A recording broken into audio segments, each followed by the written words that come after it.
Okay, it is that time of the year.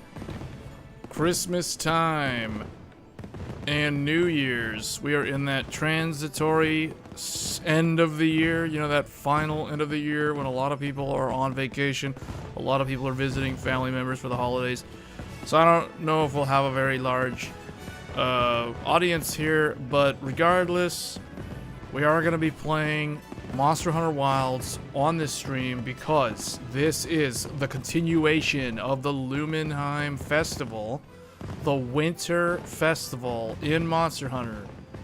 The limited time event, the annual event. This is the first time this event debuts because this is the first year of Monster Hunter Wilds, one of the best games to release in 2025, and we are now at the end of 2025, and with it comes the final major update to the game, Title Update 4. This update has fixed the performance issues that PC players with lower end hardware were running into, so now everything is good, as well as bringing not only the Lumenheim event, but also Gagmazios has been added to the game. We covered him previously, and then now Arch-Tempered Jin Dahaad is here at last.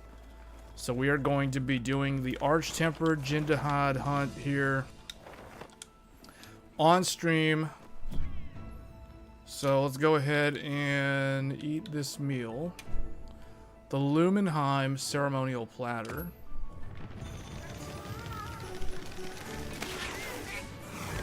Let's go ahead and get things started here.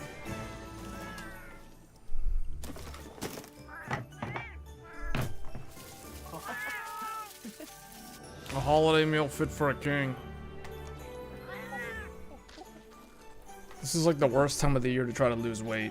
You know what I'm saying? For real. Unless you're not going anywhere for the holidays, but man. Okay. We are ready to rock and roll.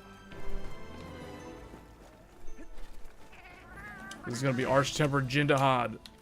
One of the most challenging hunts in the game. And it tells me the daily is Argveld and a Vespoid. Okay, well, let's go ahead and queue up for that Jin Dahaad. Oh wait, I need to check something first. Let me check my inventory. I think my inventory is prepared. Yeah, it is. Okay, we can go from here. Alma, set it up. We're going in Jin Dahaad. Oh wait, let's you know what? Why don't we do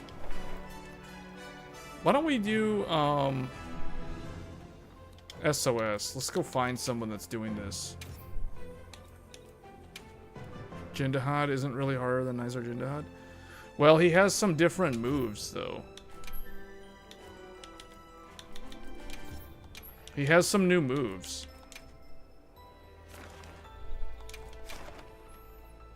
You want to run it with me? I say that as I am joining the quest of someone else. You can? Alright, I'll start a linked party. I'm gonna see how far these people are. Oh, this is a full group. Okay, hold on. I'll start a linked party. Oh boy.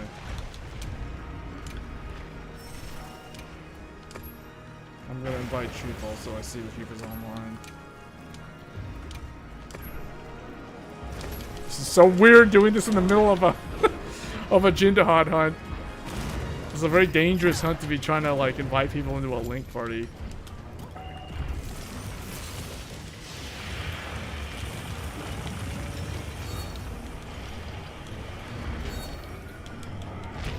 Should have put all my buffs beforehand. Alright, here we go. Let's get him. Oh. He's got some new moves.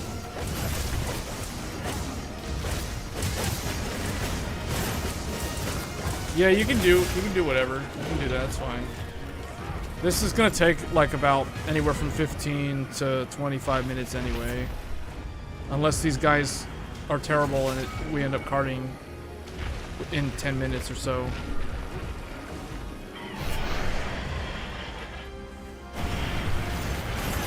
Whoa. Yeah, he does the weird like horizontal thing a lot. Did that hit me? How did that hit me? It sent me rolling.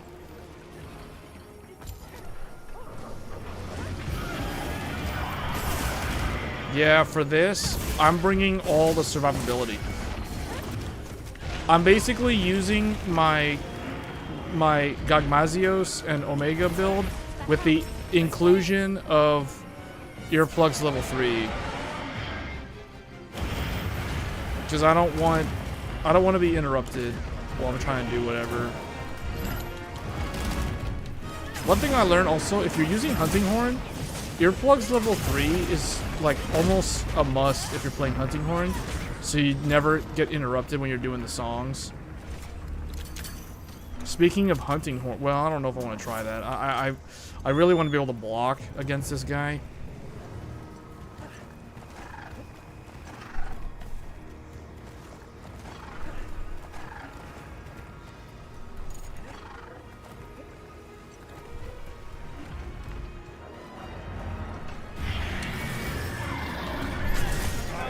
Oh, I jumped on him. I didn't even expect to do that.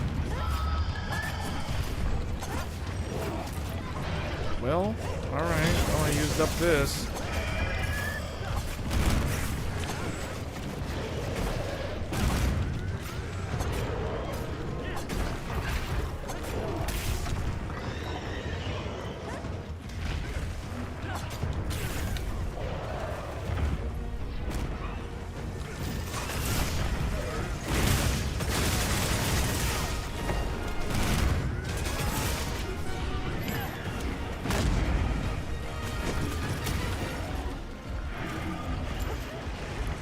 Oh, you got this game? You just play the game? You just start up the game and it'll take you, you just go to an online lobby?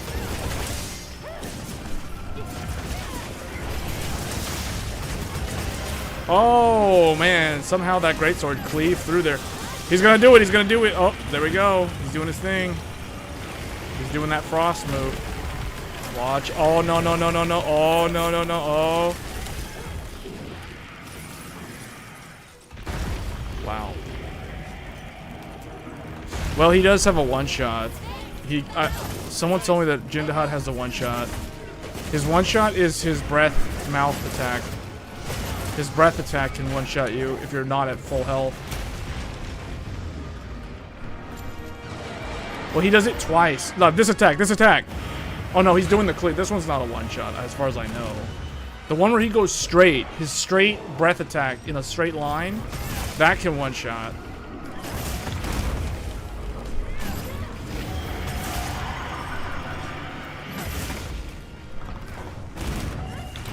Oh, this is the move. See what I mean? That's the one-shot move. Oh, I was going for the tail. He turned around and did that mid-animation. That's the one-shot. Now you guys know the one-shot move, what it looks like. I mean, I was at I'm at oh, 378 defense. Hold up.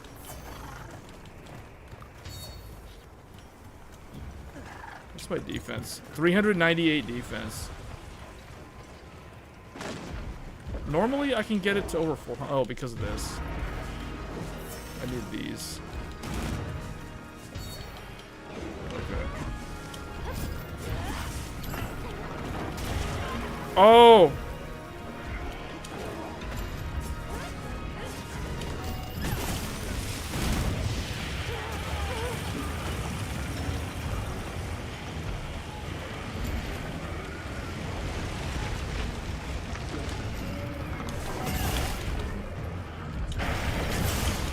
Go for the mount. Go for the mount. Build up the mount meter. Build up the mount meter.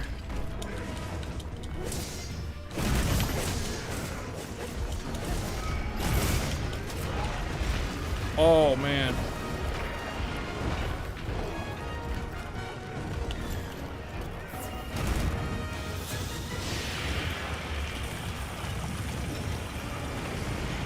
Wow, that lasts very long. That lasts much longer on the Arch Tempered also. His ice moves.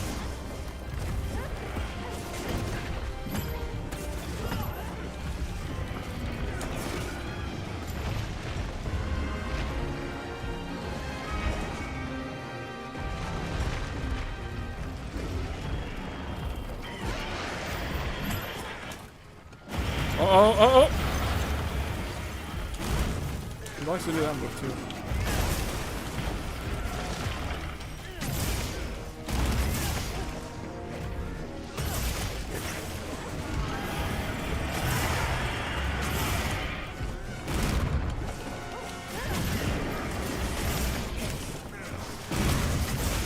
Oh, cleave.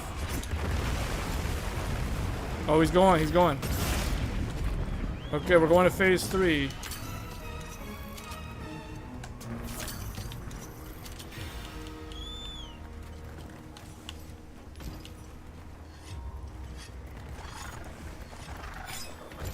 Really, this fight, the challenge is really phase 3 and 4.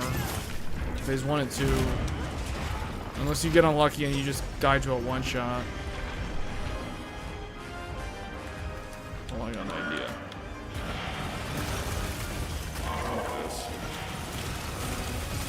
Oh, you gotta watch out for the ice. He's got new ice. New ice. I don't have flash pods? The heck? Did I not bring flash pods?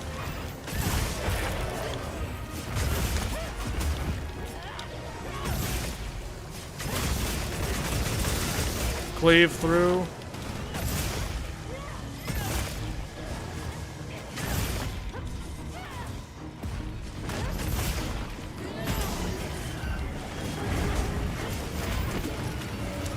Watch out. That's the move. That move can one-shot.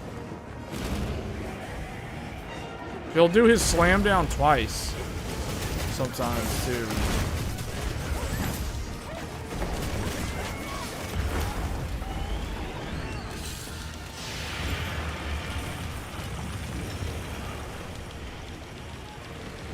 I really don't have it with me. Wow. This is terrible. How did I not bring that with me? I don't even have... at least I have life powders.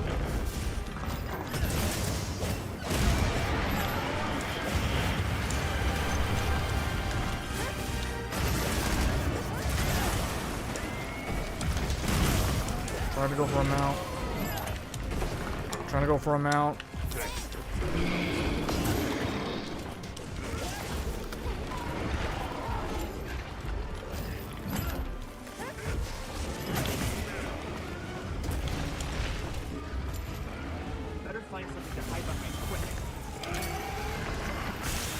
Oh, you have like 12 and a half seconds. 12 and a half seconds.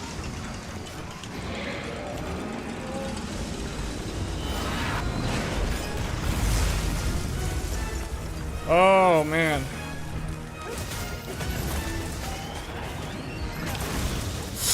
Ooh, oh, perfect guard through, guard through. He's doing something.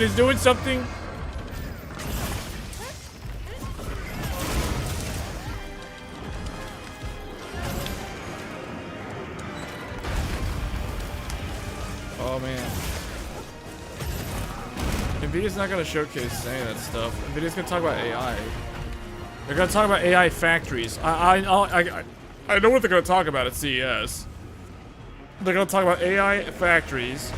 They're going to talk about AI infrastructure. They're going to talk about... there will be no GPU announcements. At least not for consumer. They'll talk about GB300. They'll talk about B300. They'll talk about the different use cases and the ecosystem partners and all the app developers for AI and the hyperscalers and the neoclouds. That's what they're going to talk about. This is already well known in advance, guys.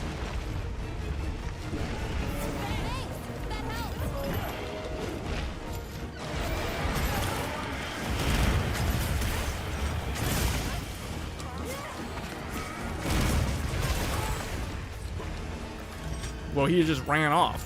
He went all the way over there. Watch out! Oh! See? He one-shot that guy. Oh! Whoa! Whoa! Whoa! Whoa! Whoa! Whoa! Divine Blessing and Elemental Absorption. He one-shot that guy. The longsword got... Oh, no, no, no, no. Oh, man. Oh, he's gonna do a double. See what I mean? The destructive force. The destructive force of the Dahaad. I'm gonna go for the tail. I can't reach the other stuff. I'm too far away.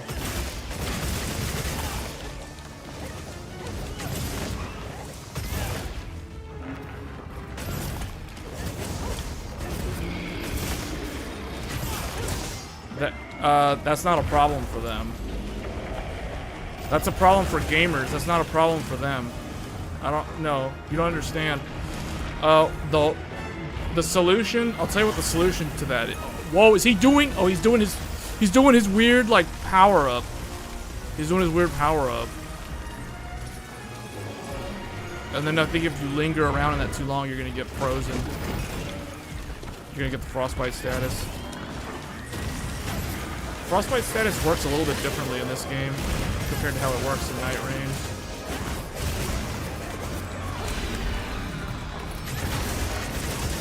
Damn. Can I reach that? Oh, cleave through. Cleave through. I can't see. Something is occluded. Oh, oh, oh, oh. Oh, got him again.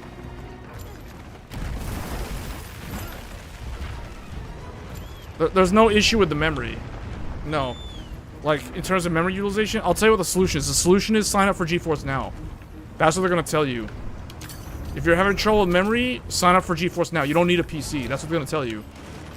Like, legit, that's the truth. That's exactly what they're going to tell you. They're going to use that as an opportunity to sell consumers GeForce Now with a 100-hour per month time limit.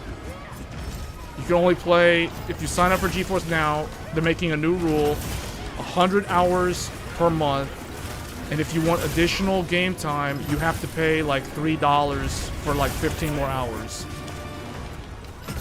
That's basically what they're gonna tell you. If you don't have enough memory in your computer, then you shouldn't be gaming.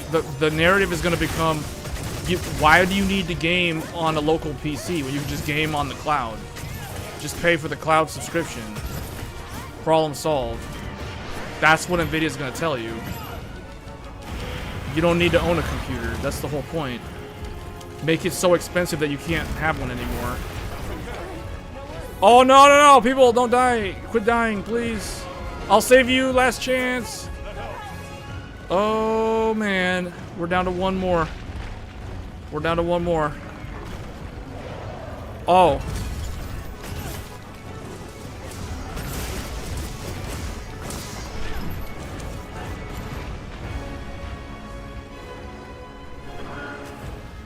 Watch out. Watch out.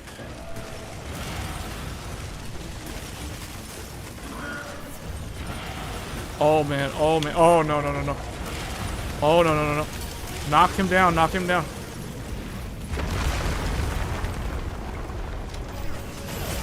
Oh, man.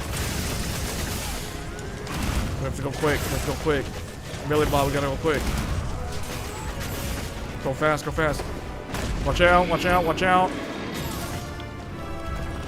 He's gonna transform soon. He's gonna transform soon. He's gonna do his little thing where you gotta. Oh, why are they knocking the thing down when Are these guys trying to fail?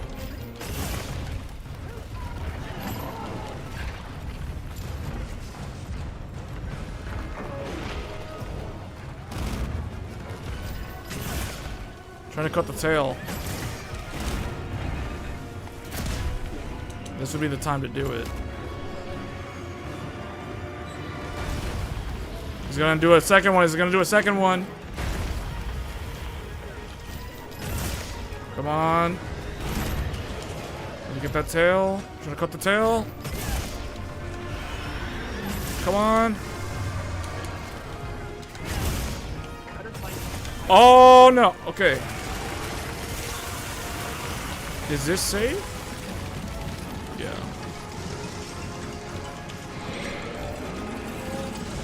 Where's the other guy?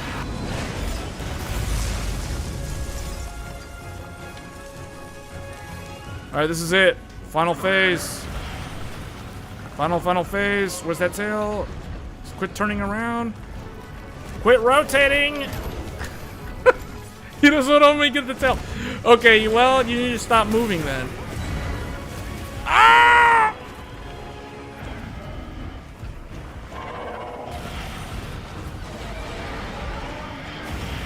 Come on. Where's the tail? Come on. Cut the tail.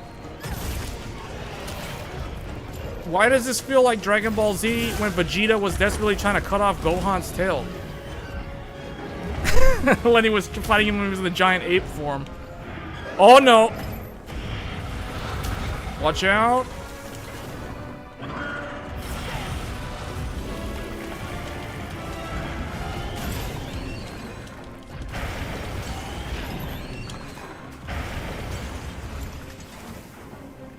Did he go to the shock trap?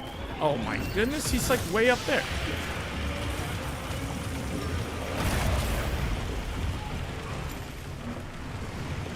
Alright, here we go. Yes, okay. Come on. Come on. Come on, cut it off. No one has done that much damage to him this time on the tail. It's taking forever to cut it off.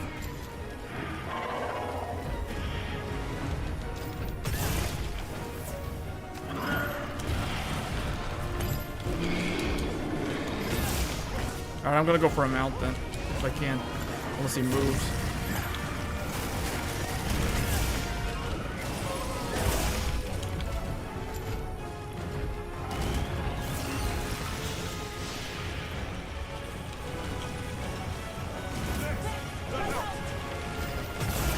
Come on.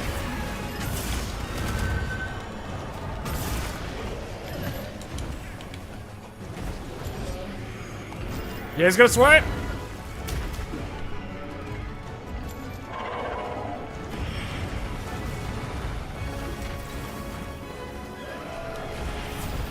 Oh my goodness, can we get him out of this corner?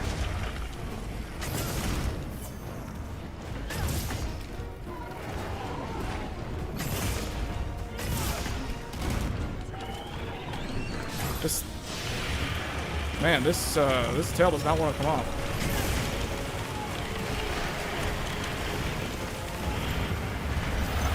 We're taking so long that I think he's gonna do the Nova again.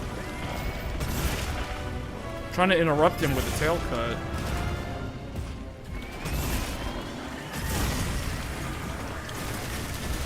My goodness, this tail has a lot of HP.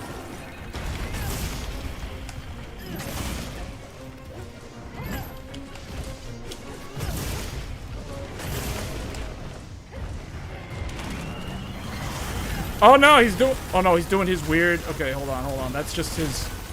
That's just his thing. He tries to scare everybody with this, and it's actually very effective at scaring us. Watch out! Oh no, that guy's in trouble!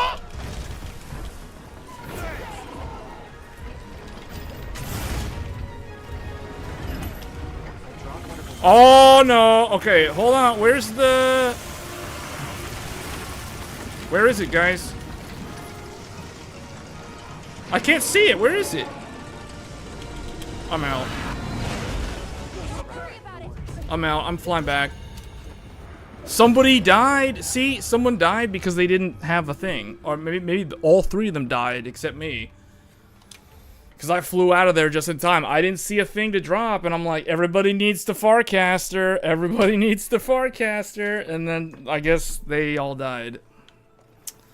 Alright, well, that was dumb.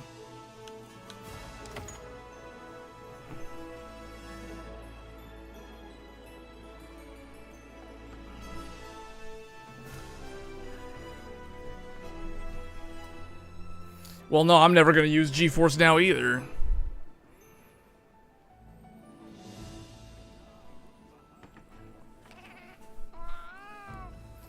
The Super Series, if it comes in at all, it'll be in the summer of 2026.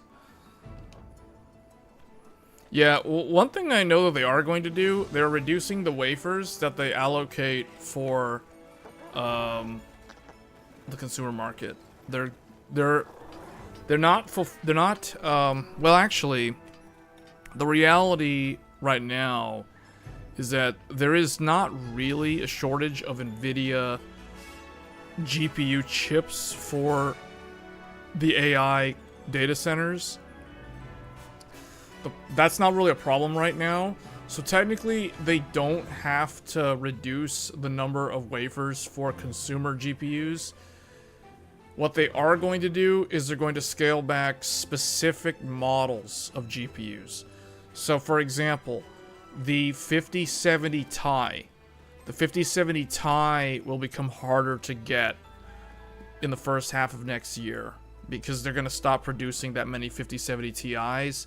The other one is going to be, well, the other one is a little bit unknown. 5060 Ti, they're going to reduce the quantity of the 16 gigabyte version. So not actually scaling down the chip. What they're going to do is they're going to sell more 8 gigabyte models of 5060 Ti. 5060 Ti 16 gigabyte will become short supply, and 5070 Ti will become short supply. The reason why that is because of the VRAM. VRAM is going to become more expensive, and in order to not force price increases across the board, they're going to scale back their two best GPUs. And those two GPUs are 5060 Ti 16 gigabyte and 5070 Ti. Those two GPUs, NVIDIA knows right now, this is how you can tell which ones are the good ones. The ones that they scale down in this type of market, in a memory shortage, is the ones that are good. Because that means those are the ones that are offering you the best value. 16 gigabyte 5060 Ti and 5070 Ti. Those two GPUs are the special, those are like the best NVIDIA GPUs on the market right now. And they know that. So what they're going to do is they're going to scale those back. Because if people aren't buying the other models, like the 8 gigabyte models, this will kind of force the gamers to buy the 8 gigabyte model. Because there won't be enough of the 16 gigabyte model. That is in the case of the 5060 Ti. In the case of the 5070 Ti, they recognize that they are charging... This character looks like a Gundam. They recognize that they are selling a 16 gigabyte GPU at a decent price. That is the 5070 Ti at $750. So, what are they going to do? They're going to stop selling those, or they're going to reduce the amount of quantity they sell of those, so that if a customer wants a 16 gigabyte NVIDIA GPU, they'll have to spend more money on a 5080, so they're going to have to waste like $1,000 or more, basically give NVIDIA more. So NVIDIA will make higher margin off of that, and you're not really getting a long-term GPU, because 5080 is not a good GPU. It's like a bad GPU. 5070 Ti is a good GPU, 5080 is a bad GPU, for reasons we've discussed previously. So they're going to force people who are desperate to either overspend on a 5080 or be forced into settling for an 8 gigabyte 5060 Ti. Or a 5070. Want me to go ahead and start? Yeah, if you want to post it. Hold on. Yeah, if you want to post it, hold on. I gotta redo my. I gotta refix this stuff. It's all messed up. First of all, I can't believe I went into that without flash pods. I didn't have flash pods.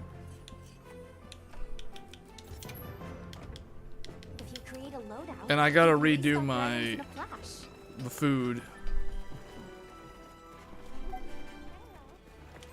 Well, let me eat first. Because I lost my insurance because I was the first one to die on that one when I got the one shot. Lucky meal, carver meal. I'll just do carver meal. A Zeus.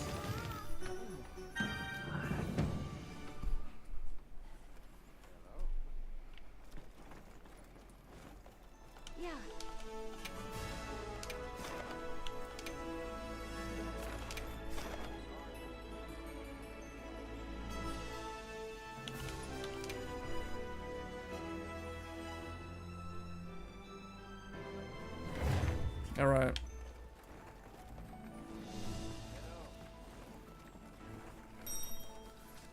I mean, like I said earlier, 2026 is going to be a bad year for gamers. Do I think that they're going to try to make it, when I say they, I mean Nvidia and the gaming industry as a whole, are they going to try to make a big push? They're going to, I think some of them are going to use this as an opportunity to force people into the cloud gaming. Now, it's not going to work, and they're not really going to be super forceful about it because of reasons that were just stated in the chat earlier. Internet not being stable or internet not being high speed enough to, or reliable enough to handle cloud gaming. So yeah, that's the thing. There's also the fact that a lot of people don't like the idea of you will own nothing and you will be happy, like that kind of mentality. There's a lot of people that do not want to not own their games or not have any control over like their games, because if you go to the cloud, you're at the mercy of GeForce Now. Like what's stopping them from being like, oh well, we're gonna raise our rates, we're gonna charge more every month for whatever excuse they come up with. You know what I'm saying? Like, there's not. Look at Netflix. Look at how Netflix's prices have gone up over the years. Nothing is stopping a cloud-based service like GeForce Now from doing the same thing, and you know they will. It's not a if, it's a when. All right, what are we doing, guys? All right, well, I'm going in. All right, here we go. I'm just gonna go in. I don't care. I'm going in. Dahaad, here we go. Oh.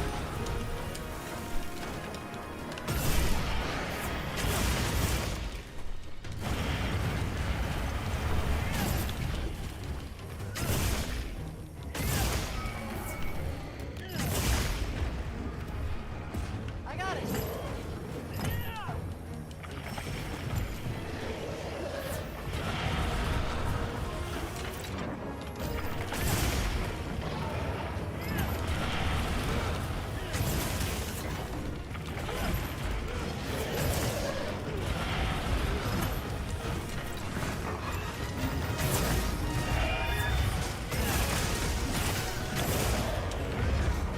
I always end up on the wrong side. Alright. When he topples over, I'm always like on the opposite side of where his back is, so I can't attack the back.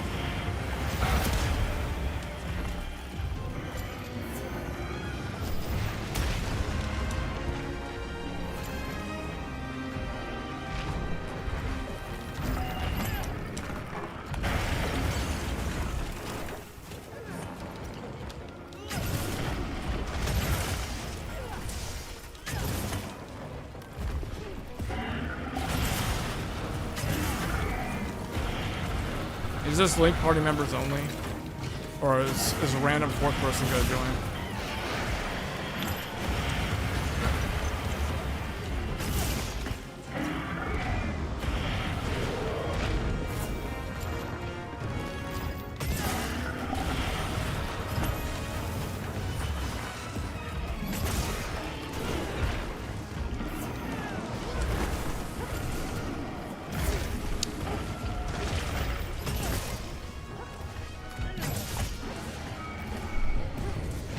If you're talking about a Core Ultra 9, it's not going to be cheaper than a 9900X.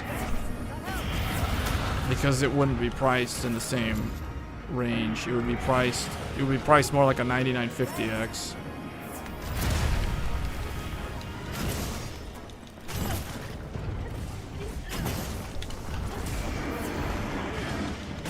I mean, the Intel CPUs right now are kind of pointless. I think right now everyone's waiting for Nova Lake and Zen 6. And next year is going to be a bad year to buy or build a new computer anyway because of the way things are hardware-wise. So I don't know. I know Intel has a refresh. Intel does have a refresh line that's coming to mobile. I don't know if they're going to have a refresh line that comes to desktop for next year. I know Intel will have a 300 series refresh, Arrow Lake refresh for mobile. That I know, because I'm not going to say why I know that, but I don't know if there's going to be a desktop Arrow Lake refresh. It might have been canceled. If there was going to be a desktop Arrow Lake refresh, it would have come out like now. So the fact that it's not out means that it was probably canceled due to a lack of demand. Also, you have to remember Intel's desktop sales have not been good this year. Like they've sold a decent amount in the pre-built space. Because most people that are buying pre-built computers, people who do not build their own computers, they typically end up with an Intel CPU. Because Dell or HP Omen, Lenovo Legion, a lot of those computers, those come with Intel CPUs in them. So Intel's still able to sell their CPUs, even though enthusiasts don't really want them right now. It's just all the normal gamers that don't know anything that buy pre-builds. They're the ones who end up with Intel CPUs. But the thing is, they haven't sold enough to warrant like a refresh. You know what I'm saying? So that's why there's probably, I don't know, like I think there might not even be a there might be one, but the thing is I wouldn't blame Intel if they don't release an Arrow Lake refresh on desktop. Arrow Lake on laptop, yes, that will definitely 100% happen. 100% that will happen. That's guaranteed. But the desktop one, I don't know. They may end up refreshing desktop in sometime in Q2. But the problem is both AMD and Intel are basically getting screwed over big time by AI. It's funny because it's like they both want to be part of the AI, and they are part of the AI. But it's like it's a double-edged sword for them because they need their CPUs need DRAM. And no one can get DRAM right now at a decent price. So it hurts their sales. It indirectly hurts their sales figures because you have to have DRAM to actually use their x86 CPU.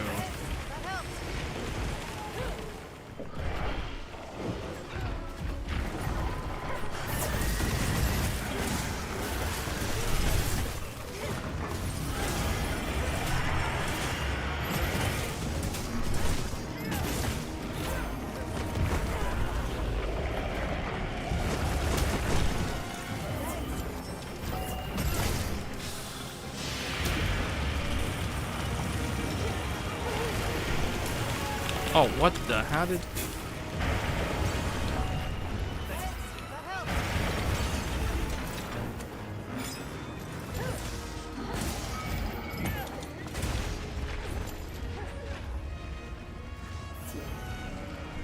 They can do the refresh. I mean, it's not really gonna change anything, really.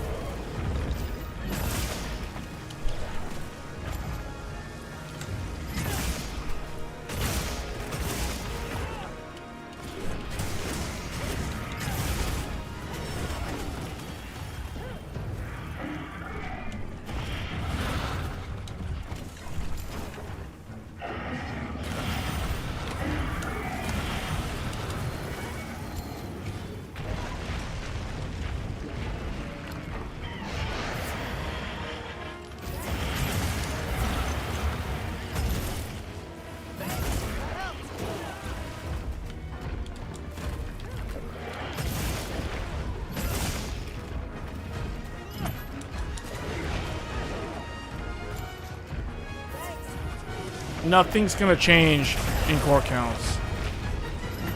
The refresh will have the exact same core distribution as the current one.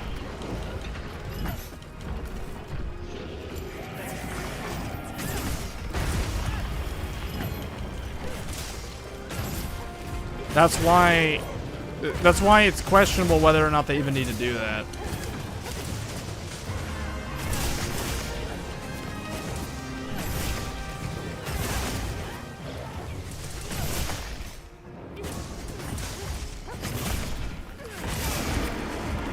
Buying AMD for work or mixed use, because no, why does that have anything to do with what we're talking about? Buying AMD for work or mixed use is totally fine. Like, what's wrong with... It's not like you can't do that. It's not like if someone has a 9950X 3D, they can't use it for other things besides gaming. I mean, they can literally use it for whatever they want. This is the same thing with the Intel CPU.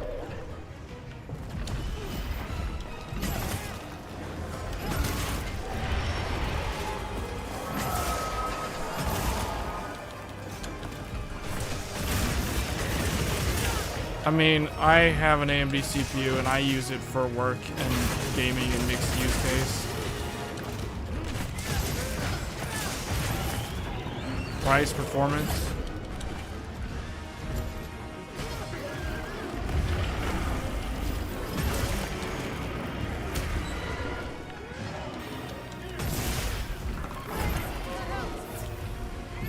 Price, performance. Oh boy. Quickly, quickly. Everyone quick. You have 12 seconds. You have 12 seconds.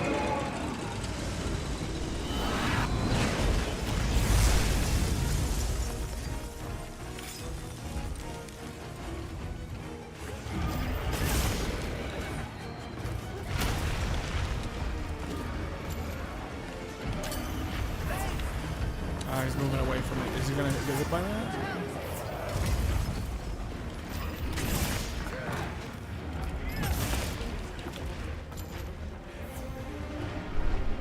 The only AMD CPU that's really expensive is the 9950X 3D.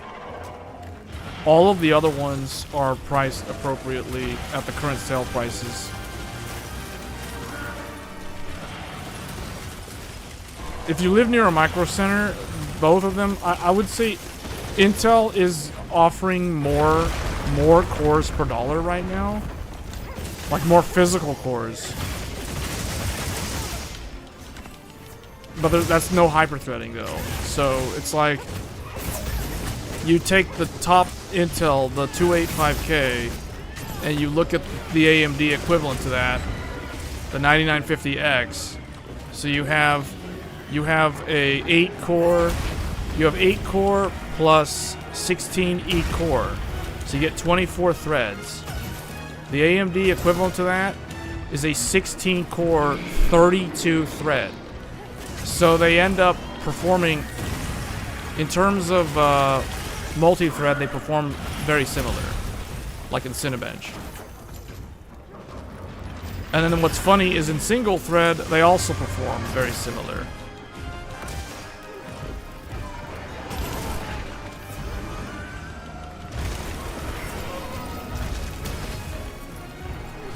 Oh, he's gonna try to ram into me. Okay, here we go. Okay, here we go. Knock this thing on him. Alright. I'm going for the tail. I'm going for the tail. The problem with the last round was I didn't go for the tail early enough.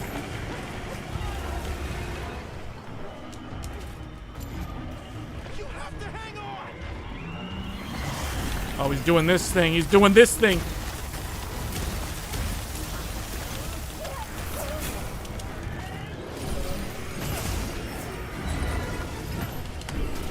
Oh.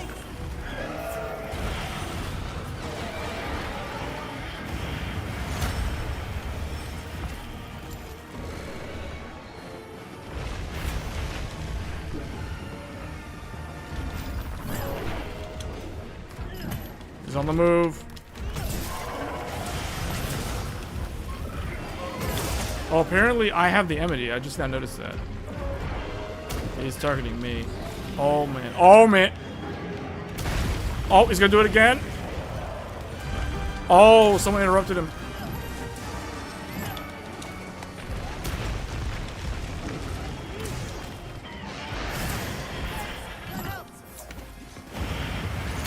Watch out.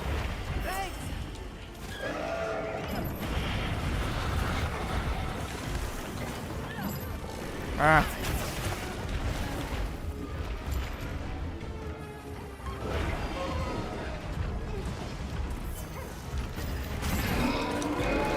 Trying to cut the tail.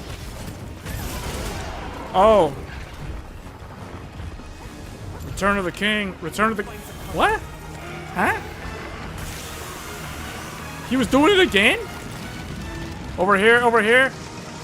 Or hopefully you guys found a place to hide. I don't think I've ever seen him do this in phase 3 twice. He did this twice in phase 3?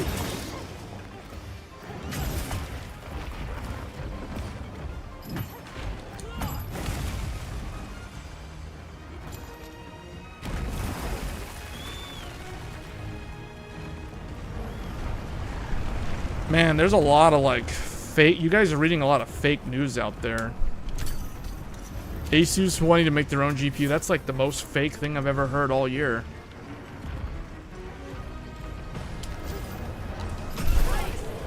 All right, here we go.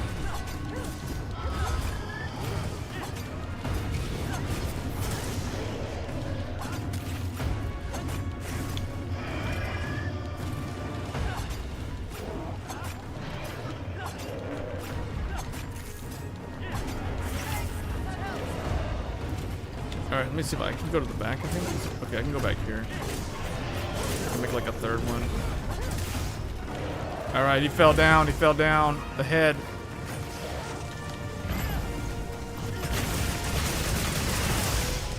I think he's gonna do his Nova attack again, like one more time, maybe even 2 more times.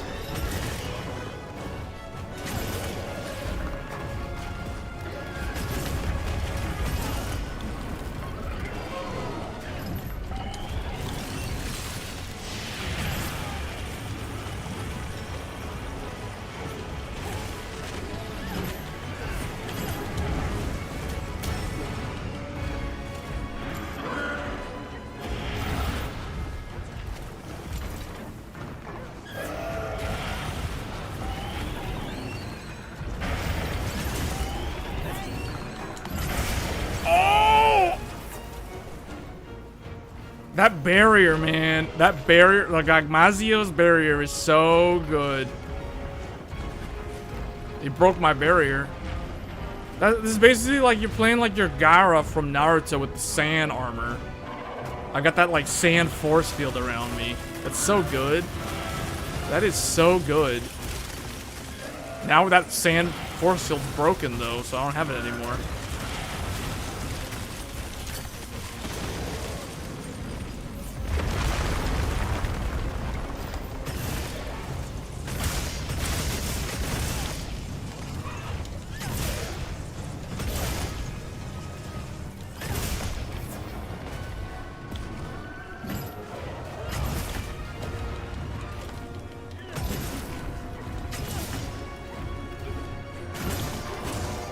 Trying to get to the tail.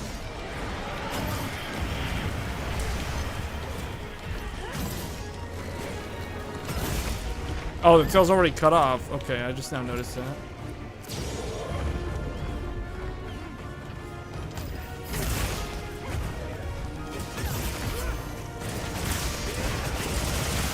Oh.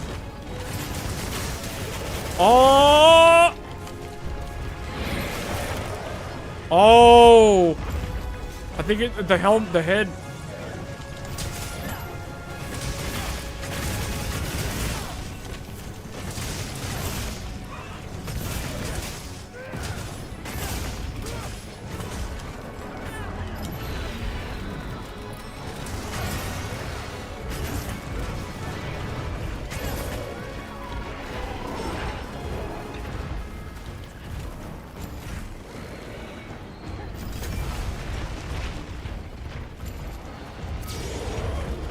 Yeah, good job with that flash. Trying to break the helmet part. Will it break? It's still not broken. Wow. There we go. Kai got the enemy. Kai broke it. Okay. Here we go. Final push. Final push. Oh no, he doesn't have the skull yet.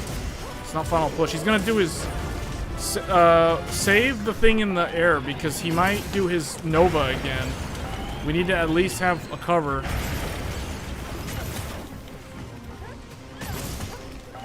We still don't have the skull, which means he's probably gonna do the Nova again. Once the skull comes up, he might go for a Nova. Watch out. I see one to his right. There's one to his right. I'm gonna go for this. The foreleg. We're gonna up.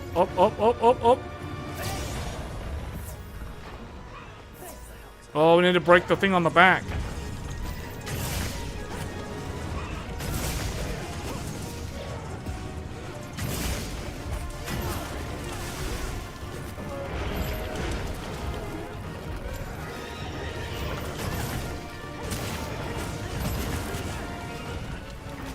He's doing it, he's doing it!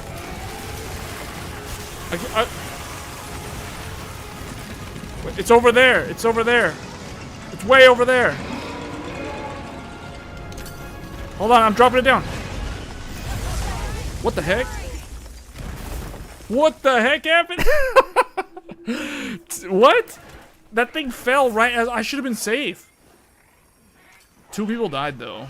I wasn't the only one that died there.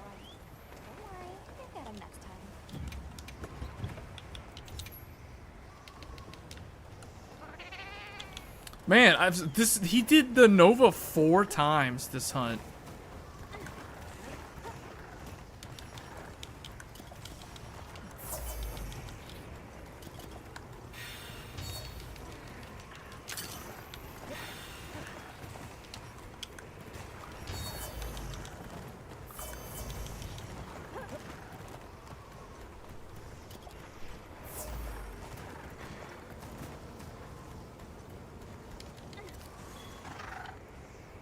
I shouldn't have died.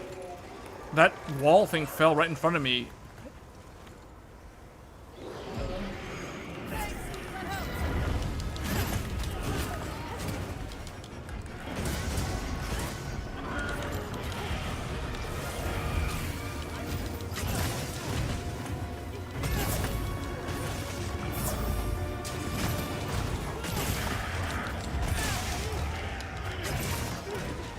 He's almost dead, he has a skull.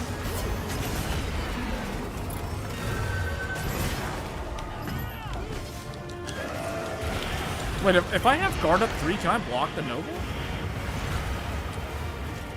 I think I can. I have guard up 3 and guard 3. I think I should be able to block the Nova.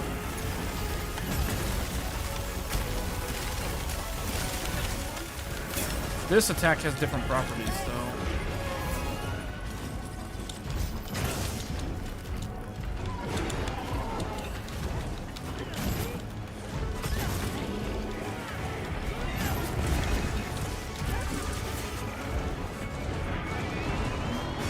All the stuff that you're talking about right now, this is what would have been discussed on Tech Thursdays if there was a Tech Thursdays yesterday.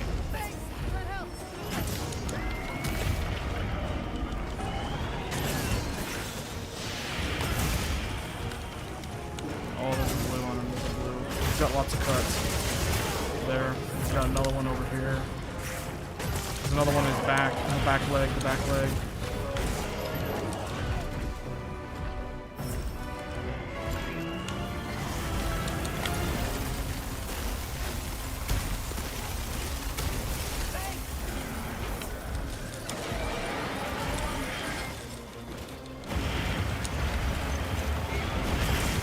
He's got a lot of... If I can reach it.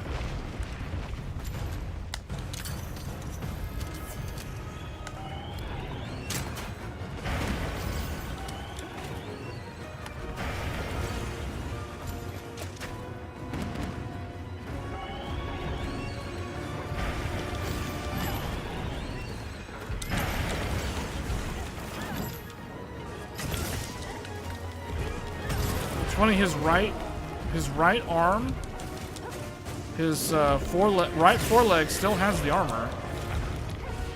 All the rest of his entire body lost all the armor except that one piece, and then once it broke, then he died.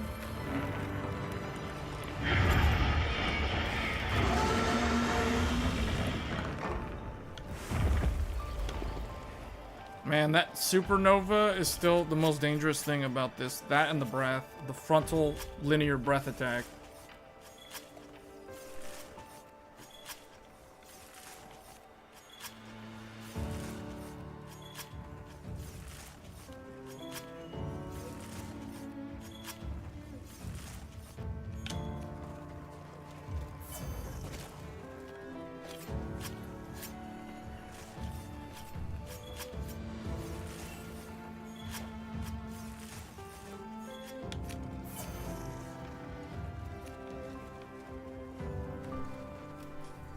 Okay. Fake news about Asus making its own memory. Funny, you know, yeah, that's definitely fake. That is super fake. That's the first I've heard of this, by the way, and that is definitely fake.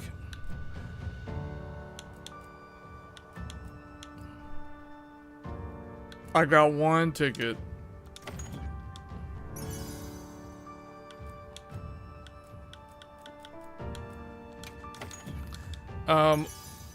There was a comment earlier about Intel and memory.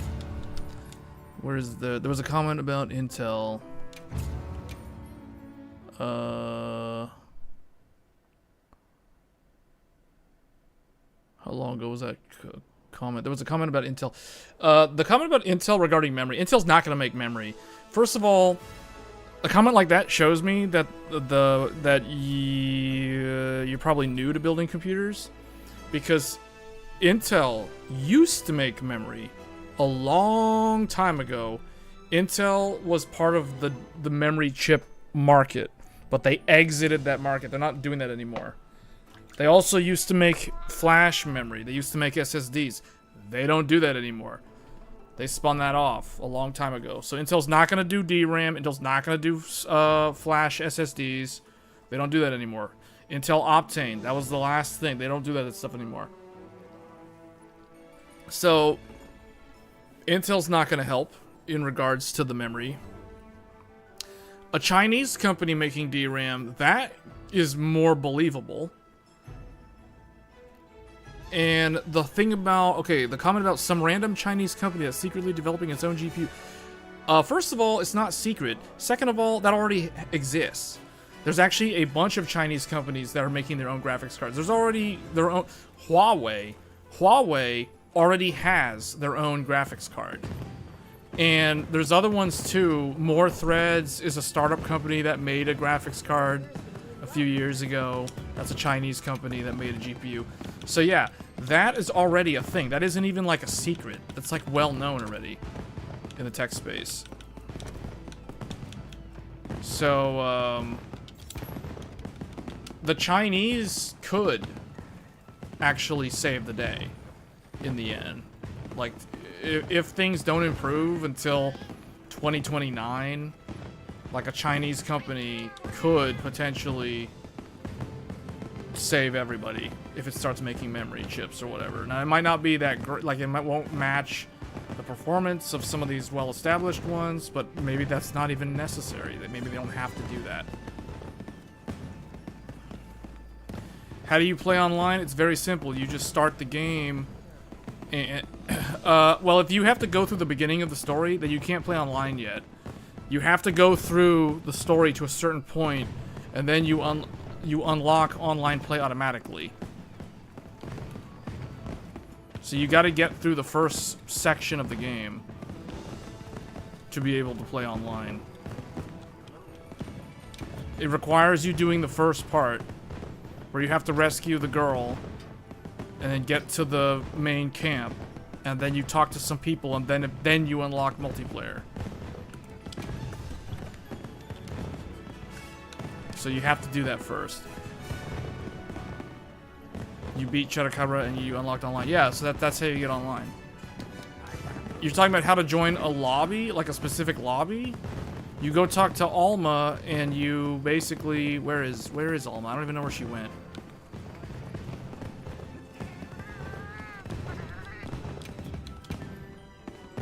She went off and wandered off somewhere.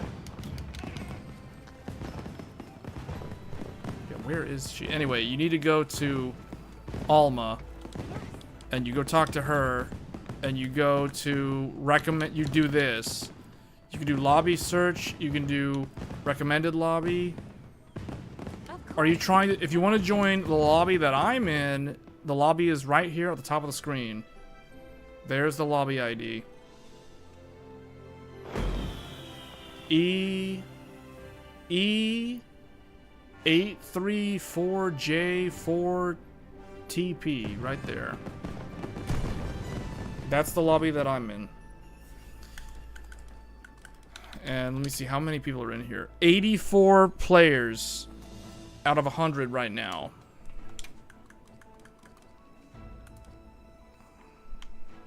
We got like 84 people in this lobby. Online single player allows you to connect to the server, but you don't have to play with other people.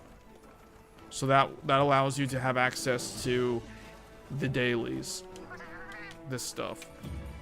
If you want to do the limited bounties for these rewards.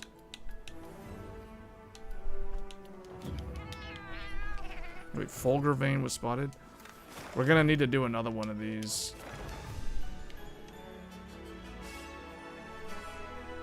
Where's that Fulgur vein? Oh, Colossal. Wait, Maki is offering a meal? Just reset it. I do not recommend using mods. You should not use mods in a game like this. Unless you want to run the risk of getting banned.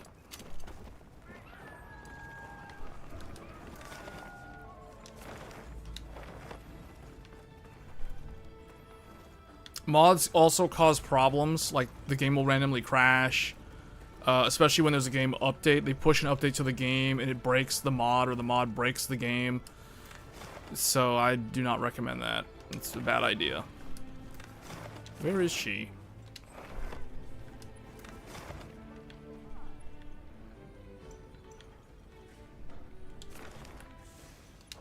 Oh.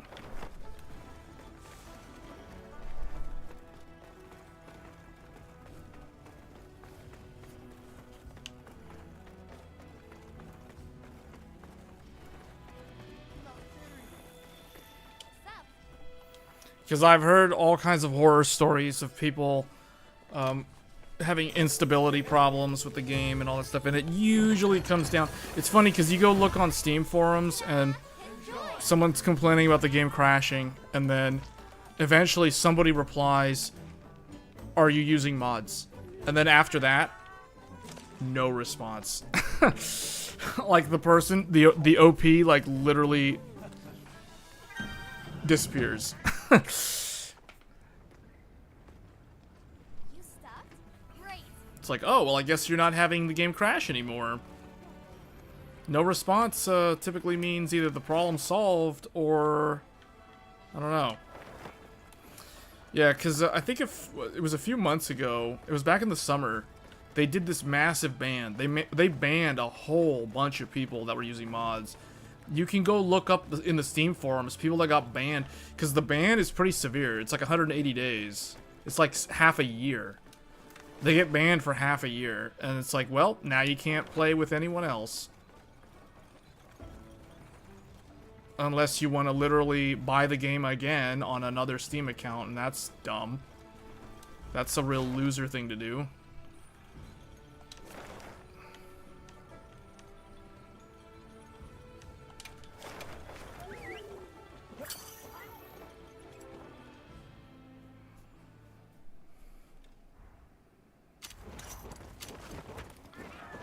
Okay, well, I'm going to... Well, what happened? So what's his name? You heard the Chinese company is only in the Chinese market and it's mostly in DDR4. Yeah, but they could eventually get DDR5. But see, that is actually the sort of thing that we need right now. We actually need another supplier to enter the memory market to save the consumers. Otherwise, we're going to have a problem for the next 2 years. Like, it's not going to be a good time to build computers for a while. A good while. GPUs are going to get harder to get. Next year. Next year is going to be like 2021. All over again. And you're going to keep hearing about AI. All the technology companies are going to be talking about AI. CES is just going to be 100% focused on AI. GTC is going to be all AI. I mean, the only, like, Computex is going to be AI. The only thing that's going to be gamer, like, for the gamers, you're not going to hear anything about gaming until August. Late August of next year. That's when the gamers will finally be addressed. Up until the whole first half of next year is just going to be AI. AI factories, AI data centers, AI servers, AI pods, AI clusters, power grid. We need more power. Wind power, solar power, hydroelectric power, natural gas, nuclear power. That's what you're going to hear about. It's going to be all about that. That's going to be the focus of 2026. AI, power, memory for AI. Not memory for consumers. No, memory for AI. Flash memory for AI.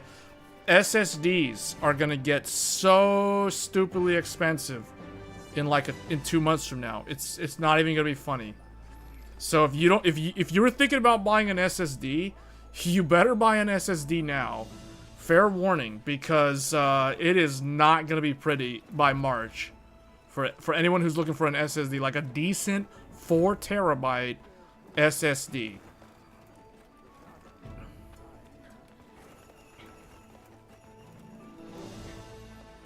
Well, that's...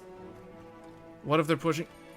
That is the end goal. Well, okay, not Detroit Beyond Human, but the whole point is that AI can be leveraged to accelerate humanity to the next level. And you really need to listen to the AI enthusiasts to truly understand the positive aspects of AI, because I think right now a lot of the tech enthusiasts are only focusing on the negative aspects of AI.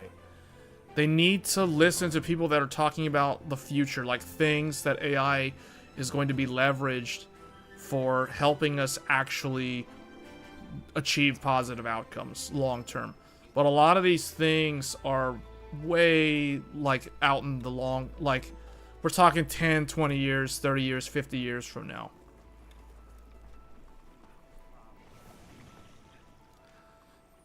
Oh, I see the comment now from earlier. I think only Intel has potential to... Intel's not going to do anything about memory. Just FYI. Intel got out of the memory business a long time ago. They have nothing to do with that.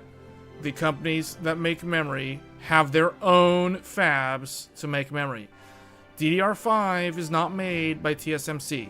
DDR5 is made by Samsung, Hynix, and Micron. And those guys use their own fabs for that stuff. So... they don't need TSMC for that. TSMC is kind of a bottleneck, but they're not a bottleneck for DRAM. 8 terabyte is not cost effective right now. It never was.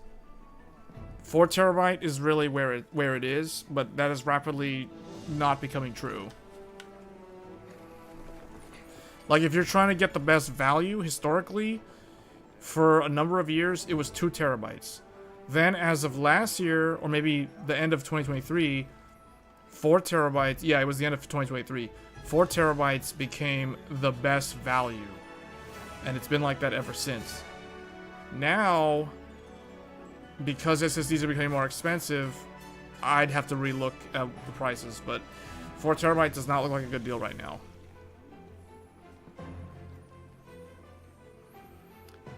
Yeah, but 8 terabytes gonna go up also. 8 terabyte right now is like, what, $700? What is 8 terabyte?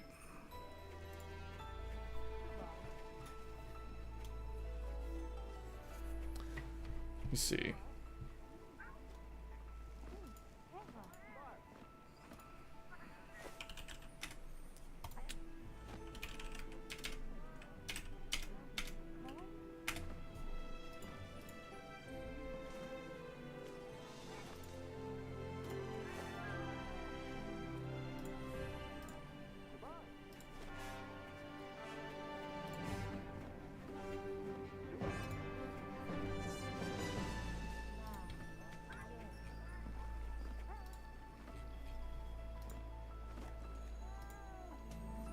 8 terabyte. Well, what was that price on that one a month ago? Have to go back and look. Right now, there's a SATA. There's a SATA M.2 or a SATA SSD for a good price.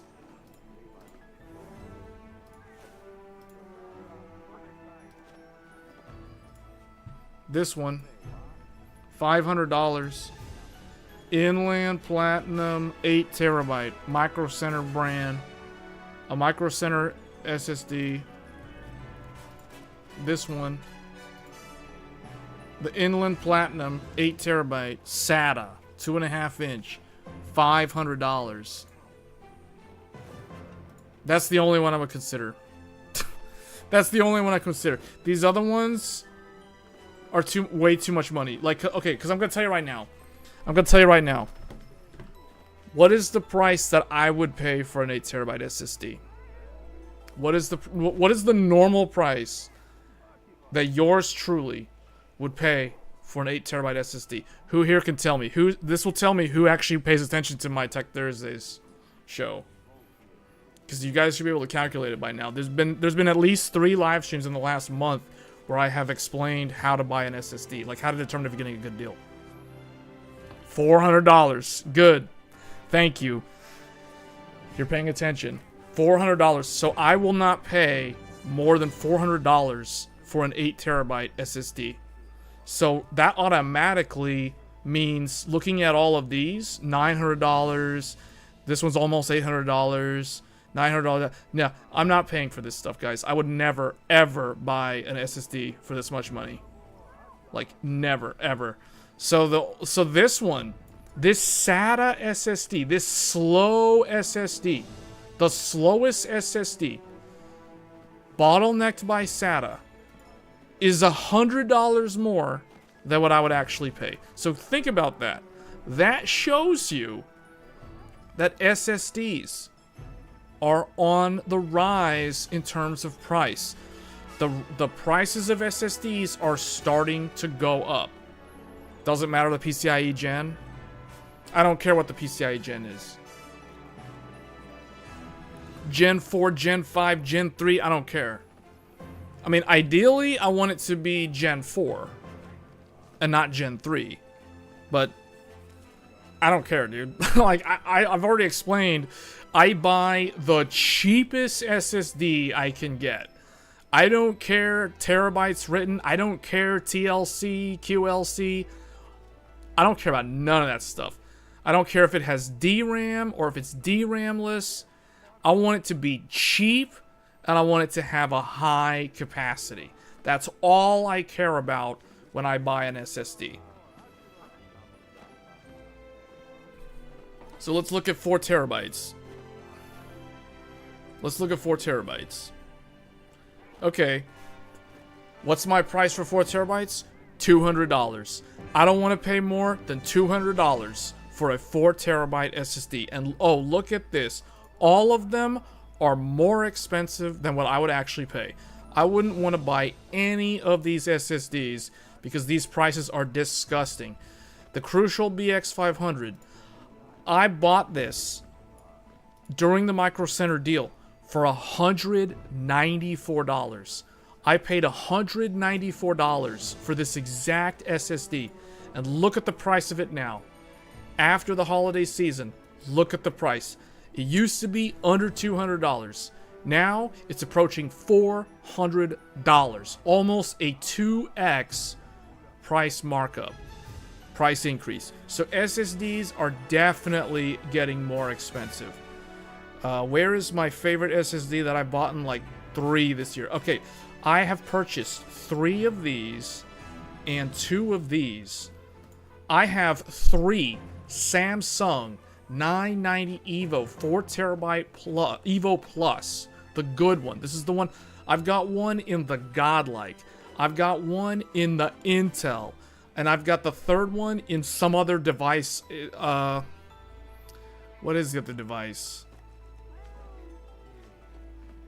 Some other device has. Oh, you know what? It's the I can't think of the name of it. It's the Orico.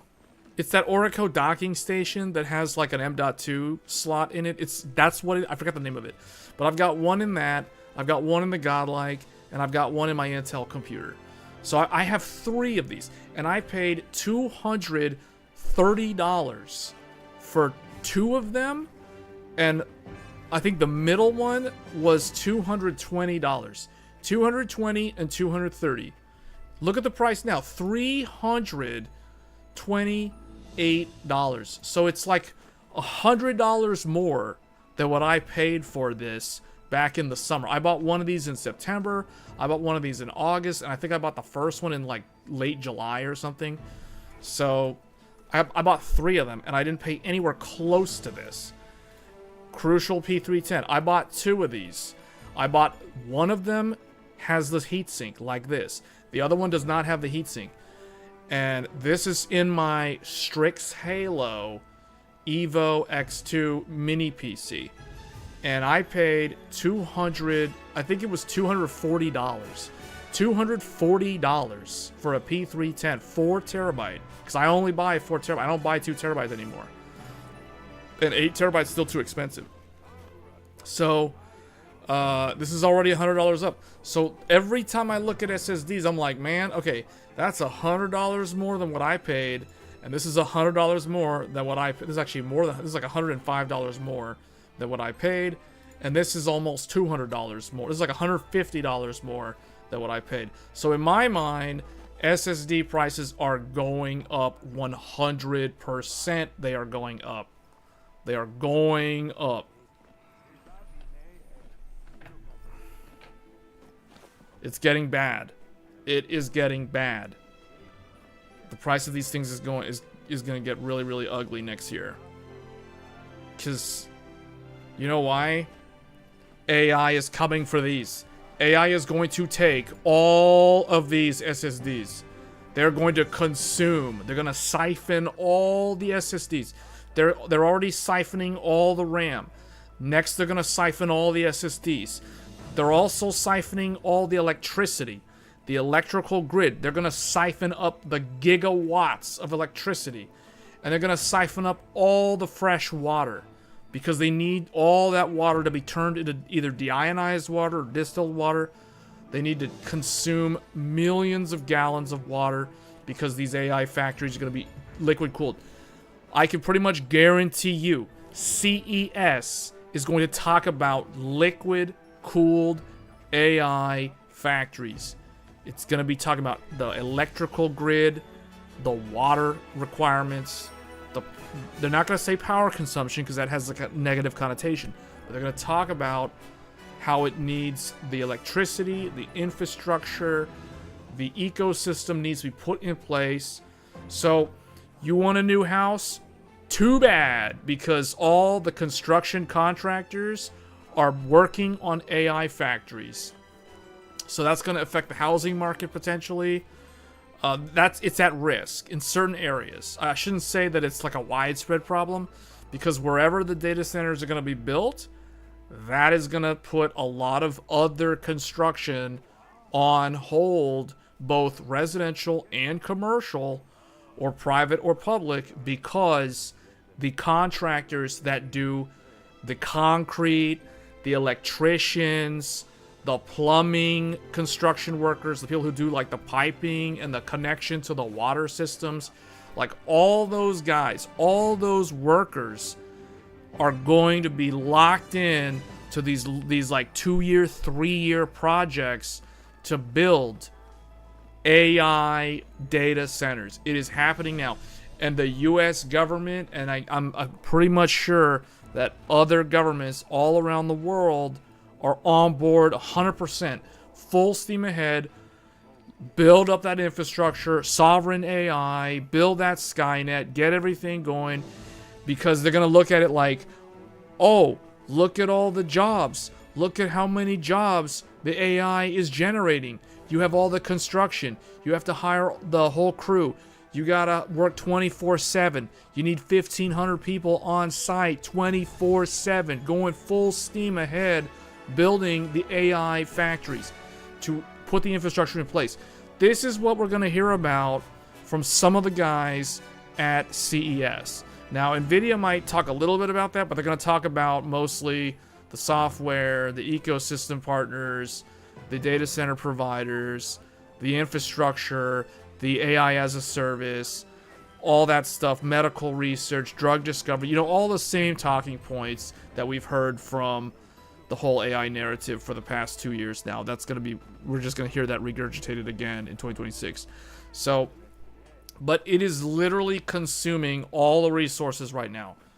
So, you guys are seeing it play out in the consumer, like in the PC space, with memory prices, with now SSD prices. Soon, graphics cards will start going up because graphics cards have memory in them, and that is at risk of going up.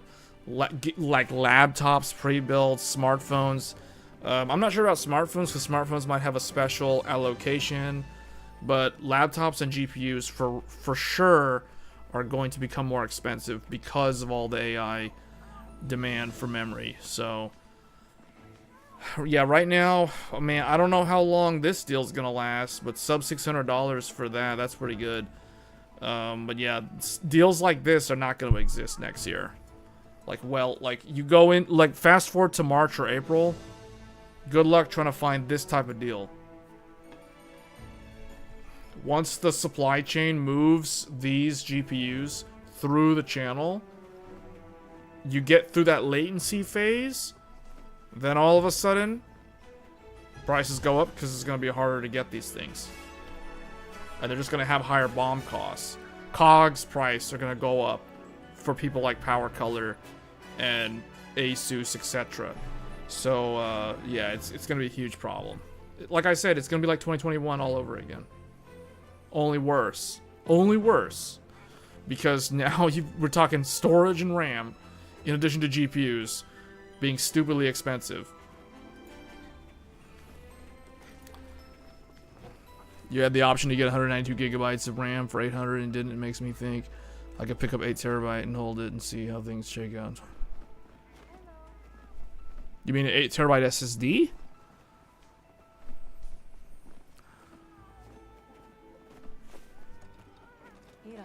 I've already answered that question before. The correct answer is 5070 Ti. I've already stated, like, if I was going to buy an NVIDIA GPU right now for that performance level, I would buy a 5070 Ti. I would never buy a 5080. The 5080 is trash. The 5070 Ti is good. It's funny because you have like an S tier NVIDIA GPU, the 5070 Ti. Then you have like a D tier or a C tier NVIDIA GPU in the 5080. So it's like, that's like someone asking me, would you buy an S tier GPU or a C tier GPU? At best, C tier.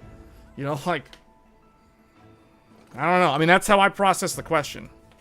That's how I decode the question. Like, if I was an AI and if I was doing reasoning, I'm like, 5080 equals C tier GPU, 5070 Ti equals S tier GPU. What is the correct answer here? It's pretty cut and dry. It's a pretty easy answer.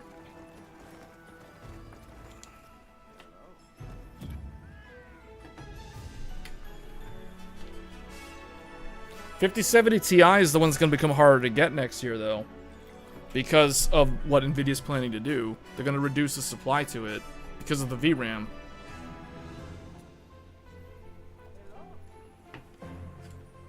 But if you want better cooling, premium one, you get the price of... what? No, you don't. Let's find one right now. RTX 5070 Ti.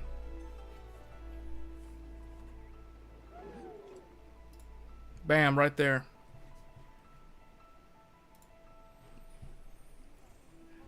Right there. Zotac Solid. That's actually, this one's actually under MSRP. Oh, but this one, but you're asking like, do you want RGB, I guess. RGB.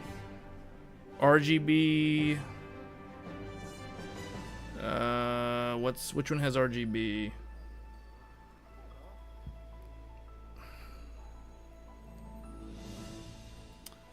I mean, this MSI Gaming Trio has RGB. that is more pricey though. It's like $800 something. This is still significantly less than a 5080 though. These two right here, or maybe this one, the Gigabyte. I mean, here's some options. MSI Gaming Trio. MSI Gaming Trio 870. I mean, that is like more than $100 over MSRP just for some lights. Same thing with the Zotac. Is this a triple? That looks like a 3-finger. That's a 3-finger. Yeah, that's a 3-finger. This is a good one. That's more expensive than MSRP, but this is the Extreme Infinity Overclock Triple Fan, Triple Slot, 3-finger thick boy GPU. So yeah, I mean, this is what I would get probably. Like if I was gonna buy a 5070 Ti, I would get this.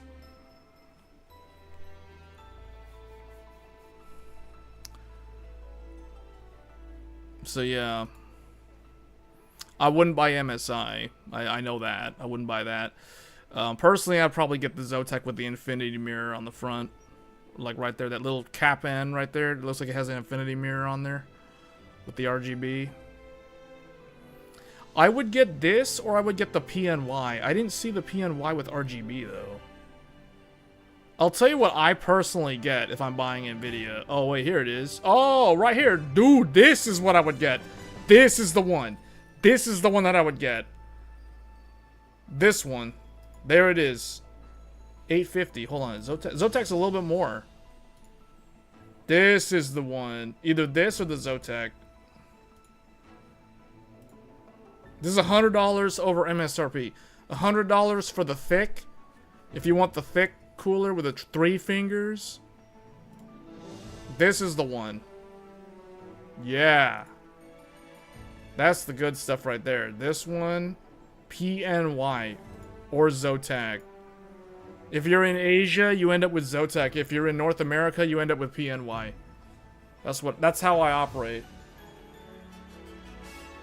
I mean, North America, you can get Zotac also, but you know what I'm saying? So, I mean, North America, you get PNY. Asia, you get Zotac.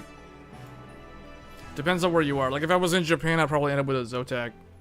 Or a Galax or something. I don't know if PNY is in Japan.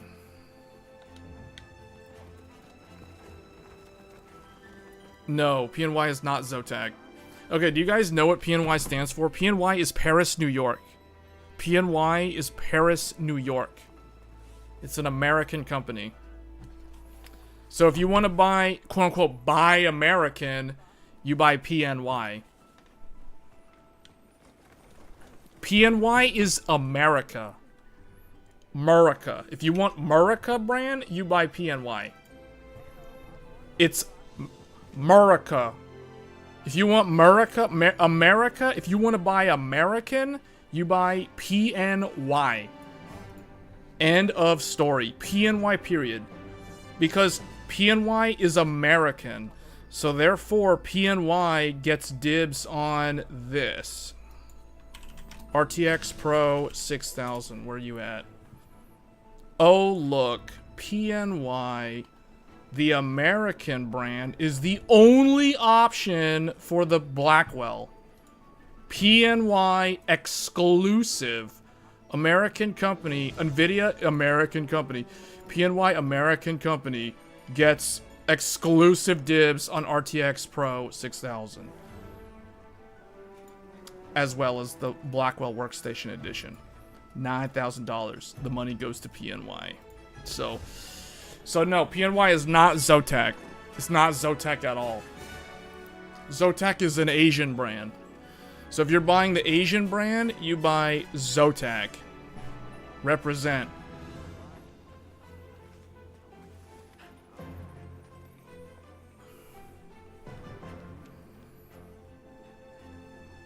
I think, if I remember correctly, Zotac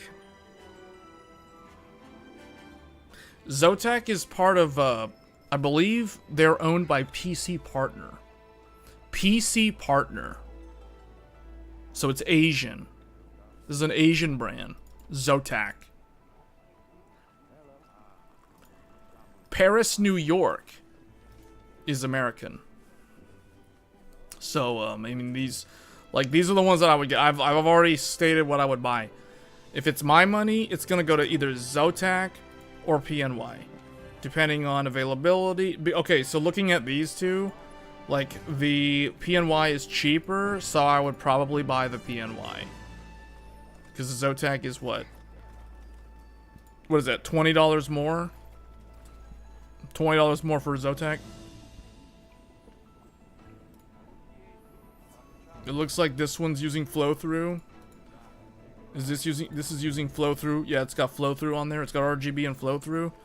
They've both got flow-through. They're both S-tier GPUs. They're both NVIDIA exclusive dealers or VARs. So yeah, I would support either one of these. These are the ones that I would get. If we're talking like the original comment was, what if you want premium cooler RGB? These are the options. And guess what? This is still way less than an RTX 5080. So this is why the 5080 is terrible.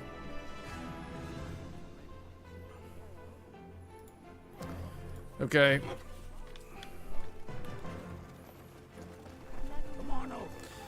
Alright, well, I think we're gonna run this again. I need at least like one more ticket, one more Dahaad ticket, and then I can craft the entire armor set. He has a cool armor set. The Gamma, Dahaad Gamma, yeah. That's very winter themed. It looks like a winter wonderland. This looks like the Dahaad was from like the movie Frozen 2. Yeah, I just need one more. I could even craft it now, or I could wait. But I kind of like this setup that I have right now, meant for hunting him. Alright, well, I'm going to use the restroom. I'll go ahead and I'll post the quest. So for those of you that want to join, I will post it. I'll use a lucky voucher. And I know Chief is in the link party. So I've posted it. Anyone who is in the session, I'm going to put the session in. So if you guys want to join the session and join us, join the lobby ID at the top of the screen. Go to the front desk. Look for lobby quests. And search for the one from me. From Gohan. From Dragon Ball Z. And you'll find it. Alright, I'll be back in a second.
All right. Oh, we got some. Okay, we got some people in here. Ruan21 has joined us. Let's go.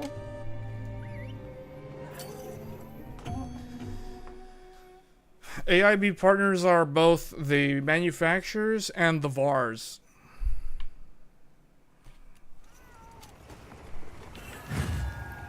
Okay, let's go. Let's do this. This is gonna be so good. We got a lot. We got people that can block. That's good. Everyone has a shield. Everyone has the ability to block. This is it. I'm gonna refocus my build. Oh no! I'm gonna refocus this build. Oh, he's gonna do it. He's gonna do it. Swipe. Swipe.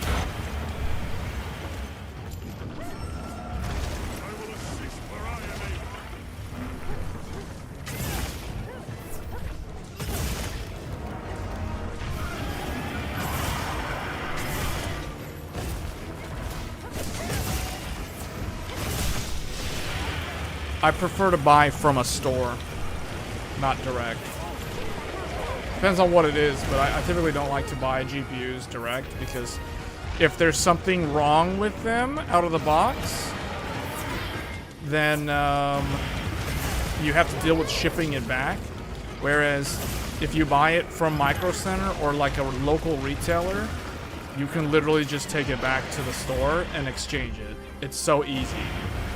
You don't have to wait around with shipping, returns, and stuff like that. You know what I'm saying? You don't have to deal with RMA nonsense. Now, if it's beyond the return window, then yeah, and if there's something wrong, then you have to deal with RMA, which is unfortunate.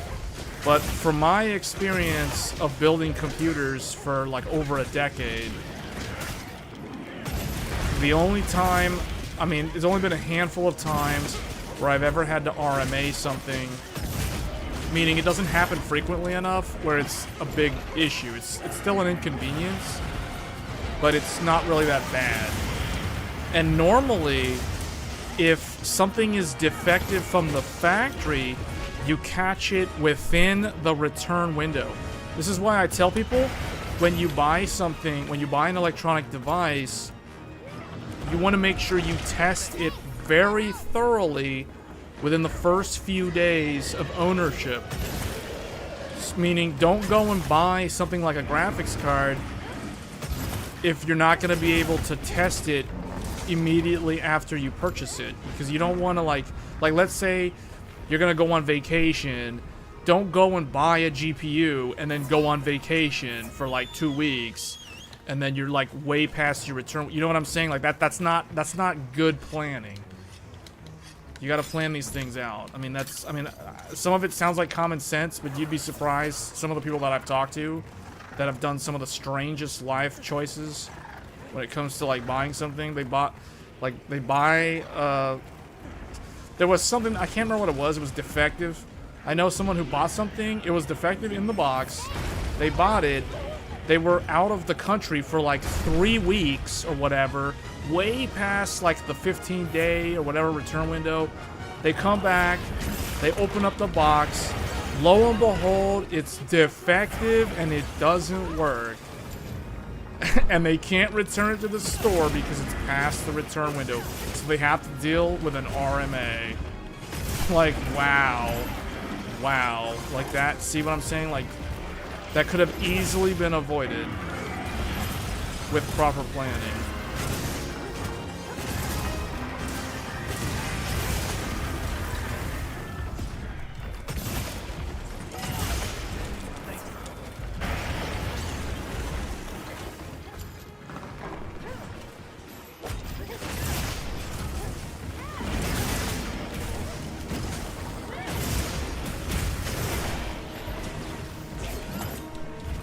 Well, last time we hunted this guy, Hirabami didn't show up. We didn't wake him up or something. He didn't come to the party.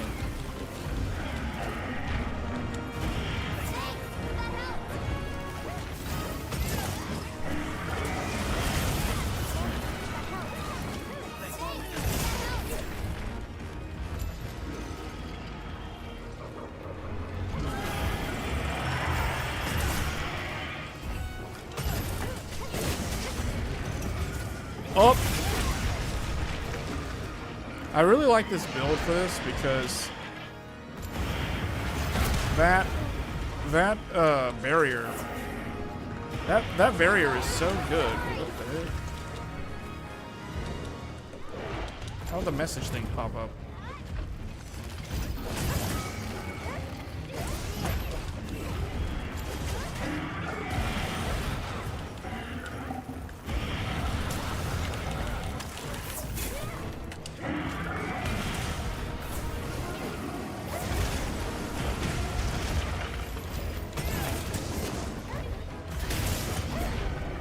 Oh! Oh, he almost got me. He almost got me. Ooh, that was close. That was close. That was close. I'm scared. I'm scared. Oh, recovery level 3. Recovery level 3.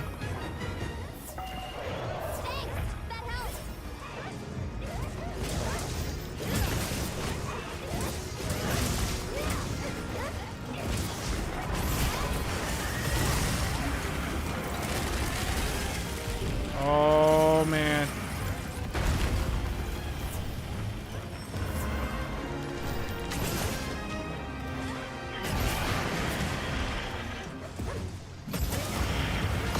Is that like a Japan thing? The collab? Oh, you know there's a GPU with arc build. I was gonna show that, I forgot. We were talking about GPUs earlier. I was tempted to get that GPU this holiday season. In fact, I was thinking about it today. But then I was like, I really don't need another GPU. I really don't need another GPU. It's like, if anything, I'm thinking of buying an SSD just to have one because I know the prices are going to go up. Like, because I could put one in my... There's a couple of computers that I could add another SSD for long-term storage. So I might end up getting an SSD.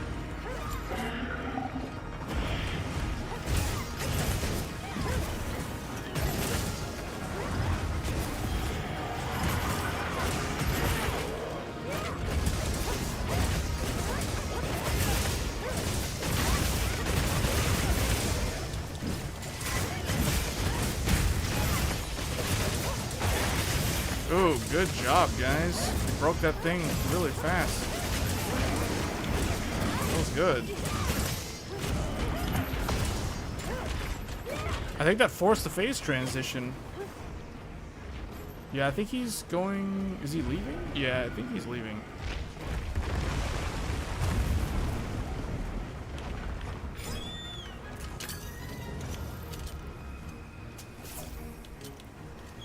You want a Monster Hunter SUV, you can get one.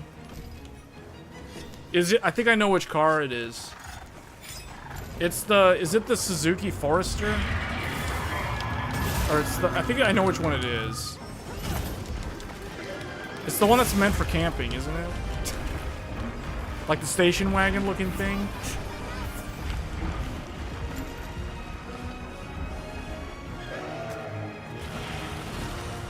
You know, all these like crossover SUVs that people drive these days, to me, that's just like a modern station wagon. I remember when people were driving station wagons in the 90s. It's like, that's the style again, only now it's a taller station wagon.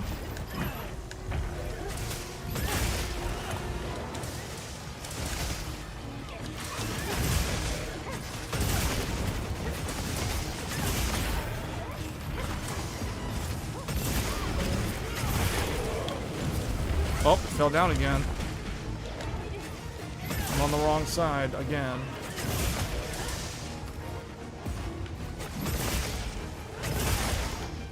Tail ice plate broken.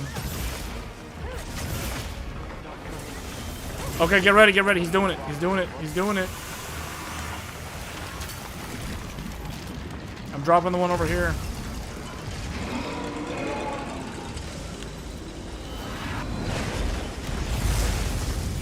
Can guard up 3 and guard level 3 block that?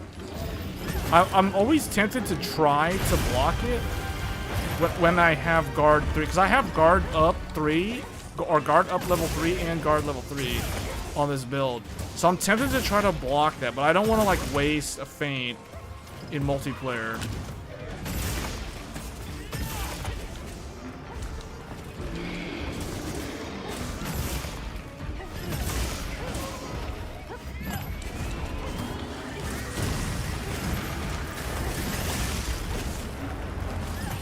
I should probably help heal that person. Oh wait, never mind, they healed themselves.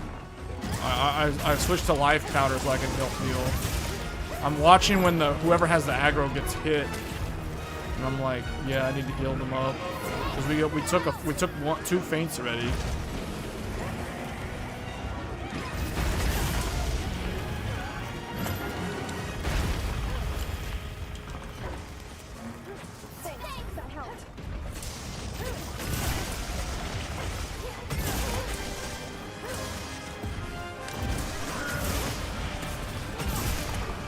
$709.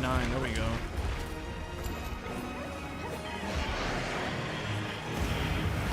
Ooh. Hold on. I'm gonna have to farcast your back after this because I need to restock. I'm missing the dust. I'm missing healing dust. I only have one life powder left.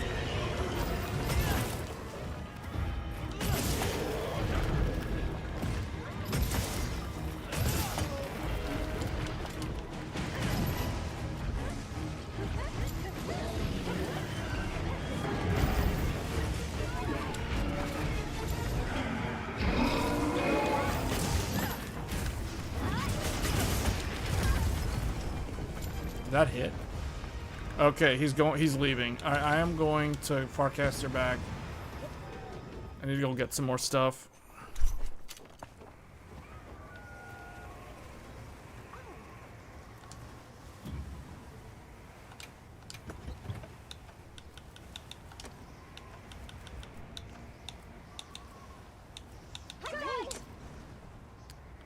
I got flash pods.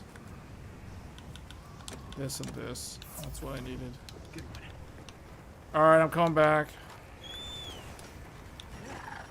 I'm gonna rebuff.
Does that work on him? Okay, that doesn't work on him when he's up there.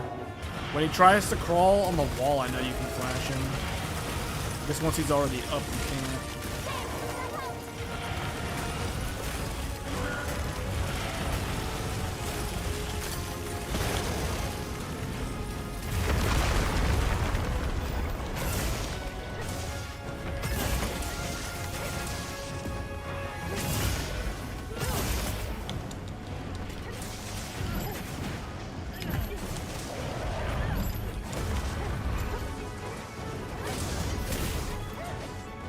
Oh wow, okay, we've done a good job. Like all of his armor is like broken. He only has like one arm.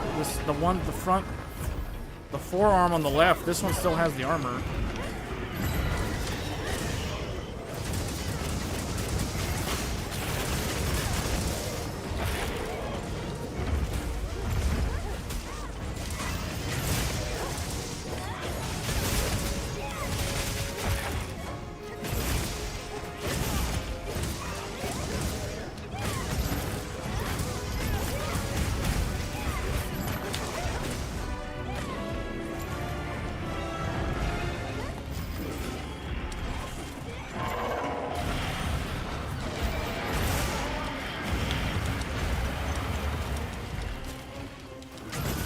Rolling like the skeleton from Demon Souls.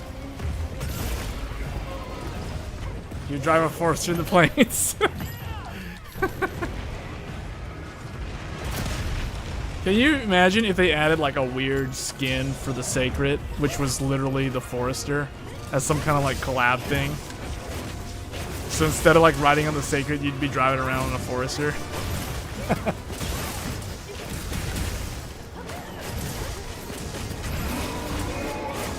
Did we talk about that Monster Hunter graphics card? There's a Monster Hunter Wilds graphics card. Well, I'll show it after this. Micro Center has it. It's at Micro Center for those of you that live near one.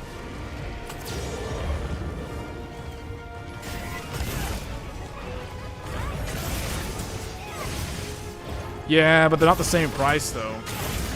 Basically, all they've done is they've added the price. They've added the price of the RAM to the bundle. So now it's like, if you look at those bundles from 4 months ago, they were like $200 less than what they are now. So it's like, yeah, it's a bundle, but it's literally just the bundle with the increased price due to the memory price increase.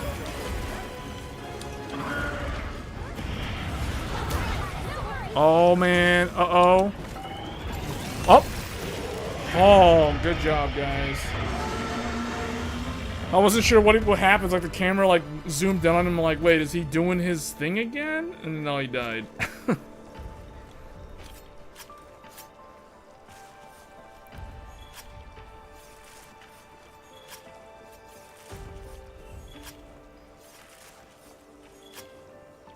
There was a Rathalos 4060.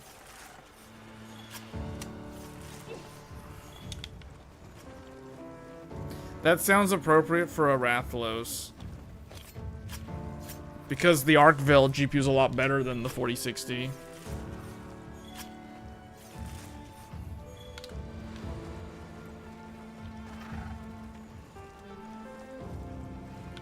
Alright, I think that was that. I still need the tickets for the Palico armor, which I do want to craft. Or at least the Palico weapon. Oh, I got 2. So that means I'm at 6, so I need 2 more.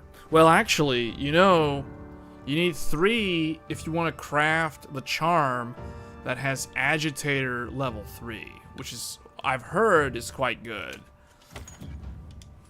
Even though there's all these RNG charms now. Like, if you want to guarantee yourself a charm that has Agitator level 3, you need 3 of these tickets to do that. So technically, I need 5 more of these tickets if I want to be completely done. That was a good clear time.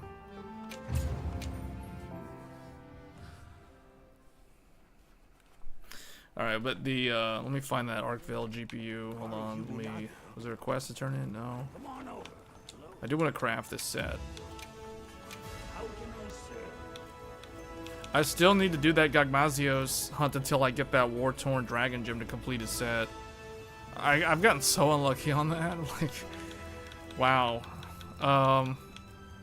Anyway. Okay, so we have, I think I have all the parts, yeah. So Jin Dahaad. I don't know if I'm actually gonna use the build, like the armor, because I'm so used to the Gagmazios thing that I got going on right now. But anyway, let's go ahead and craft the whole thing and wear it. Watch this. Watch this. Watch this.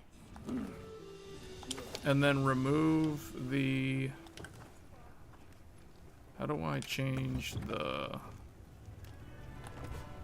Yeah, remove this.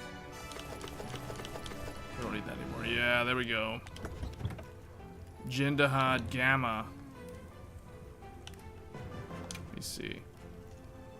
Okay, so Jin Dahaad Gamma is weird because it has Foray level 3, Coalescence 3, Bind Resist 2, weakness exploit level 3. So this, what's giving the weakness exploit? This gives 1. This gives 2. So the agitator level 3 and a 1. I feel like the coil.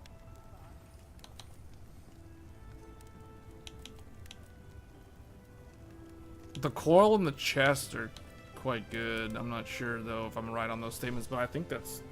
This set seems pretty good. Where am I getting that earplugs level 1? Is that from this? Okay, so what I want earplugs level 3 to be consistent with how I've been hunting this guy the whole time. And then I just need... I need divine... Oh, you can't get divine protection level 3 unless I find a charm. Yeah, unless I can find a charm that has divine blessing.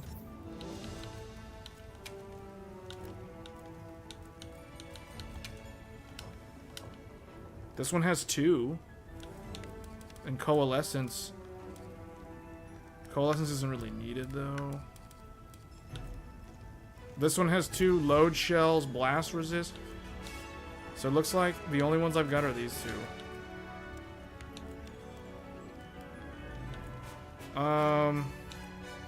So the question is, do I want 2 level 1 gems or do I want 1 level 2 gem? The coalescence level 1 is not really needed unless I like remove 1 piece of his armor. I just see when I first get a new armor set, I kind of want to try to use the armor set like the full armor set, even though eventually I'll mix pieces in to customize the build. I just want to see how it does by itself. So I think I'm gonna go with the level. I guess this one, because this will give me divine blessing level 3. Yeah, that gives me divine blessing level 3. This will give me earplugs level 3. So I can finish that. I can keep this. And then now I just need to do whatever I was thinking of doing. Weakness exploit. Or wait. Yeah, agitator is already maxed out on this set. That's pretty good. I'm going to max out weakness exploit. Max out this level 5. Weakness exploit level 5. It's been a long time since I ran a build with that. And then this.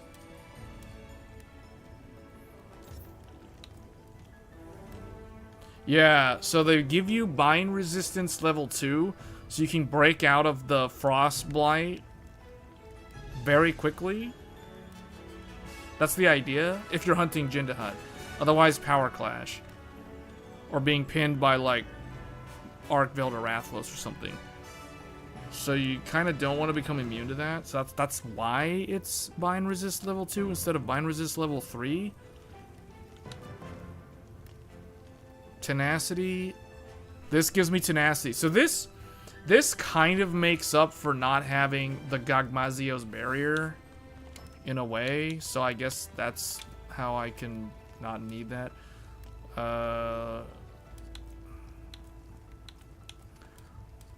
I don't know what to put for this one. Foray, I don't really care to level up all the way. I can't even do that on this one. Counter strike temporarily increases attack power after being knocked back. That tends to happen with him a lot unless you're perfect guarding all the time. Increases affinity if stamina is kept full. No.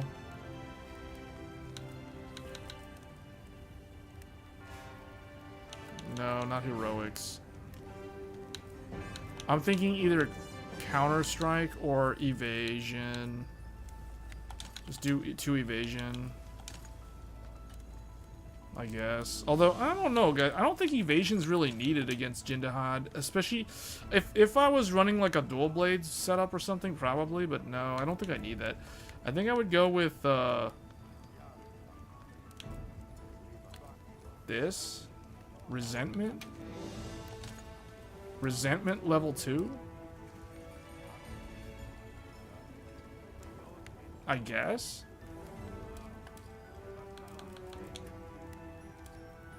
Bind resist to... Yeah, I guess I'd do that.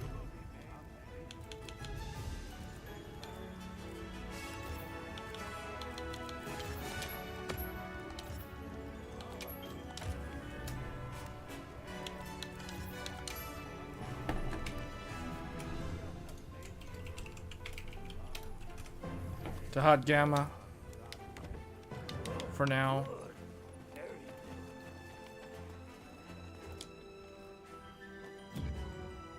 Still have insurance. I'm not gonna bother leveling up the armor. I just want to see how this set works.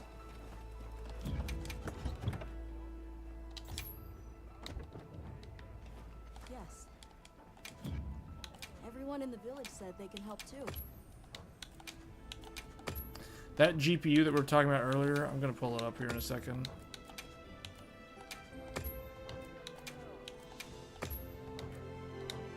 Here, Hunter. I was given this for you.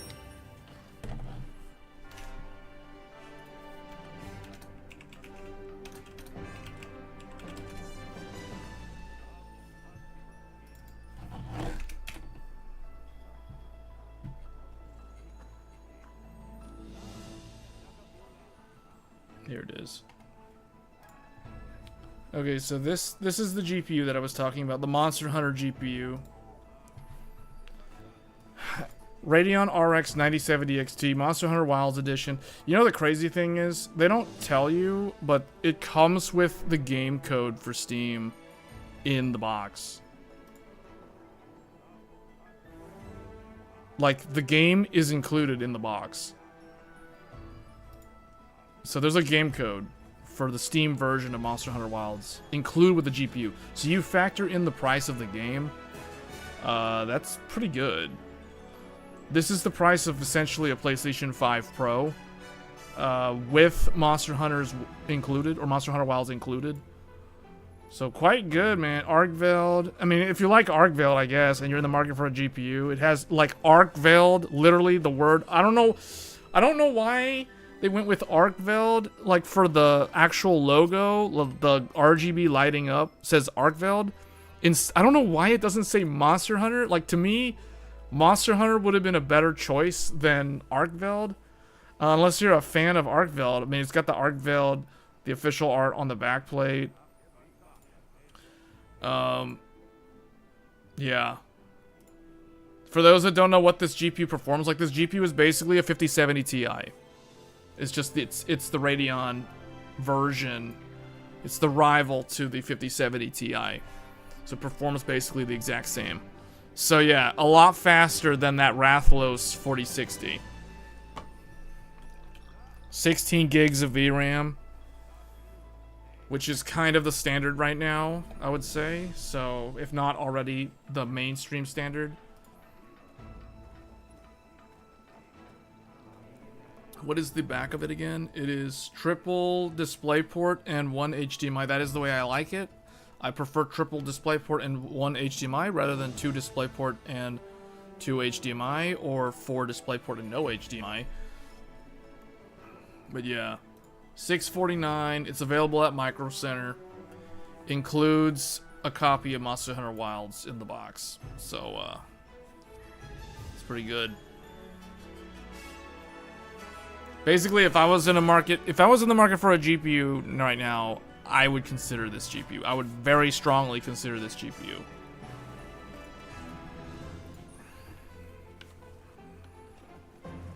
And for those of you that are wondering, actually, it's interesting. The performance that I am getting is equivalent to the graphics card, the Arcveld graphics card. So the performance that you see on screen right now is the exact same performance of that Arcveld graphics card. It's just the difference is I am using a professional workstation variant of that graphics card, where the Arcveld Monster Hunter graphics card is the consumer variant. So the main difference is the Arcveld GPU has 16 gigabytes of VRAM.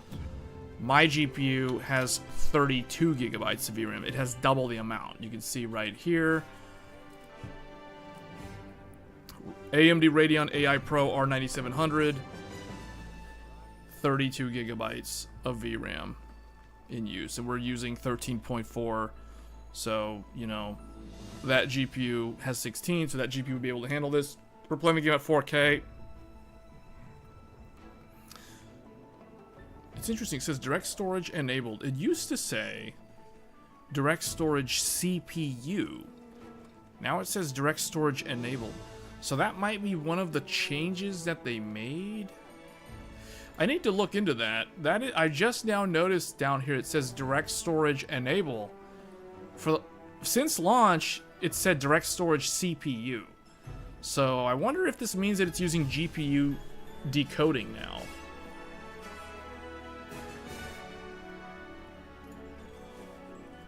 Do you play other games besides Monster Hunter? Yeah, I play a lot of other games on this PC.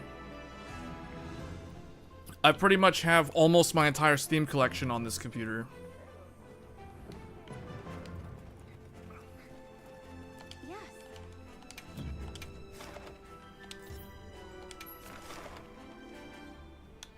I'm gonna post the quest again. Make sure you're prepared. Is the Pro Card ECC? I think it is. I literally have the box right here.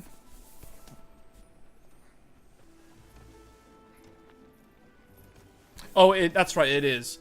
It is, but it's one of those weird things where on Windows, the ECC is not enabled. On Linux, the ECC is enabled. I remember that.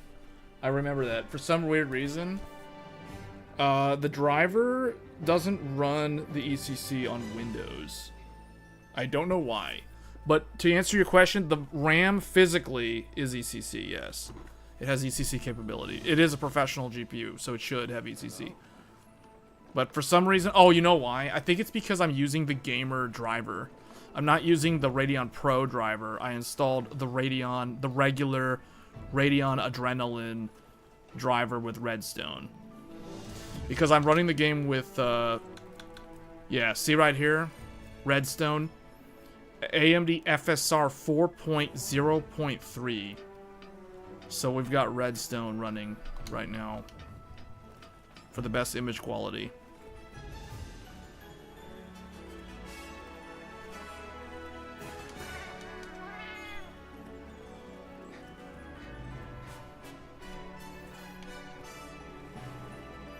Lexus is joining. I don't know if Lexus is watching the stream or if Lexus is just one of the people in the lobby.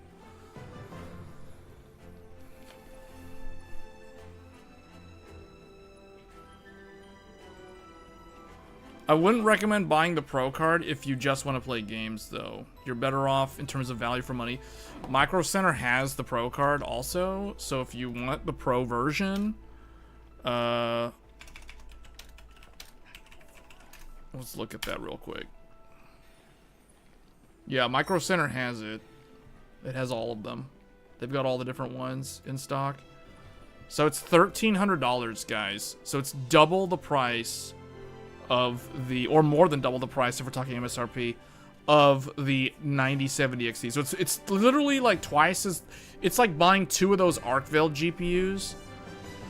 But yeah, Radeon AI Pro. It's a blower style because it's a professional card. But yeah, that's what I'm using to play the game.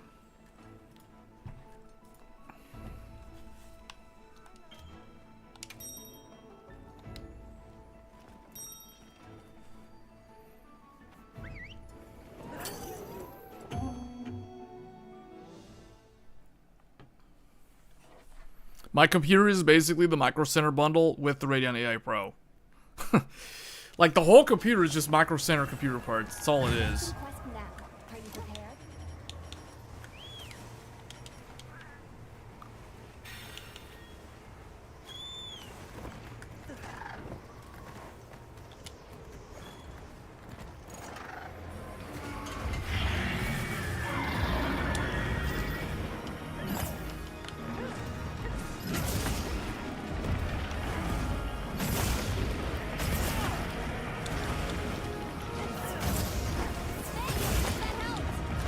What are the benefits of playing games with Pro Cards?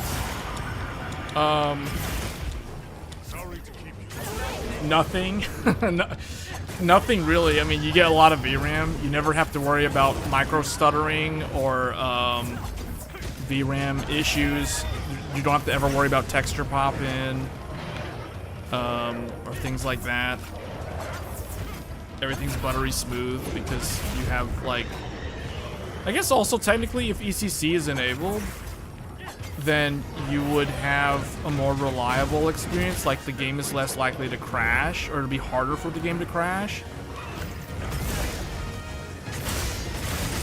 because you get error corrections. But error corrections is not necessarily a good thing. You don't want to be having memory errors.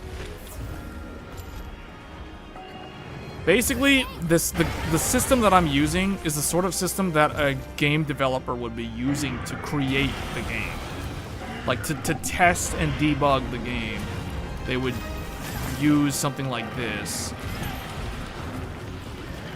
Because you could automate testing with this setup. Because my computer can literally run multiple instances of Threadripper simultaneously. I would launch the game a second time. Like, if I was, I'm just thinking if I was a developer. Like, I would launch the game. The operating system would launch a second instance of the game on a second graphics card and a second set of cores, because we have 24 cores and 48 threads. So we have a lot of CPU. 128 gigabytes of RAM, running at 6400 megatransfers with ECC. So you can see how this sort of system, I don't have to worry about, like, crashes or weird, like, stupid instability with the game or things like that. It's harder for that to manifest on a system like this. The system's way more reliable.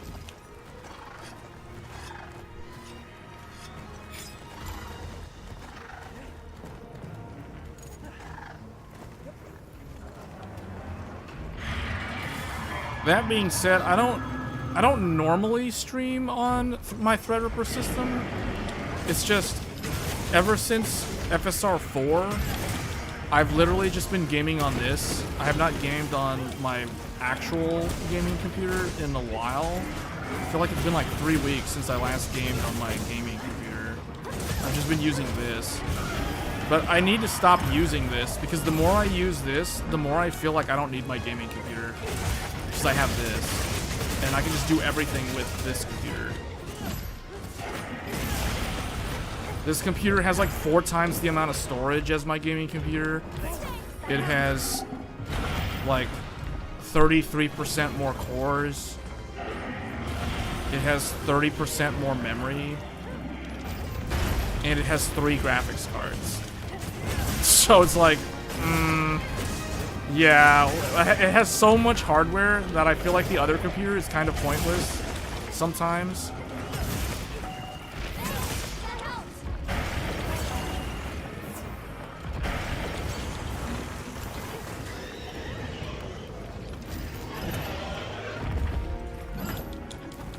I don't think I'm gonna be able to get to that tail in time.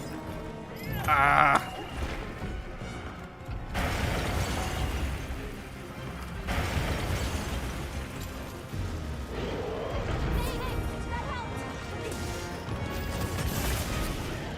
The Godlike is the other computer. That's the gaming computer. I haven't used it in like 3 weeks. It's been in S3 sleep, suspended RAM for like, what is it, like 21 days at this point? When I wake it up, it's probably gonna have so many Windows updates waiting to install.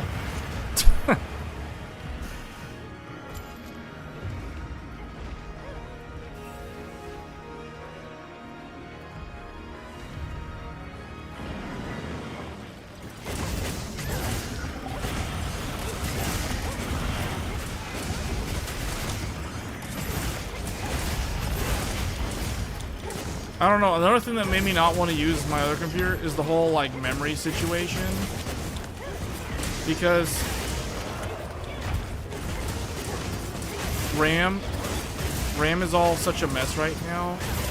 So I have all that memory, and remember we were talking about this last week, where I was saying I'm thinking of selling my memory, my DDR5, to make like $2,000 or whatever. I could make over $2,000 selling my memory. That's kind of ridiculous saying that. That sounds so disgusting saying that. That just shows me the reality of the type of market that we're in right now. It's so sad. So basically, I could sell parts of my godlike computer to make enough money to buy an RTX 5090. You know what I'm saying? Like, that's kind of ridiculous. And the more I think about it, the more I want to do it, because I just was explaining, like, I can literally just game on this. Like, why do I need the godlike computer?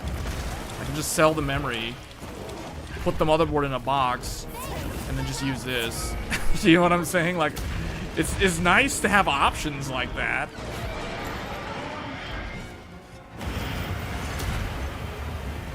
Yeah, right? I could turn into a scalper. You can't call me a scalper, though. I didn't buy the memory with the intention of flipping it to make money. You know what I'm saying? Like, that was never my original intention. But I'm just saying, in this market, the fact that I have the option to do that is pretty sad, that the current state of affairs for the PC gaming market is just so bad right now. That I can say something that outrageous, like saying, oh, I can basically sell parts of my godlike computer to make money to buy an RTX 5090. Like, the fact that that is a real thing that I could actually do is kind of, to me, it sounds awful.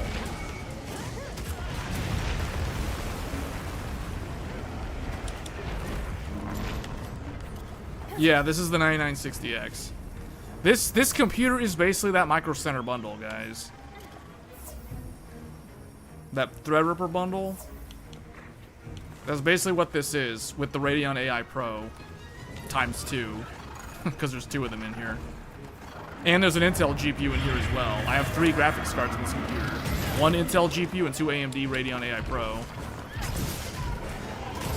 So I currently have, when I'm doing AI, if I'm running LLMs on my computer, I can run the 120 billion OpenAI using Vulkan across all 3 GPUs, the Intel plus the 2 AMDs. And that gives me, what is that, 64 plus 16. So 80 gigabytes. I've got 80 gigabytes of VRAM in this computer.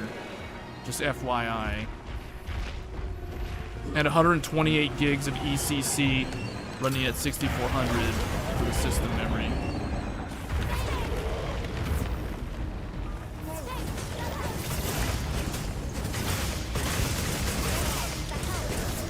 Now do you see why I'm thinking about selling my godlike parts?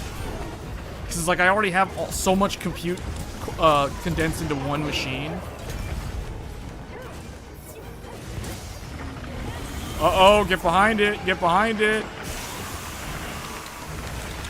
Oh no.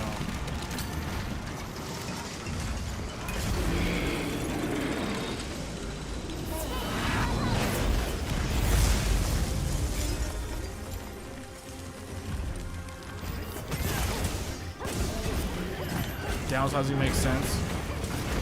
Yeah, it does. The only thing, though, is if I sell that memory, I can't make any memory how-to videos anymore. Because I won't have that RAM available. You know what I'm saying?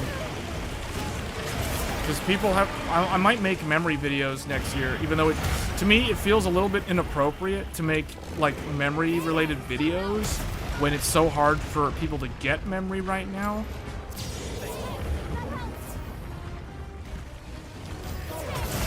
Because I was thinking of doing more 192 gigabyte DDR5 content.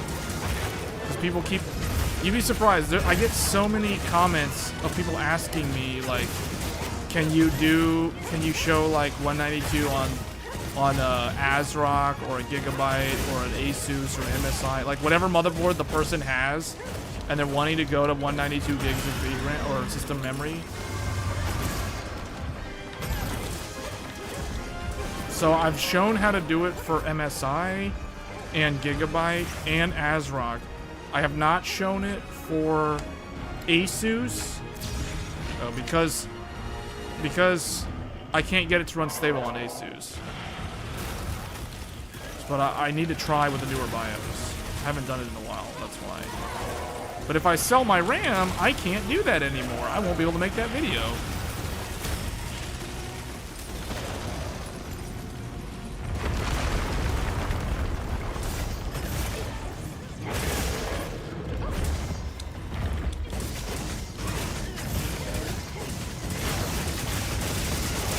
So that's kind of the reason why I keep thinking of selling my RAM, but then reality hits and I keep thinking, well, because of my YouTube audience, I probably should keep my RAM because if I need to make content, I need to have that memory on hand. So that's why I'll most likely end up keeping it. Even though the idea of selling it to fund a 5090 is very, very tempting.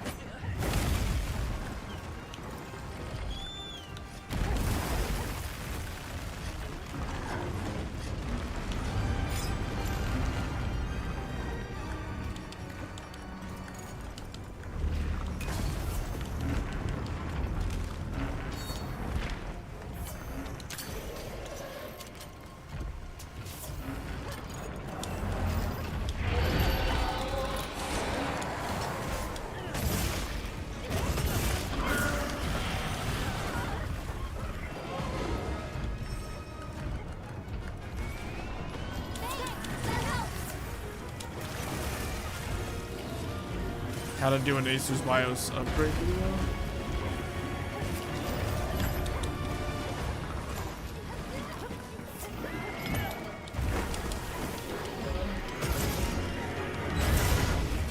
Yeah, I think that's most likely what I'll end up doing for the first half of next year. Is just gonna be a bunch of how-to videos, because there's not. I'm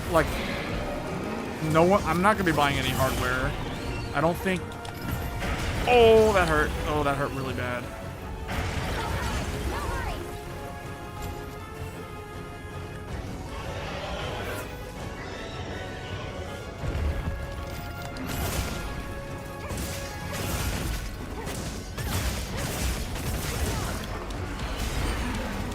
He's gonna do his thing soon. I can feel it. He's gonna go through the Nova soon. Yep, he's doing it. I called it. I could sense it. Oh no, I don't think I can get to that in time.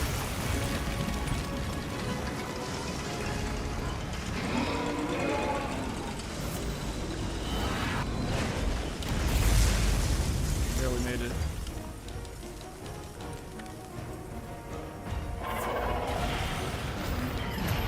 The tail's still up.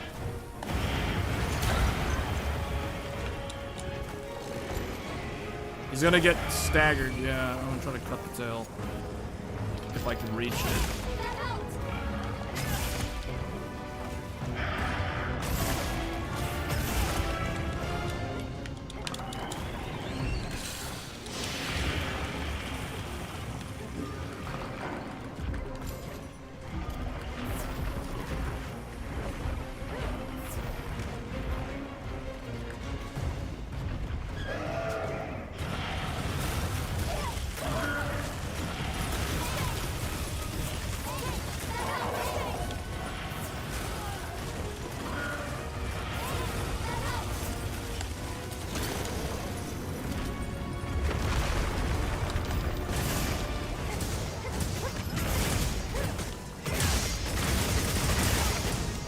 I got the affinity. All right, now I'm tanking.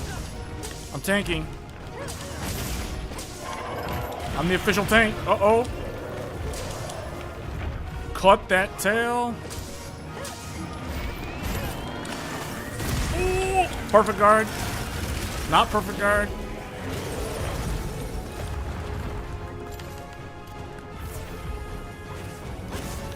Did it cut the tail? I got it. Alright, I'm going for the arm. I'm going for the arm.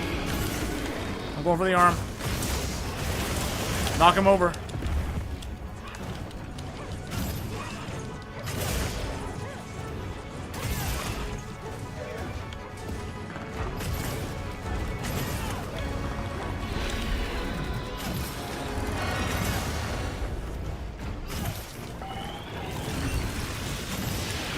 I knew I was gonna get hit from that. Sometimes the only problem with the greatsword is sometimes when you commit to an attack, you know you're gonna take damage.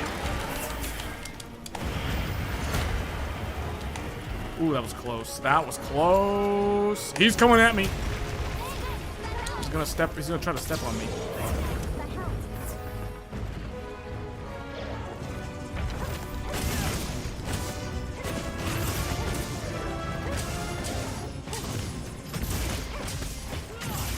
It hit. I don't know what the number was, but it hit.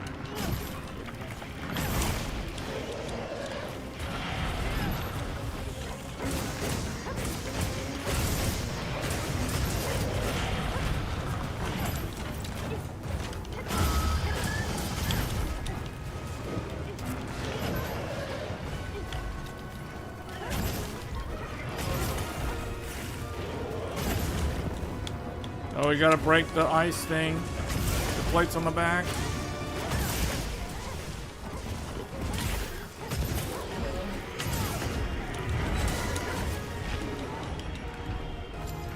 Let's trap him.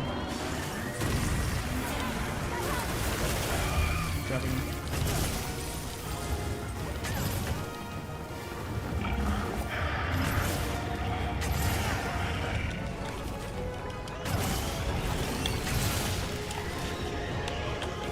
Oh, someone interrupted him. He was gonna do his cold breath and he like stopped. I was ready to block it, and then it's like I have a feeling he might do his thing. He might do his thing. We don't currently have any.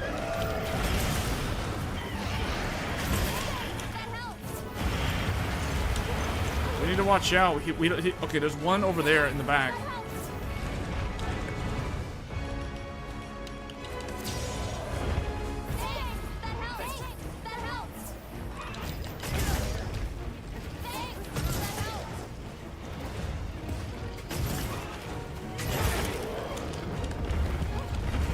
Fell over again. Good. We gotta finish him off quick. I have a feeling he's gonna go for the supernova. When he gets up, he's gonna be like, "You guys are out of here."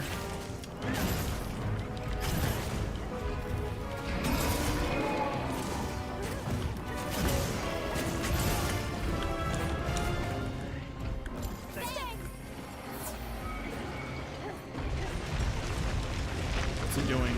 Oh no, he's like walking into the wall.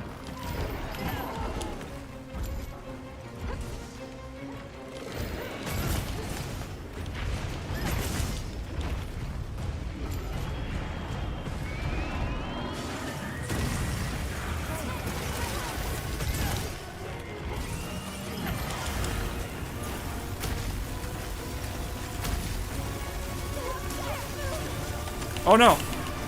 The heck? Hold on.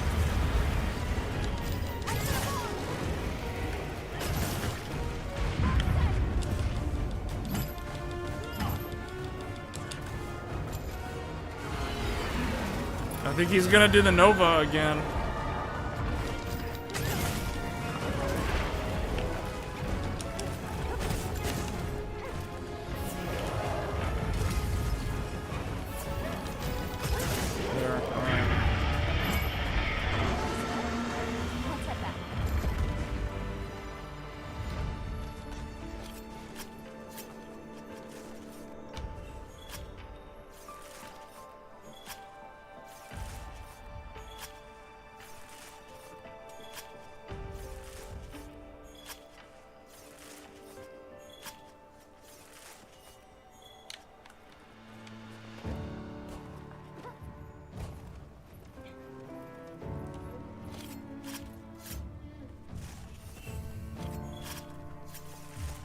I think depending on what I get here, I might be done with this or may need to do one more run.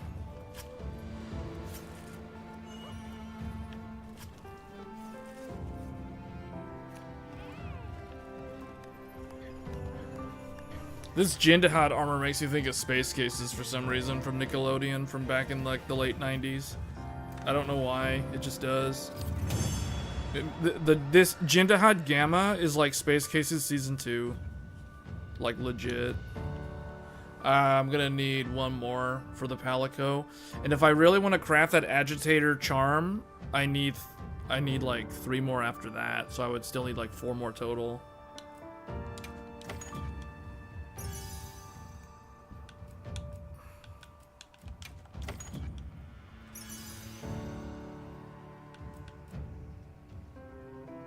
Ooh, this one. Ooh, I like this one.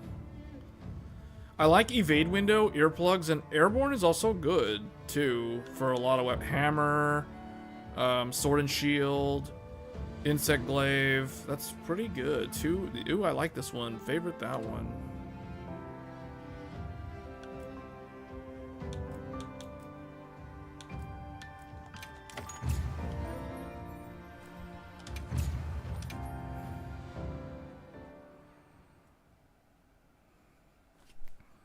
I mean, the people that are watching this stream, I think I know some of you. I know your computer specs because I think you've told me your computer specs before.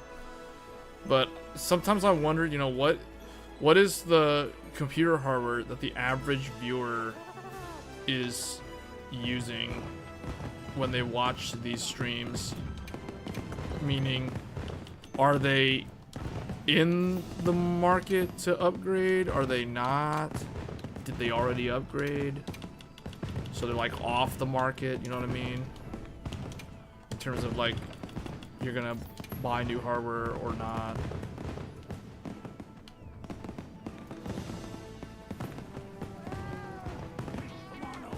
My Palico's wearing the snowman outfit. Yeah, my Palico's got the snowman, snowcat. Oh wait, I need. Oh yeah, that's right. One more.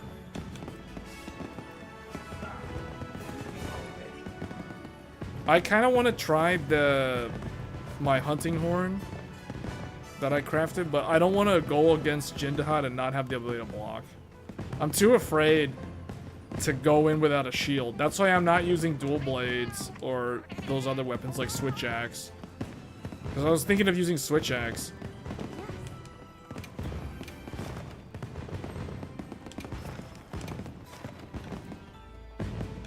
Alright, I'm gonna use Lucky Voucher on this next one. 9900K, that's pretty old. Make sure you're prepared. Yeah, that's old.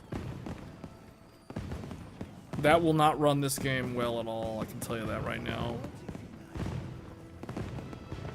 I mean, you can get like playable frame rates like in the 40s, I guess. But you're not gonna be getting like 60 FPS in this game with that CPU. Like, to me, if I have that, I would be upgrading. Because that's kind of like what? That's like Zen 2 in terms of performance. So that's like a Ryzen... A 9900K is like a Ryzen 7 3800X. Or 37. It's like somewhere around there. Some games it's a little bit faster, some games it's equal or a little bit slower. It just kind of depends. But in general, it's like Zen 2.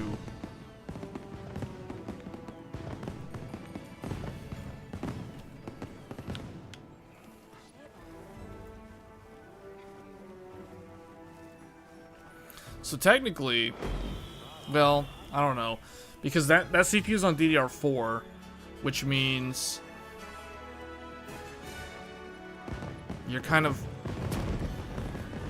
I don't know how much RAM you have in that computer. If you have 32 gigabytes of RAM, you could potentially do an upgrade and stick with DDR4, but I don't know if that's,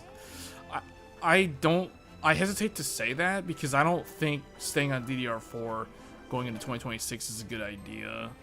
Some people will say yeah, but no. I play too many modern games to know that DDR4 is a bottleneck.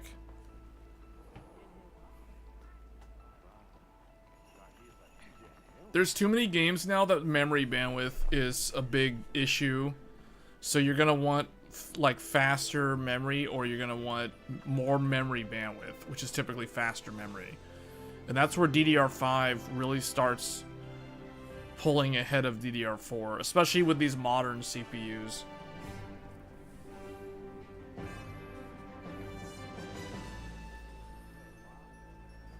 Yeah, I like this Dahaad armor. This looks cool. It's cool looking armor.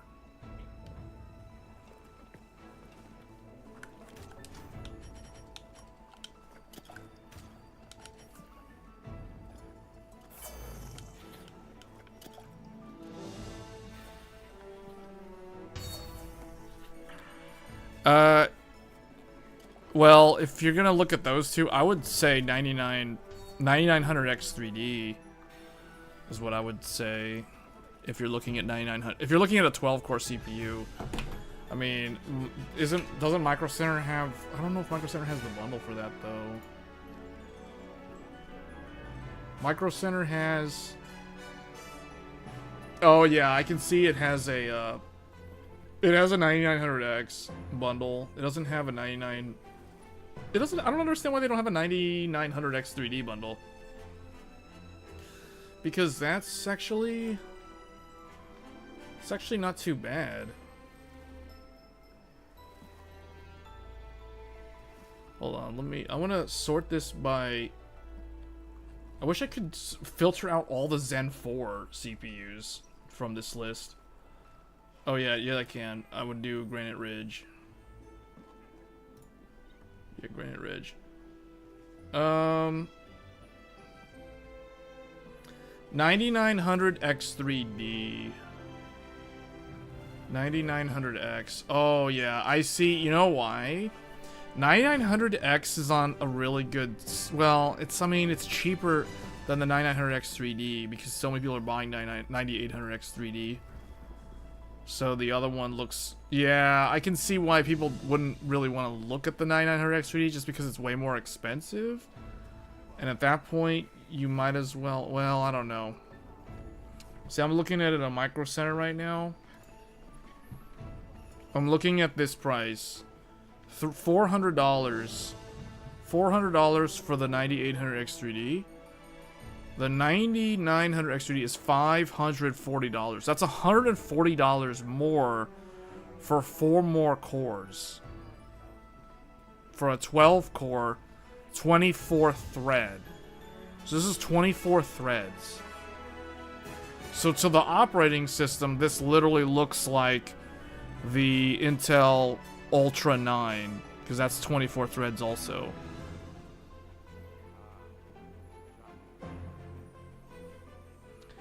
The 9900X is $370, so it's $30 less while providing 4 more cores. But the big thing is that this one doesn't have the 3D cache. But see, if you're looking at an 8-core CPU, the 9700X without 3D cache is $280. So it's kind of like... It gets kind of confusing to choose when you see these. So it's kind of one of those things where it's almost like I would either only look at X3D or only look at non-X3D. Because if you look at the non-X3Ds by themselves, the pricing scales properly. If you look at X3Ds by themselves without all these non-X3Ds, the pricing scales linearly. You have $400, then you have $540, then you have $660. So that's kind of how the X3Ds. So the X3Ds command a premium right now because of the popularity of these CPUs. The non-X3Ds are priced more like they're priced more in line with what Intel CPUs are priced at right now. The Intel CPUs, like if we go to all processors, oh man, now we got all these other guys. So currently, the most popular, the one that sells the most, the top 3 sellers at Micro Center right now are number 1, 9800X3D, number 2, 7800X3D. Zen 4 coming in at $330. That's actually a pretty good deal. Although this is previous generation. And then you have the flagship, the best of the best, hands down best CPU globally right now for everything. For multi-thread, for gaming, for productivity, for whatever. The 9950X3D, $660. So that is basically the best of the best. hands down. But that's like way more expensive than the other two. That's the third most popular selling CPU from Micro Center. Then we have fourth place, the Ryzen 5 7600X3D. Then you have Zen 3 with a Wraith Prism cooler for under 200. That is actually, considering that's a very nice cooler in the box, that is actually quite good. Then you have the 7600X, the 97, this. Wait a minute. So you got 3, 6, 9, 10. Okay, so the Intel, the most popular Intel CPU, which I find disgusting, is the 14700K.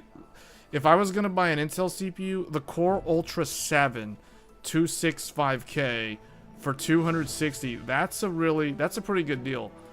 This 14700K is trash, so I don't understand. People who are being misled are purchasing this over the Core Ultra, because the Core Ultra is better than the 14700K. So, and it's less money, which is hilarious. So I don't understand who's buying 14700K over a Core Ultra 7 265K. It's more money and it's worse. So it's like, why would you buy that? That's like terrible. And then you have the Core Ultra 9. At least the Core Ultra 9 is outselling the 14900K. The 14900K is also utter garbage. That's $400. This is more expensive though. $90 more money. If I had to choose at these price points, I would get the Core Ultra 9 285K over the 400. I would spend $90 more to buy the Core Ultra 9 because it is better than the 14900K in every way except for the fact that the 14900K has hyperthreading on the P cores.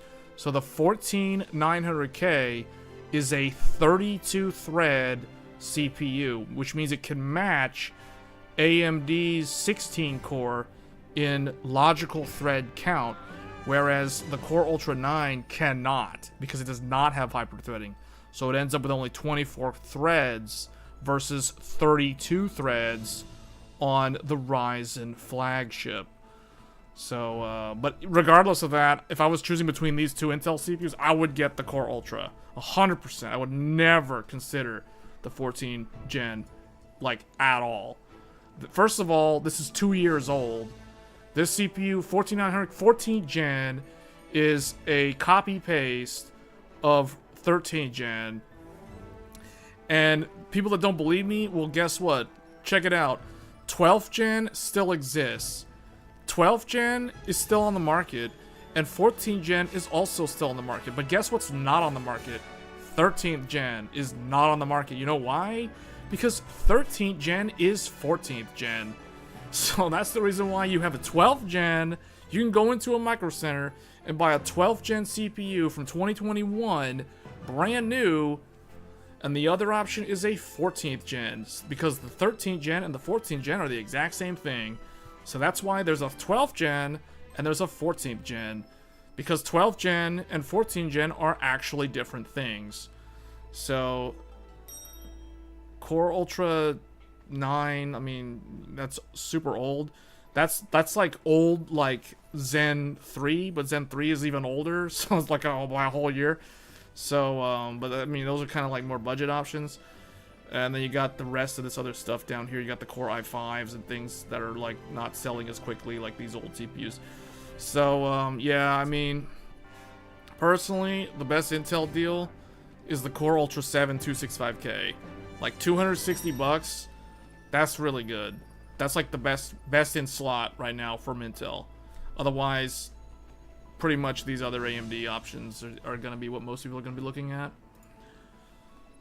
Alright, these people are waiting on me, so we're going to go. Is Zen 4 still good? I mean, yeah, it's still good. I mean, but I would definitely go with Zen 5. But I'm someone who doesn't like to buy last gen. You know what I'm saying? I would spend a little bit more for the current generation rather than settling on last gen. Because in the grand scheme of things, the amount of money you save is insignificant. Going with Zen 4 over Zen 5. And you're missing out on full 512 data path AVX 512. So that's the reason why I would not go with Zen 4 over Zen 5. So basically, I would choose Zen 5 over Zen 4 because of the improved feature set that Zen 5 offers over Zen 4. And I would go with Intel Core Ultra over 14 Gen because Intel Core Ultra is just straight up objectively better than 14 Gen in every metric measurable. The platform is better. The CPU doesn't have the stupid risk of dying because of voltage degradation, irrespective of BIOS updates. I mean, that's not going to be a problem on Intel's Core Ultra, where it is a problem on the 14 Gen CPUs. I've heard of 2 people that I know now that both updated the BIOS of their 14 Gen CPUs and still ended up with dead CPUs. So, I mean, yeah, that's why I don't, that's one major reason why I don't recommend buying 14 Gen.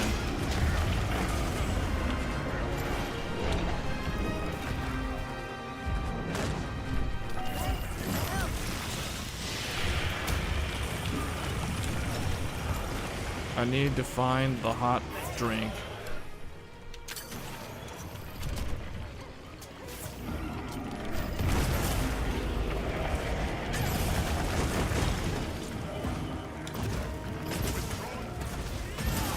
Hisoka is joining. So we got someone from Fatal Frame coming in here. What's going on here? Are they gonna send the ghosts after Dahaad?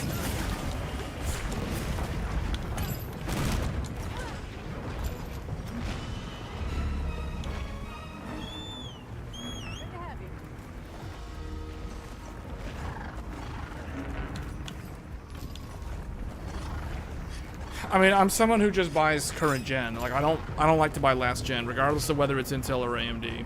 Like, I'm not going to recommend 14 gen. I'm not going to recommend Zen 4.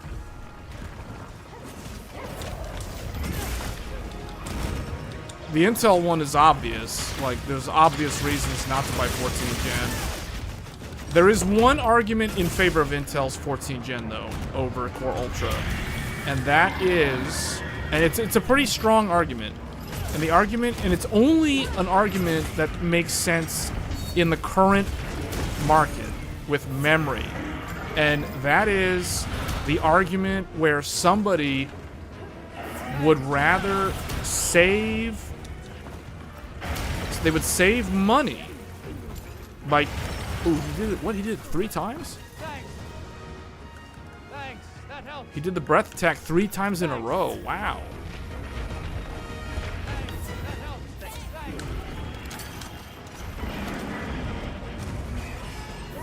Did I hit the Hirabami with the drop instead? Not sure what happened there. I think I hit the Hirabami.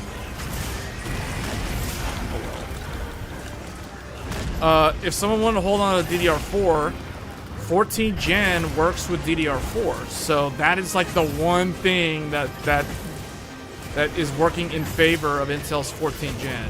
You can run the 14 Gen with DDR4, so you can basically avoid having to spend on DDR5. That assumes you already have DDR4 and you already have a decent amount of DDR4, meaning you have at least 32 gigabytes, if not 64 gigabytes, ideally. And if you're on an i9, you better have 96, because 96 is the proper ratio for the i9. It's another like unknown thing that people don't really know about when it comes to the big expensive CPUs.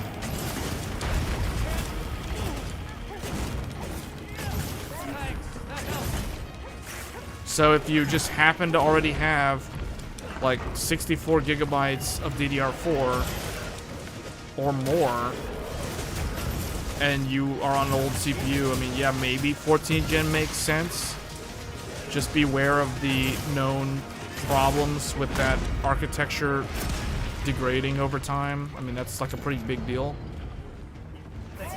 And the fact that you're also buying into a 2-year-old, well, technically 3-year-old platform in terms of the generation. Z790 is 2022 technology we're talking about here. So that's like already middle-aged motherboard in my mind. So long-term support, not very good. So I mean, but see that's all because of this whole situation with memory. Am I actually making the case for 14 Gen Intel? Same can be said for AMD's like Ryzen 5000 because it's DDR4. So if someone wanted to avoid, well, AM4 obviously, like if someone's on an AM4, they don't have to do anything. They can just buy the latest AMD Zen 3, you know, like the 5800 XT or whatever, and then they're basically good to go. The platform's still kind of old. It's old, but if they're on something that's way older, it's still an upgrade for them. And they don't they basically avoid the memory and all that stuff, and they keep the same motherboard. So yeah, that's kind of a no-brainer. That's why the AMD platform, that AM4 platform, is still so legendary though, because you get so much mileage out of it, and you can avoid DDR5. You don't have to buy a new motherboard. You're missing out on platform features though.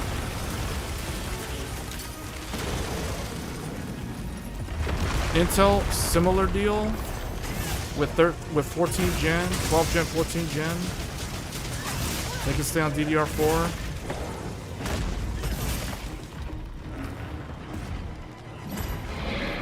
Intel's iGPU better than it? No. No, it's not. Core Ultra, yes. 14 gen, no.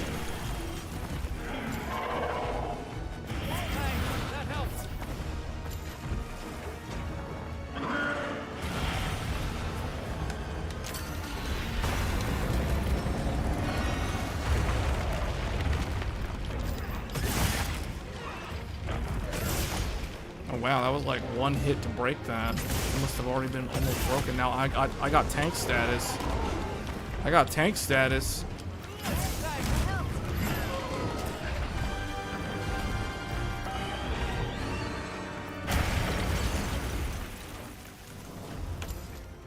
Oh, I thought he was gonna do that to me twice. Well, I got scared. I thought he was gonna hit me again.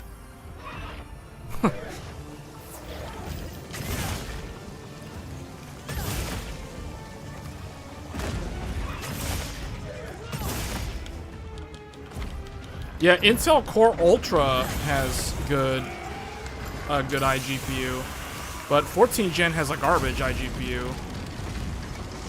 Same as AMD's iGPUs.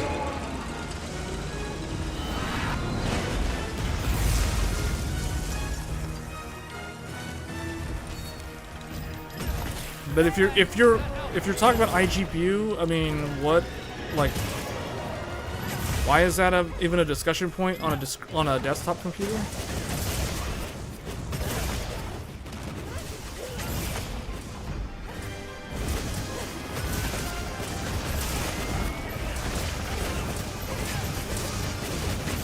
You're talking about the video engine? The video engines are the same, except Intel Core Ultra is better. Intel Core Ultra, that might be a good video topic, actually.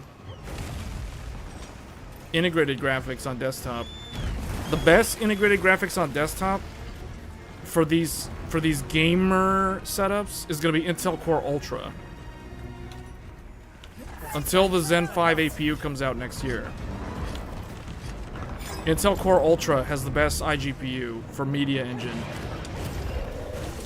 It has AV1 encoding. 14th gen, 12th gen, and all the AMD stuff does not, I repeat, does not have AV1 encoding in the media engine. This is why I say that 14th gen, 12th gen, AMD Zen 4, Zen 5, Zen 3, all of them are basically the same when it comes to the video engine. Intel Core Ultra is better than all of them.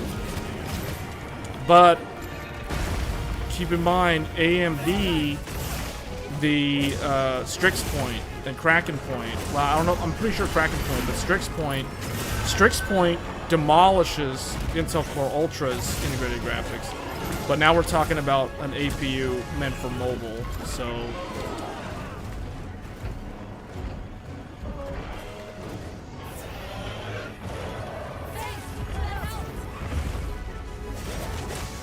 Like Strix Halo, for example. Strix Halo has integrated graphics that is so far ahead of anything that Intel has right now in their integrated options that it isn't even close for desktop.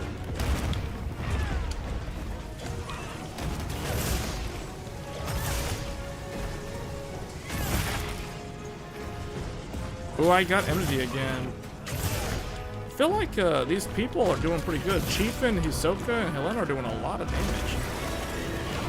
Because I feel like we're progressing through this super fast.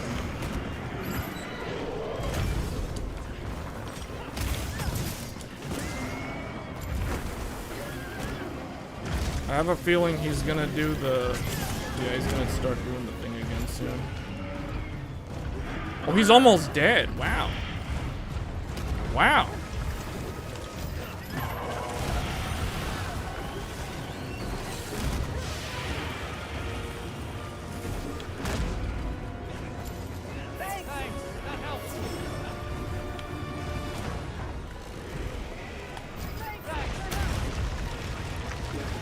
Ouch. He's trying to step on me. He's trying to step on me.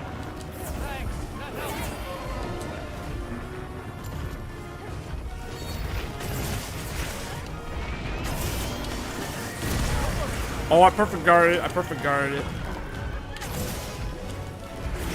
Hold on, I'm still tanking him. I'm still tanking him. Maybe I should stop turning him around. I don't know.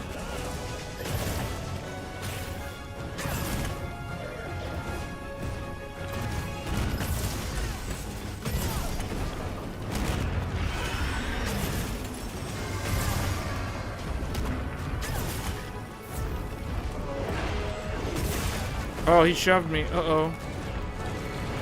Uh-oh. I'm stuck in the corner. I'm stuck. I don't know. I'm gonna try to roll. He won't let me get out of the way. Alright, I guess I'm gonna have to tank him. I guess I'm gonna have to tank him. Until he starts doing his supernova. You guys deal the damage then, I don't know. I'll just sit here and walk him like a tank. I'm just tanking. Yep, I'm just tanking. I guess don't attack his face, because I'm just blocking. Oh, no, no, no! I got greedy and almost died. Uh-oh, I got greedy and almost died. Oh, man. Oh. Okay, wow, we did good. That was some good DPS. We had some really good DPS there, because he didn't even get a chance to do his Nova in Phase 4. The DPS was so good. And I just stood there and blocked for like 2.5 minutes, and then it was over.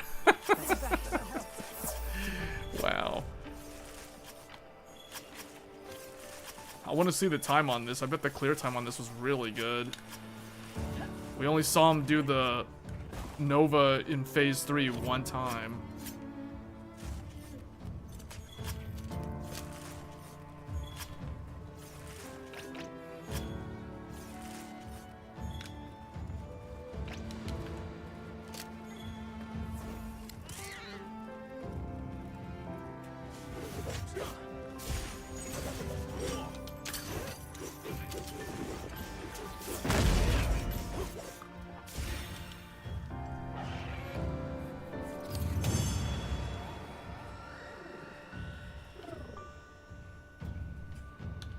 Alright, there's my third one for the Palico. 13 minutes?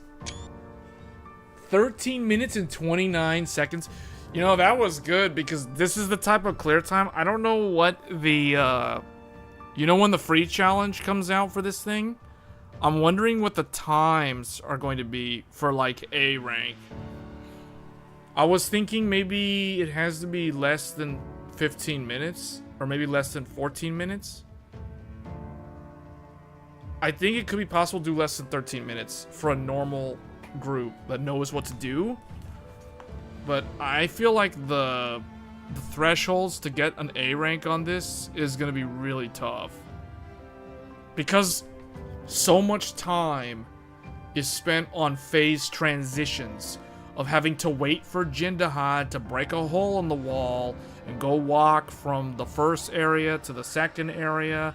Then he goes and walks to the third area. Then he goes and jumps down to the fourth area. Like, a lot of that is... It probably wastes like a whole minute and a half of just him doing the phase transitions. So that's why I feel like this... The timing on this is going to be really, really rough to get A rank on this. That is the best clear time that I have seen on this so far, though. Sub 14 minutes. Yeah, we can do Gagmazios. I still need to get that Gagmazios gem, so yeah, we can do that. Ooh, I like this. This is good for a tank. This is very... Ooh, I like this one, too.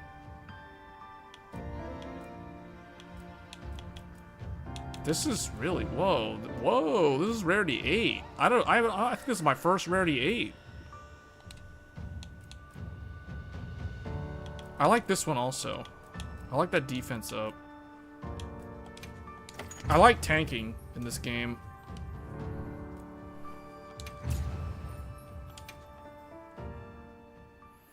Alright, we can do Gagmazios. I gotta change my build.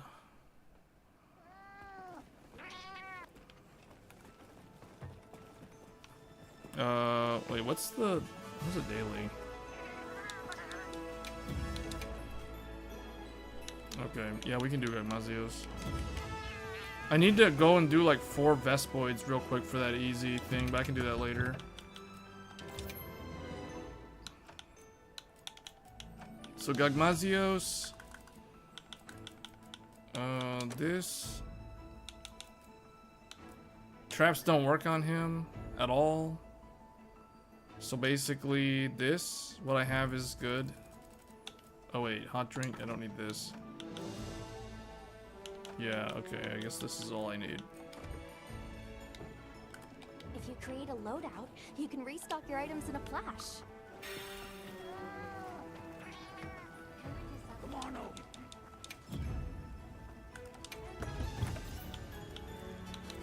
Alright, Gagmazios.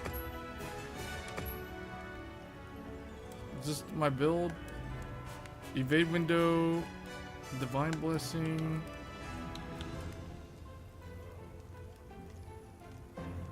Yeah, this looks right. Okay. And then you start with this one. I think I have a new... Oh, yeah. I have a Fire Greatsword now. Actually, you know what I want to try doing? Although I don't like not being able to block him. Yeah, I'm just going to run with this for now. I wanted to try Hunting Horn.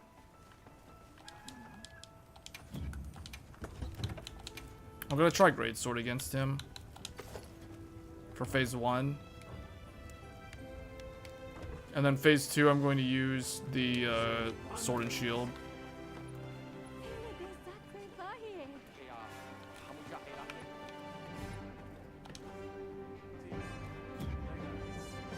Okay, I still have insurance. Alright, let's do Gagmazios. I don't think there's anything that I need to do, right? Yeah, okay. Alright. Spectre of their sins. I'm gonna use my lucky voucher, hoping I can get the gem.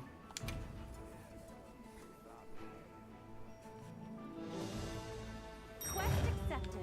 I really need the gem. I want to be able to complete the armor set.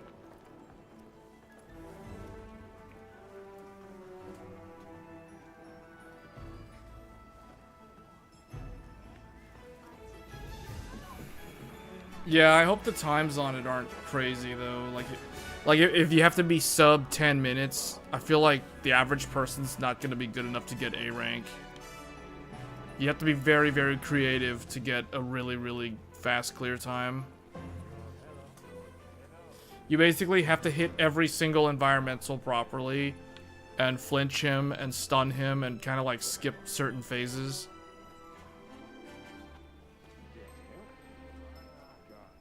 Did you ever hear of KFA Bender for? No, I've never heard of them. Are you talking about like a CDW type company? Like a VAR?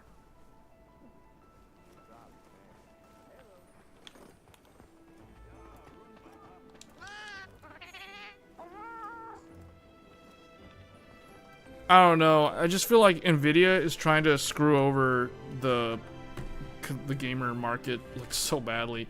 It's funny because the whole memory situation is a good excuse to be like, hey, the PC's too expensive to build right now. Why don't you sign up for GeForce Now and avoid having to spend a lot on RAM altogether? Just go cloud gaming and subscription service. You don't need to own your games. Like, why not? Who needs to own their games? Just go to GeForce Now. Now there's an even stronger excuse for GeForce Now.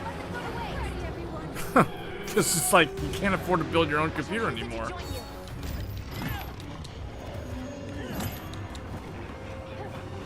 I was thinking a few days ago how the consoles may be our last hope.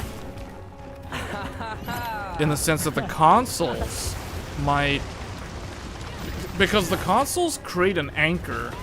They create a stable anchor for the gaming market. Without them, there is nothing putting games in check in terms of the requirements. Like, literally every game could end up like Monster Hunter Wilds in terms of how it performs. Or Crysis. Or Cyberpunk 2077 when it was brand new. You know what I'm saying? A buggy mess. Unoptimized slop. Like, there's nothing preventing games from becoming that and requiring incredibly expensive hardware just to brute force your way through the unoptimized slop. You know what I'm saying? Like, there's nothing doing that. It's the consoles that put that in check. They keep those things in check because they provide a curated standard spec that games should be built towards to achieve some kind of standardization for like a mainstream audience, mainstream end user that can achieve that can basically game at a specific price point. You know what I'm saying?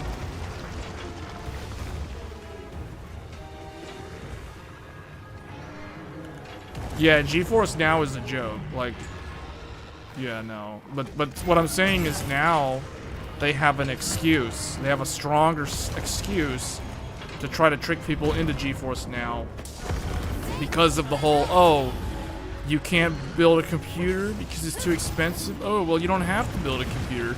You can just sign up for GeForce Now.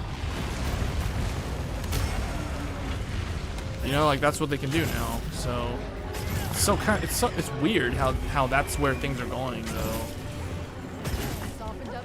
Like, games could be on the way out, guys. Like, games could end up like movies. Because you know how...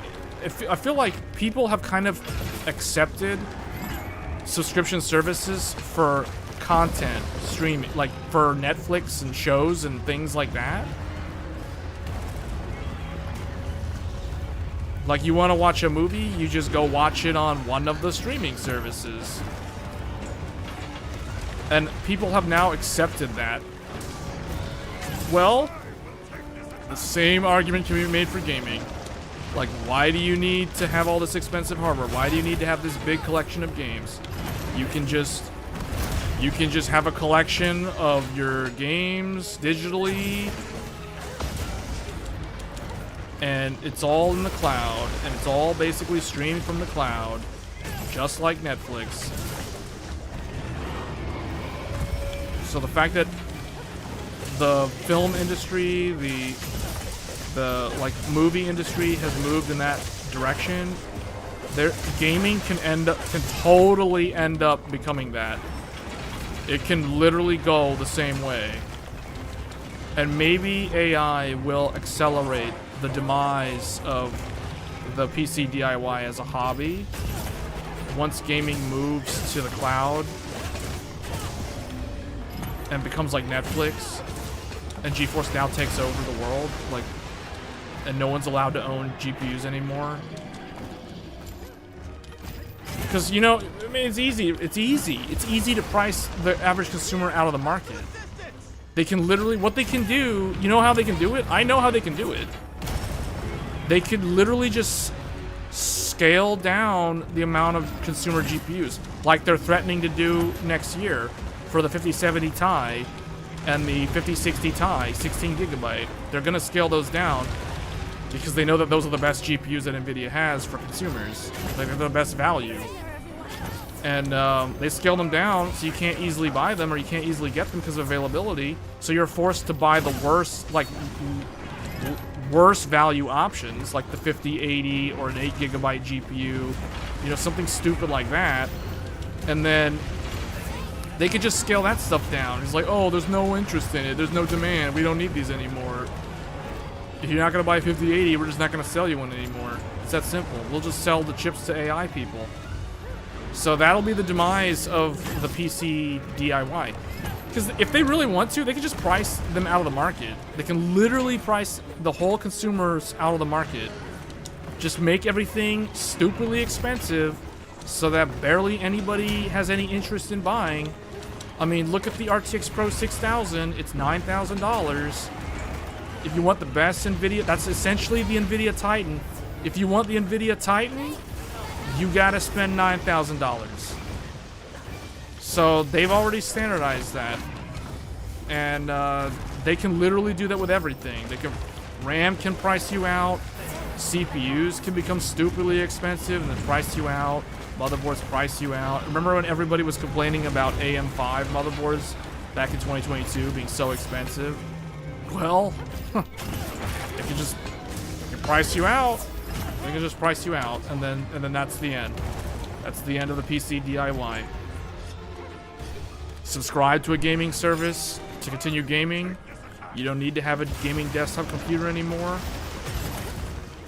You don't need to worry about RAM prices, SSD prices. You don't need to have local storage. You can just store all your family photos and everything in Google Drive or Microsoft OneDrive. You know, like, who needs any of that local storage? You can just put it all in the cloud. It's all safe and secure.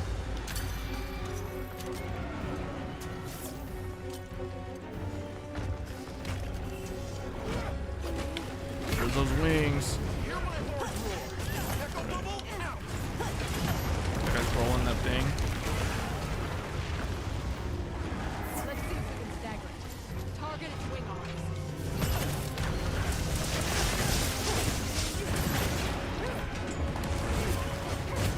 Your 9800X 3D. Wait, why do you have Why do you have three 9800X 3Ds? Did you build like multiple computers for family members or something?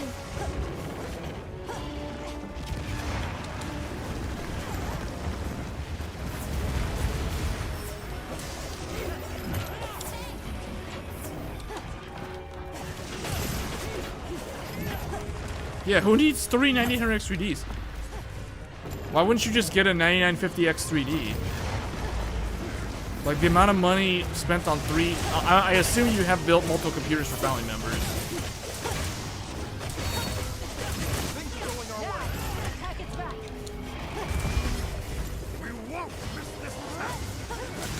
I don't know if I can reach it. There, I got it. Oh, man, everyone's going. Dual Blades is so good right now with the GOG upgrades.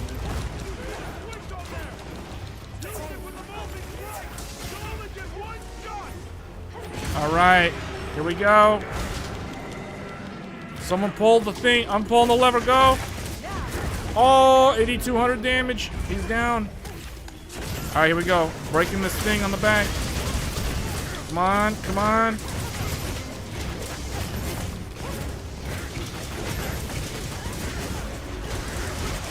Still didn't break. Man.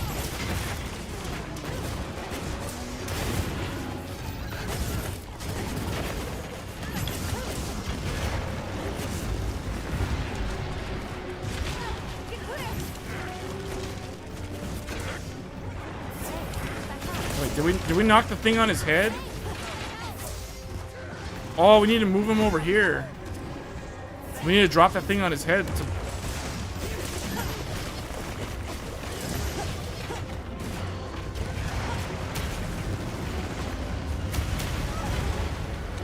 Oh.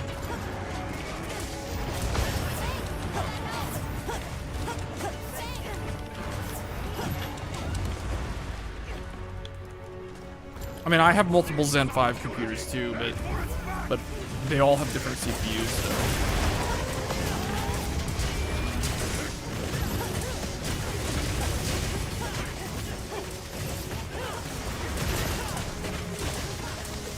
Yeah, I built a computer for my mom also last year, and you guys may remember that computer because I featured it on the channel last year.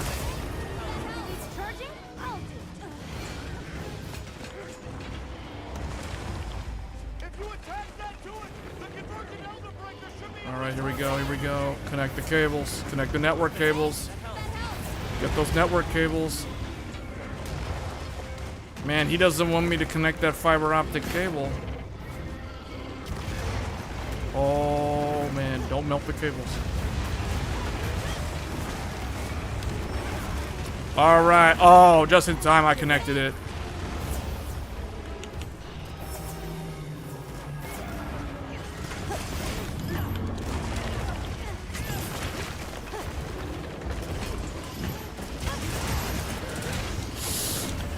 Oh, the lava. Avoid that lava, avoid that lava. Got a sand barrier. We need more boron and sand. Boron and sand. Get away from that corium. Get away from that corium. The radiation is very dangerous. Radiation is off the scale, man. This is like we're in like a Chernobyl thing or something. This is weird.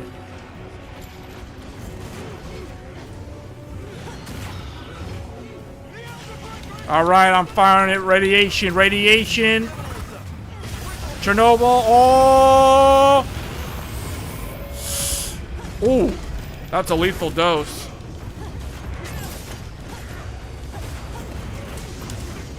I like how this music, I want to hear the actual OST without all the, like, fighting sounds. Because this part of the song is like, it just goes crazy. There's like the background, there's the chorus going.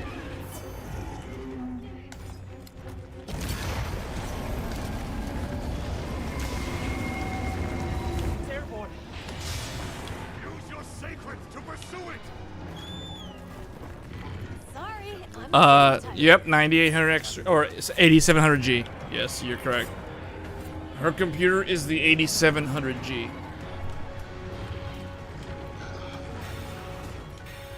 That was that computer.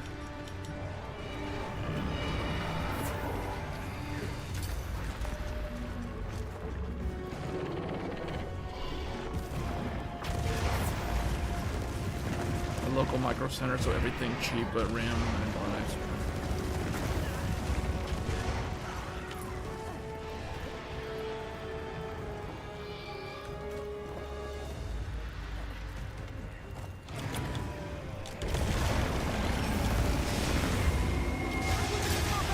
Oh, this part again. This is like my least favorite part of this thing, having to use the anti-wyvern gun.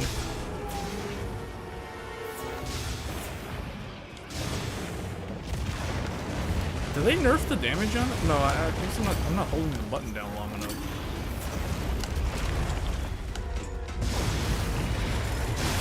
There we go, 652. You gotta use this. Oh, now when they say that, okay, now is the time. You gotta wait for Nadia to say time to go on the offensive. That's how you know. That's how you know. When she says time to go on the offensive. Then you know it's DPS time. That's why this is such a Final Fantasy style raid fight. Because it's so, like, it's so obvious when they want you to do certain things a certain way. And it's like you don't have that many options of how to tackle this. We're not keeping his power in check, so we're doing something wrong. It means our DPS is low. That's code for your DPS is low. Do more damage. That's what when Nadia says you're not keeping his power in check, that means your DPS is bad. Alright, I'm trying, but there's a lot of projectile spam. There's lava and radiation. Man, oh, here, okay, gotta do the anti-wyvern part. Come on.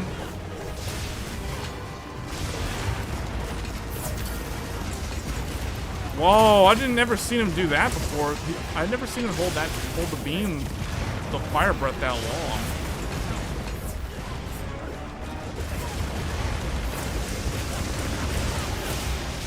All right, here we go. Here we go. Get ready. Get ready. Get ready. Oh, never mind. Our DPS is still too low. I don't know. I don't know what's going on.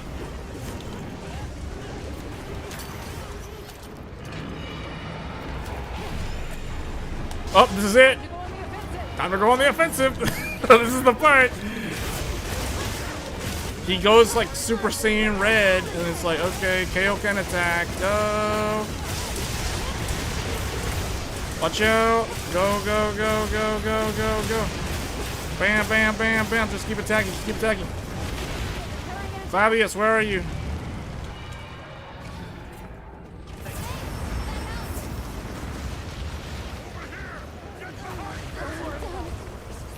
Somebody died.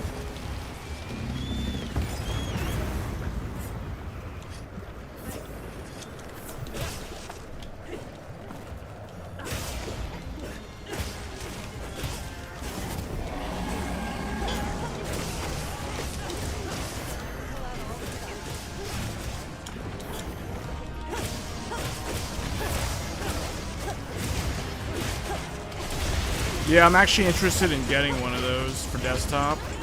The Kraken, or the Strix Point. I want Strix Point for... Strix Point is like my favorite mobile CPU right now. I mean, Strix Halo is so good, but Strix Point, I don't know, I just really like Strix Point. So I might buy the desktop socketable variant, the AM5 variant of Strix Point next year. And I'll turn that into my Tech Thursdays computer. I'll basically remove my 9950X from the Crosshair Hero and put the Strix Point in there. Those are my plans for next year, though.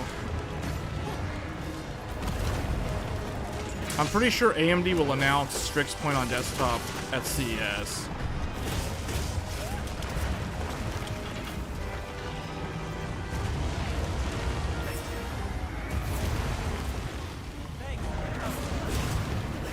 We need to cut his tail off, guys. I just realized, I forgot that you can cut the tail off in this.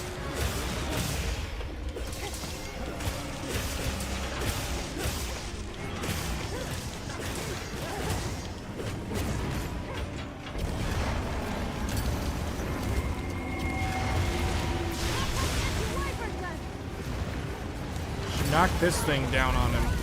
Knock him down with that thing. Wait, what? Did multiple people just die? What happened? I was looking at the air and then it's like game over. What? Wait, what? I dropped the rock on top of him, saw him fall down, and it said quest failed. Wait, what? What was that? Did I die? I don't even understand what happened there. I have to go back and watch the replay. I don't know what happened. I legitimately have no idea what happened. What? I guess I did. Well, no. Because someone else must have died first. I don't know how I lost my insurance. Oh, I got one shot from Dahaad on the last Dahaad run. Or something like that. I can't remember anymore. Azus. Okay. I didn't even realize that people had carded prior to the final phase, though. Like a bunch of people must have carded like all the way through that because I didn't even realize.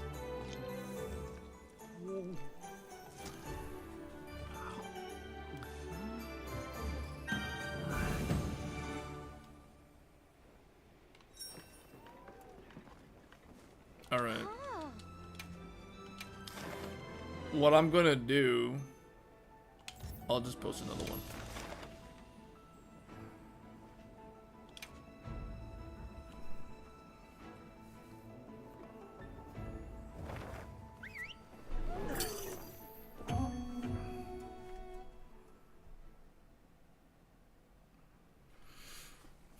Motherboards, I go with like, it just kind of depends on what I need for the build.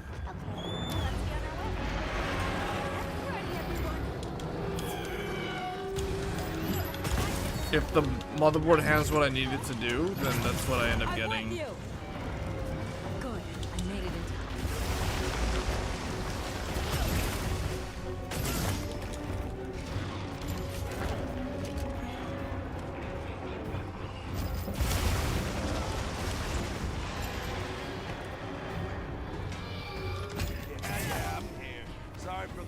Oh, we got Griffin in here?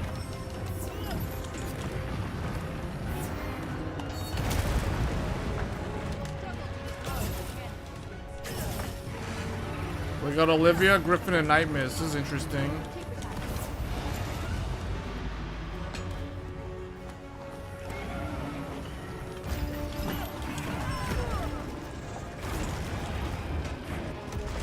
I feel like Firehammer must be really good in the first phase. Because it probably staggers him a lot. I might actually try Hunting Horn, although I'm so scared to get one shot. Although Gagmazios' barrier should help me.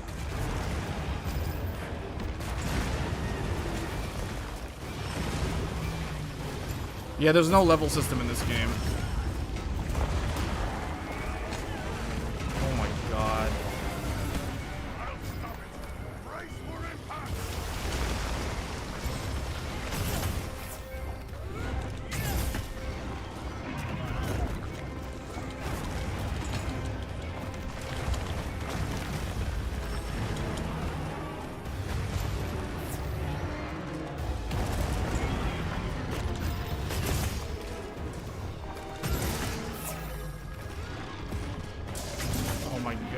Oh my goodness.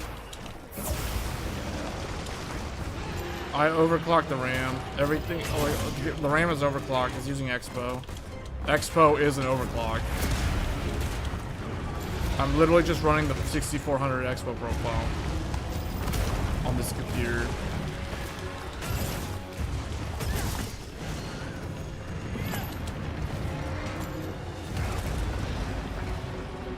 I need the RAM overclock because I need the memory bandwidth. Because this game scales with memory bandwidth. That's why a lot of people that complain about the performance because they have like bad computers. I'm sorry to say.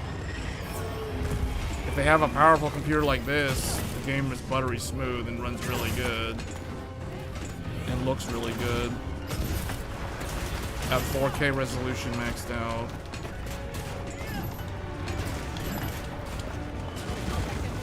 But this is professional, commercial grade stuff that I'm using. I'm using commercial grade 360 AIO with ethylene glycol, whatever mixture in the radiator, all that stuff. ECC 128 gigs, 6400 for 100% stability and uptime. System's so reliable.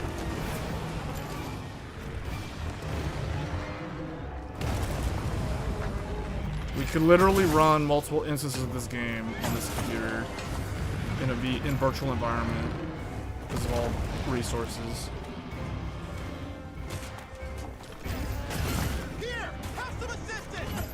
Watch out. Oh yeah. Oh yeah.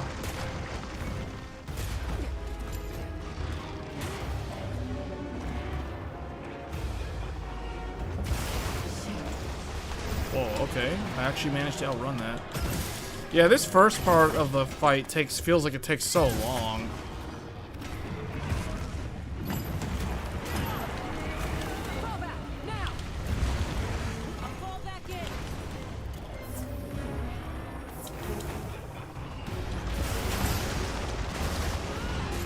My Gogma sword, I think, has the...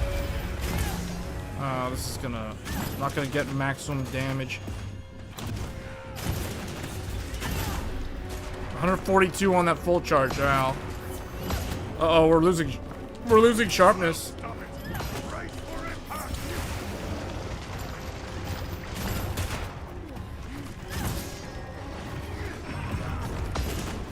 Solar flare ready, computer. Huh.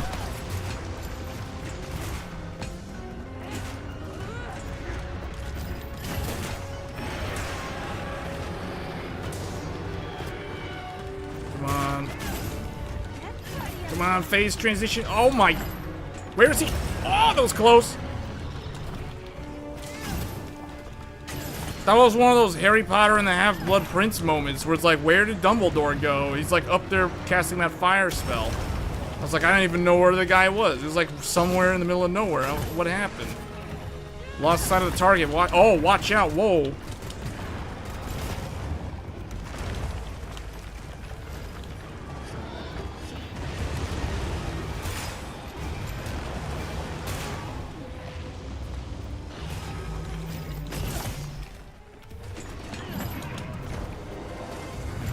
Man.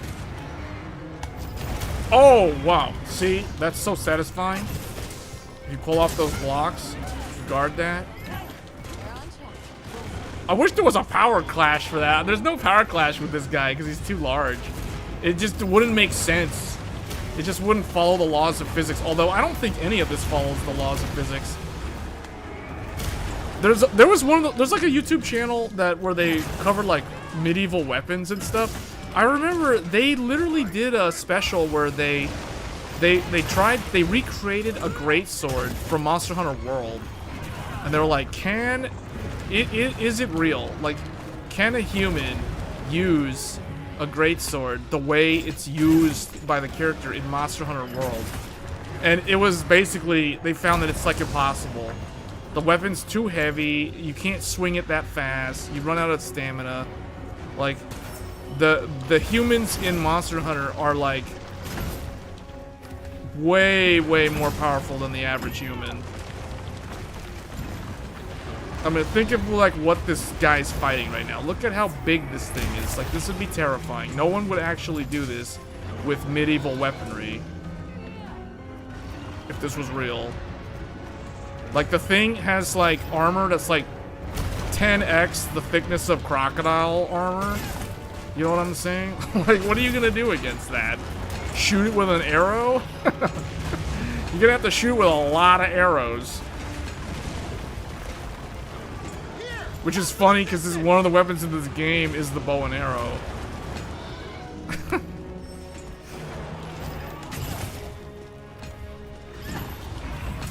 Yeah, exactly. Even the normal sword. It was an interesting episode. I forgot what the channel was where they do the weapon. They did like a medieval weapon thing. Man, I feel like without other humans, this takes forever. Because the DPS from the AI is so slow.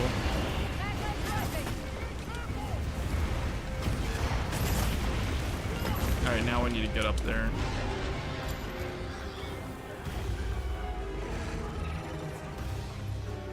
I wonder what happens if you decide to stay down there and fight him in, like, on the low ground.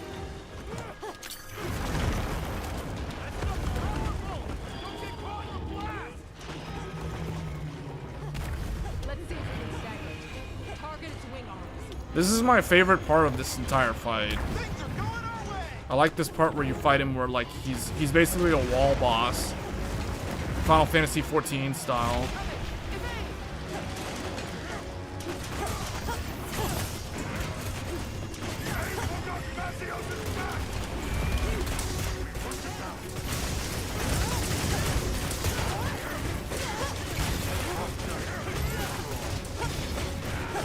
Crusader's head too. Well, there's also the longsword in this game. But the longsword in this game controls more like an odachi, like a Japanese greatsword.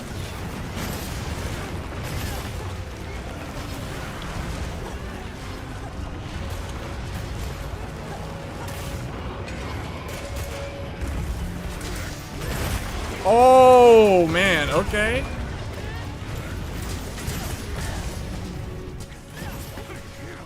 The Convergent Elder Breaker.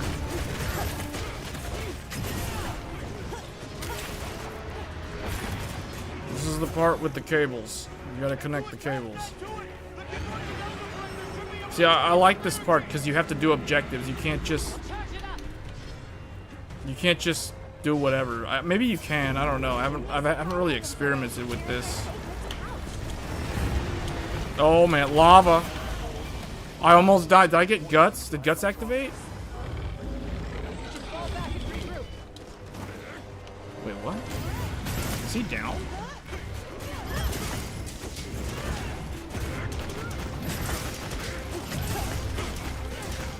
I should probably heal though. I'm at like 50%.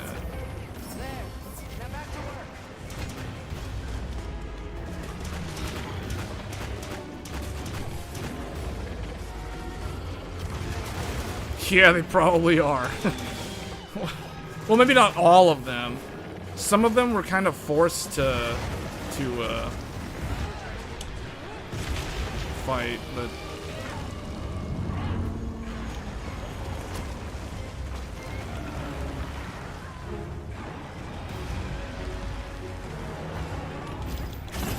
because you know, like Kingdom Come Deliverance 2, I wonder how accurate, how like historically accurate that is in terms of the way the characters behave in that game.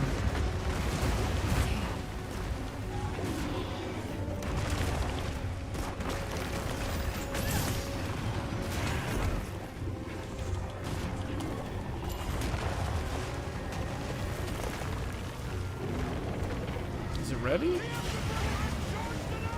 Watch out. Oh, that dude, like, what are you doing? Oh, he's holding the thing.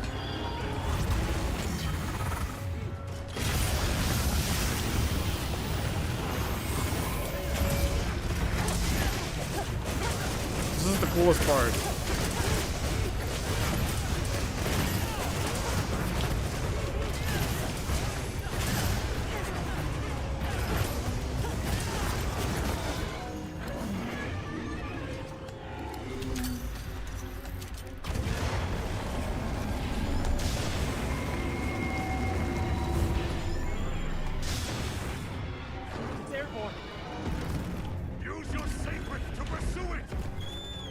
Alright, this is the part where we do a weapon transition.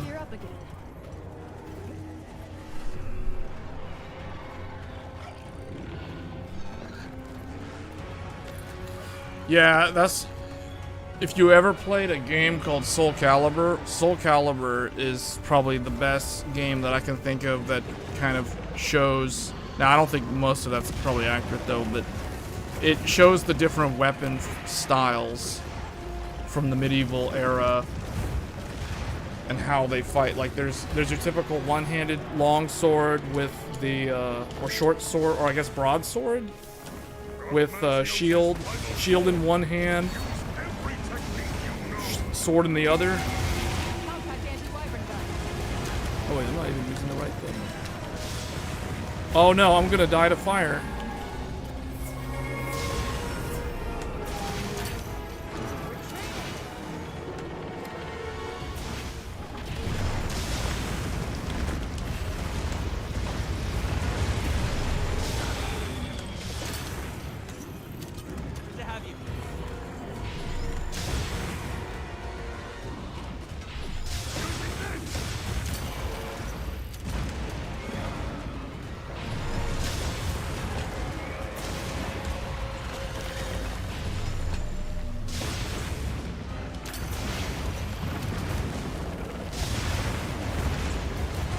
Where's his stuff? I need more of his ammo. I don't have any ammo.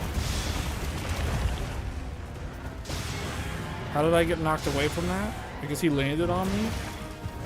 But the Gara barrier protected me from taking damage?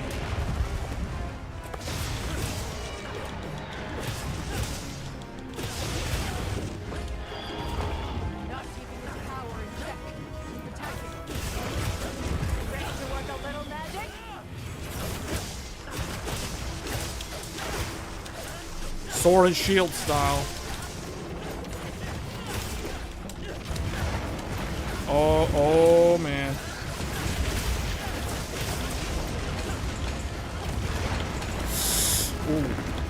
Ooh, the fire.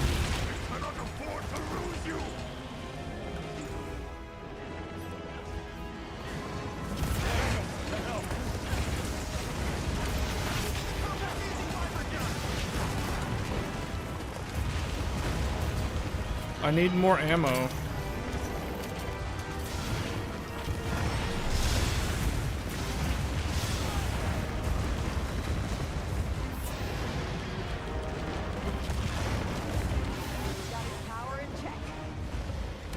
We have to go on the offensive soon.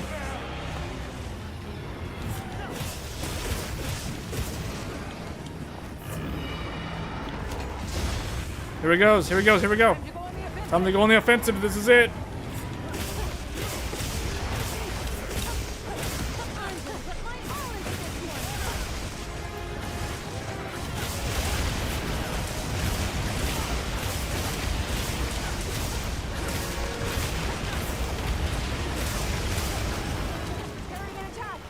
Oh no, where's Fabius?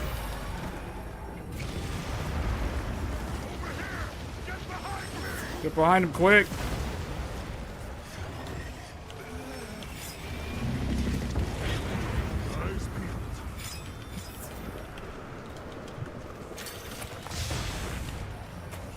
Alright, this is it. I need to cut the tail. Go for the tail.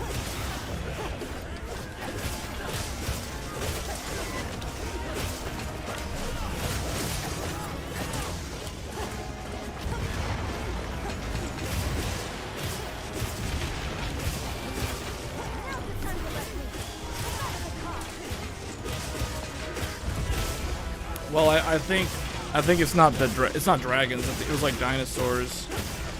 It was dinosaurs, but they were never around during medieval times. That's why it's all like folklore and legend.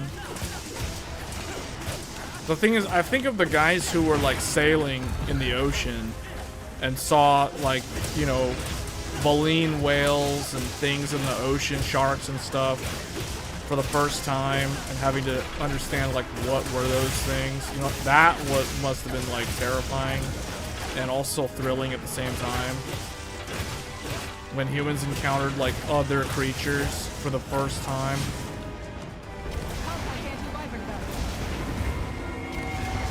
Oh man.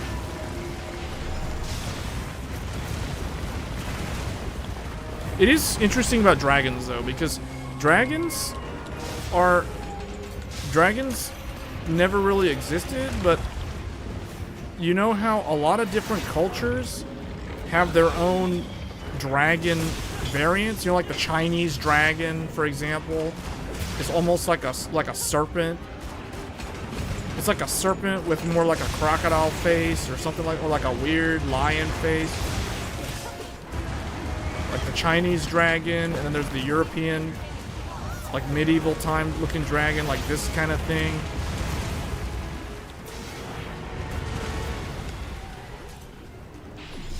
They definitely seem to share traits with reptiles. In all the kind of images that depict dragons, they always seem to look reptilian in appearance. Even the ones from the Far East.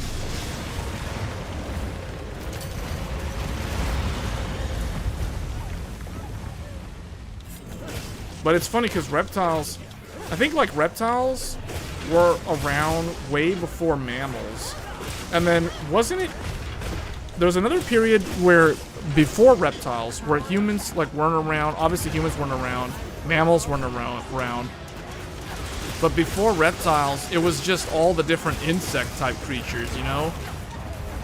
Like, and the thing is, the insects were huge.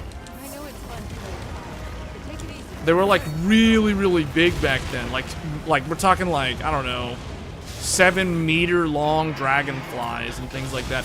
No one ever really talks about that. No one ever talks about the time when like insects like ruled the world. When they were like so big. And then reptiles kind of came later. And then mammals came after that.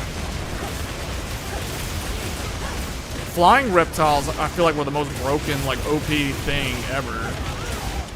Like pterodactyls and stuff. Like, there's this one YouTube channel that does like the whole animal kingdom stuff, and they talk about it like it's an MMO, and it's funny because they're like the African server.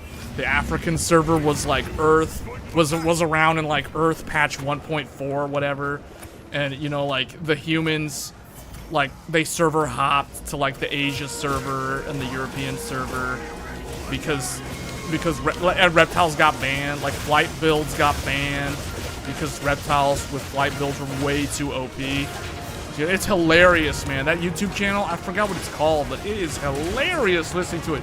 Because all the commentary it's all scientific, but it's all from like a gamer's vocabulary.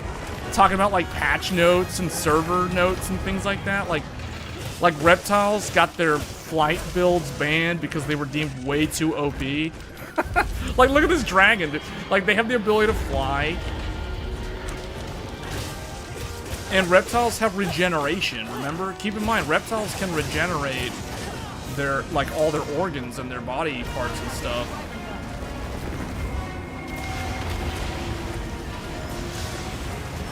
And I think reptiles can also live very, very long. Assuming they don't die to, like, another predator. Because their body, like, the armor and everything, like, that's pretty OP. You give them the ability to fly? I mean, because the thing is, flying creatures typically have better vision. Why is my character running in the wrong direction? The high oxygen... Yeah. That was the time when insects were huge. I forgot what that era was called. But, like, no one had high-speed internet back then, and, you know, you couldn't... like, if you didn't have... If you weren't larger than another animal, you basically got eaten by that animal. So it was like... Yeah, it was pretty rough. So, like, a lot of different species decided to re-roll to another server. Like, they went to the Indian subcontinent server and, like, Australian server and all that stuff.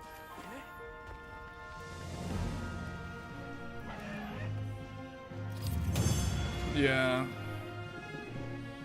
Megalodon and how there was huge whale which can eat it. Yeah. Dude, I never get this stupid drop. This Gagmazio's hunt is so annoying. When am I ever gonna get that last gem? It's so annoying. Cause you spend like 20 minutes and then it's like you don't get the thing and it's like, oh well, let's do it again. How many times have I cleared this guy? It's funny because I've cleared this. This is the newest hunt in the game, and I've cleared it more times than almost every other hunt in the game. And I still have only gotten one gem. I've cleared this 17 times, and I've only gotten one gem in 17 clears. And I think I got the first gem on like the 5th clear or the 4th clear or something, and haven't gotten one ever since. So annoying.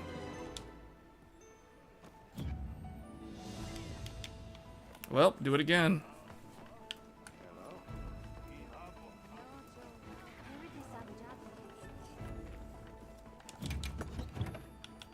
Yeah, insects were basically the first... I think they were the first creatures. And that's why I feel like they're the toughest creatures, too. You think about, like, the body of a wasp or an ant or a spider... The fact that their skeletal system is on the outside of their body, whereas mammals, the skeleton is the innermost part. It's like the inside. It's like there's layers outside of it. But insects, the exoskeleton. Also, yeah, Earth was way warmer because you couldn't... Basically, cold-blooded animals were the original animals, and they couldn't survive in cold temperatures because there's no internal temperature regulator. So whatever the temperature is outside, that's your body temperature. So if it's negative 42 degrees outside, you're basically negative 42 degrees inside, and you're basically dead, or in a cryo state or whatever of suspended animation. But it's pretty cool how those animals survive if they're caught out in like the cold, you know? Like crocodiles. You guys know what crocodiles do if they end up in freezing water? You know what they do to survive? They stay near the surface. They stick their snout like, so if like this is the water like this, they stick their snout above the water line just so they can inhale air while their entire body under the ice just freezes in the ice. That way they can actually keep breathing, and they go into like this comatose state. That's pretty cool. Because I used to think, until I knew that, I thought, oh, reptiles, if they're caught out in freezing weather, they basically die. It's basically GG. But that's actually not true. They have ways of surviving. Now, obviously, when they go into that comatose state, and they're basically in suspended animation, they are extremely vulnerable to being killed by some other creature, and they can't fight back because they're literally frozen and they can't do anything. So yeah, they're at risk of dying due to other things, but if they're just left on their own, they can survive until the season changes and the water warms up. I found that cool because I always figured, man, reptiles, they can't survive in like colder climates, but I mean, it's not ideal for them, but they have mechanisms to survive. Same thing with frogs. Frogs, amphibians, frogs will go and they'll basically go into a pond. Ideally, they'll find a pond, dive down to the bottom of the pond where the mud is, and they'll just kind of go into this brumation hibernation state underwater because they can breathe through their skin while they're underwater. That is pretty cool. So it's like, you think about all these different creatures, they have some pretty interesting abilities.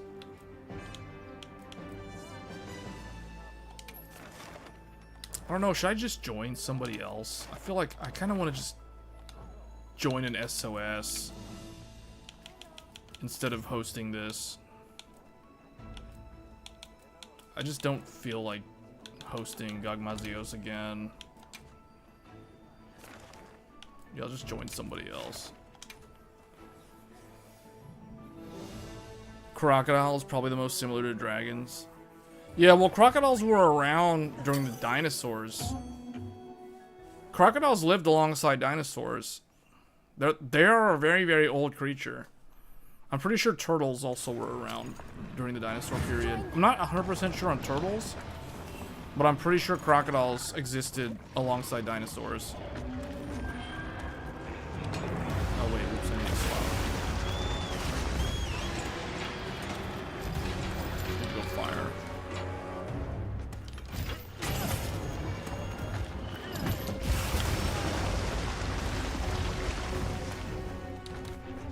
I'll stop it. Brace for impact. Alligator versus crocodile, who wins? I mean, it kind of depends on which type of alligator and which type of crocodile, because there's also differences. Some, you know, there's saltwater crocodiles versus freshwater. Crocodiles have the wider, like, side of the mouth and a more pointy nose. The alligator has a wider nose, but an overall smaller mouth. So, I don't know. They're very similar. I don't think alligators are in saltwater, though. Like, I don't think there's any alligators that are in the ocean. Whereas you can find crocodiles near the coastal regions in some areas that are saltwater based.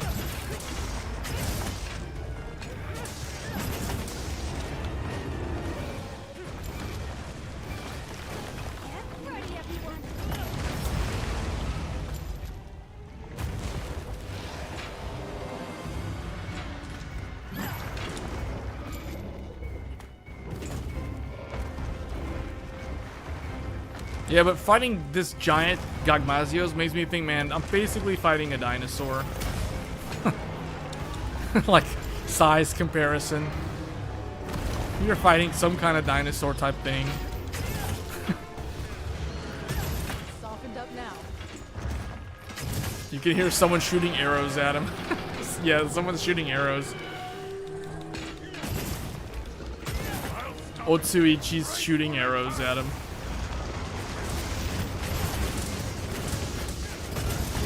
We have Issei, Tav, and Otsuichi. And then Gohan fighting an ancient dinosaur. Oh. Who apparently like drank too much crude oil and is constantly vomiting it back out at us.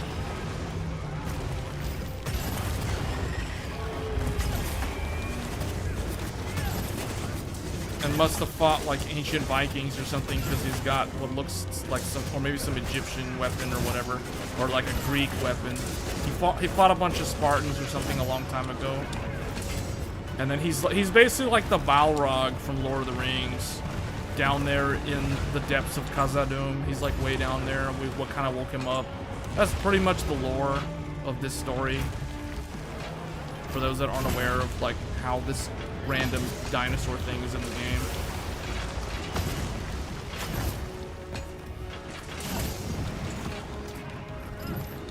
He fought some kind of ancient civilization a long time ago. They wounded him. You can see the giant weapon impaled in his back.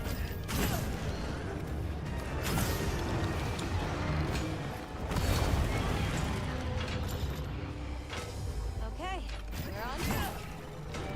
I don't know, this thing's pretty big. We've already had like 2 people cart, so I'm not very confident that this group is going to clear this. The AI was actually surprisingly more reliable, even though the AI took forever.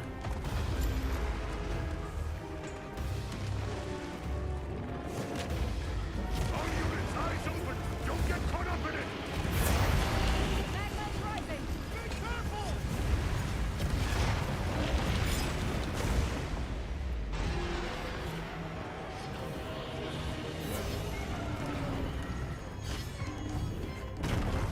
That's the cool thing with this game, though. This game, the way it portrays humans, Attack its back.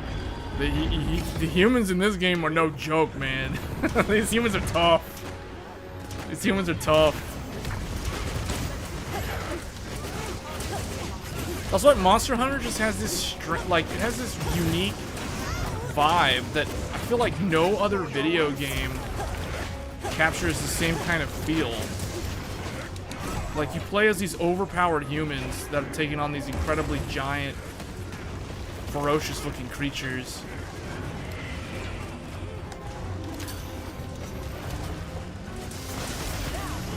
I don't know, is there another game out there that's like this? And before anybody says Wild Hearts literally just copied this. And this franchise has been around way before Wild Hearts. Wild Hearts is just Koei Tecmo's attempt at making a Monster Hunter.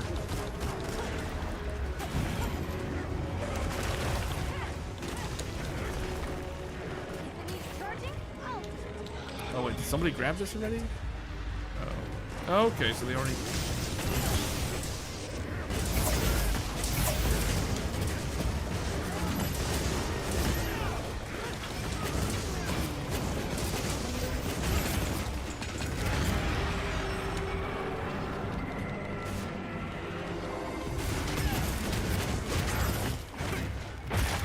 Yeah.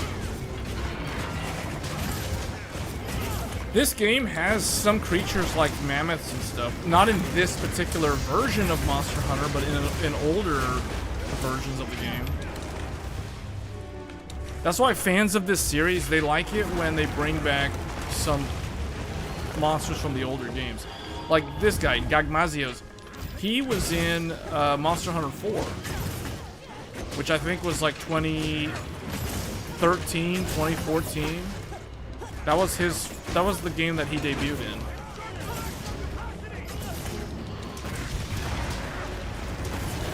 Better back off for now.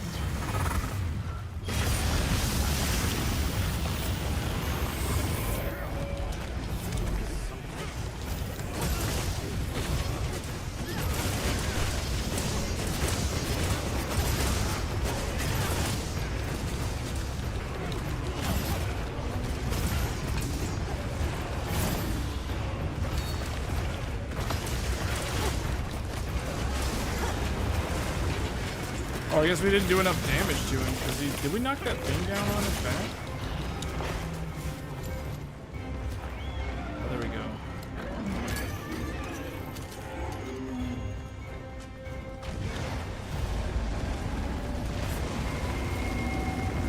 It's airborne. Use your sacreds to pursue it.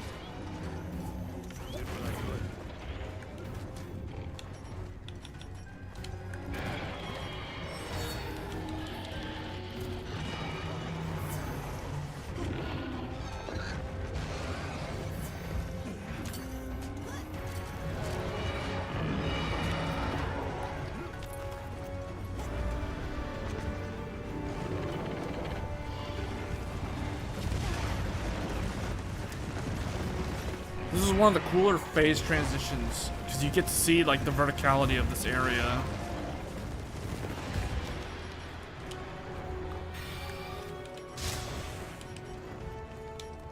Progmasiosis final form. Use every technique you know. Alright, I need the oh, this is this part. This is the final phase. He fell down. Well, somebody knocked him down using the rock.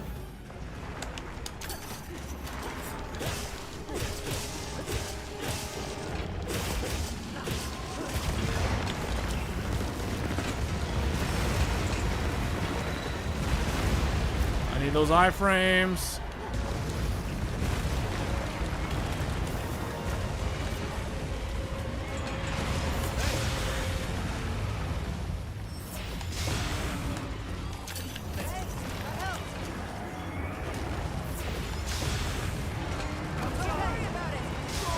Oh man, people keep dying. It's the people that don't have the ability to block, too. Like the archer died, and now like Dual Blades guy died. It's not good. If someone else dies, as soon as the next person that dies, it's game over. Yep, game over. Man, you got one shot. Wait, we got to that stage in 10 minutes? That's pretty good. Yeah, the DPS is, the thing with humans can bring the DPS, it's just they can't stay alive. The AI can't deal damage, but they can stay alive. That's the difference. So it's like you either suffer through like a 25-minute run with AI, or you play with humans, but run the risk of utter failure. There's like a good chance that it could end up being a wipe because of people dying. Don't be shy. Have a look. Here. Sorry. I don't know. I think people should try this game out if they want to play a challenging game. That's Monster Hunter. I feel like Monster Hunter is not the easiest game to pick up and learn, but it is not super hard to learn. But it's quite satisfying to master. There's so much depth. There's so much depth in the combat system in this game. I cannot see another game replicating this game's format anytime soon. Like the gameplay loop is so good. I don't know what Capcom found, the secret formula. It's so good. Here, Hunter. I was given this for you. It has the right level of challenge. It has the right level of incentive to keep playing, like the way they've designed it. It's not one of those games where you're kind of locked in, like a gacha game or anything like that. So it's like if you want to take a break, you just want to stop playing, you can just stop playing. There's no like, I mean, there is like a progression. Basically, the progression is you keep gaining hunter rank and just keep collecting more weapons and armor and just trying different weapon styles and that sort of thing, a different build variety. But that's basically it. I mean, there's no like mandatory progression. You can play the way you want to play. So it's a great franchise. It's really good.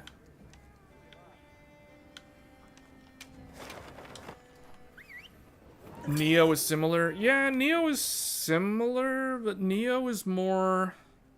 Neo is a harder game. Neo is definitely a much harder game. It is way more unforgiving.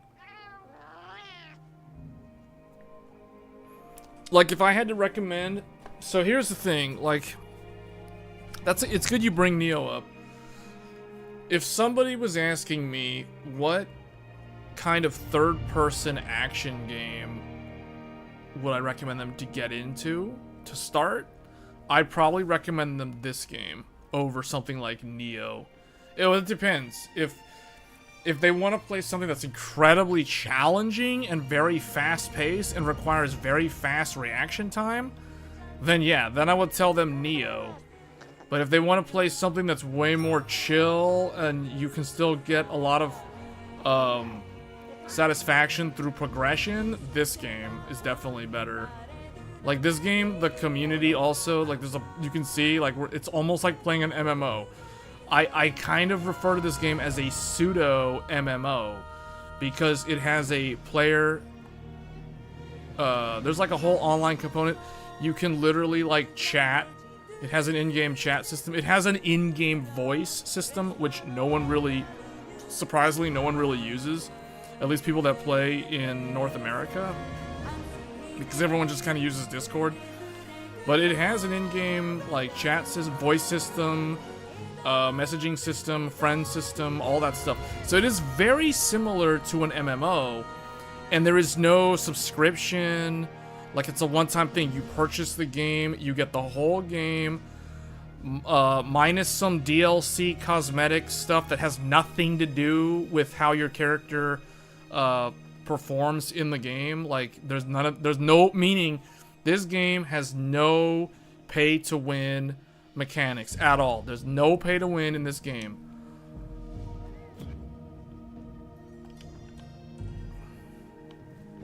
I mean, it has co-op. You can play it all single player if you don't want to play with other people. It's really good, man. Monster Hunter is really good. Neo starts incredibly hard, but once you get the hang of key pulse, it gets a lot easier towards the end. Yeah, Neo, you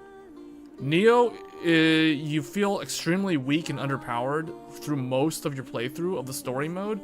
And then in late game, you start becoming way stronger. So you eventually become overpowered, but then obviously you can go to higher difficulty level, and then all of a sudden it feels like you're starting all over again.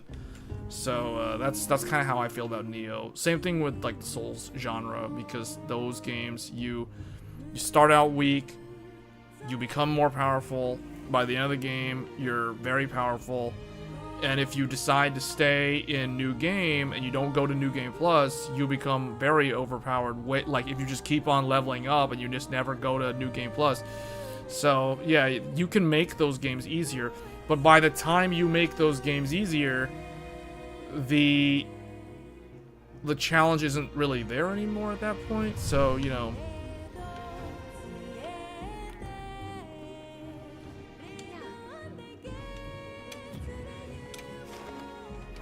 I don't really feel like running this guy again. It's annoying.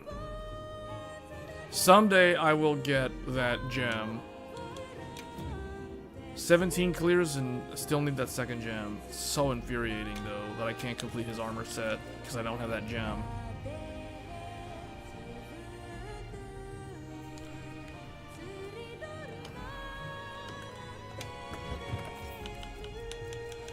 I think we're gonna do something different.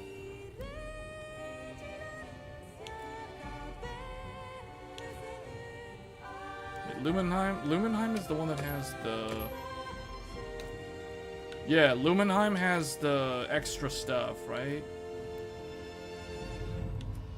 Yeah, let's go with the war pick. Let's try that. Because I crafted that recently. I still need to create this, so I'm going to run the Rathalos hunt. The annoying dual Rathalos.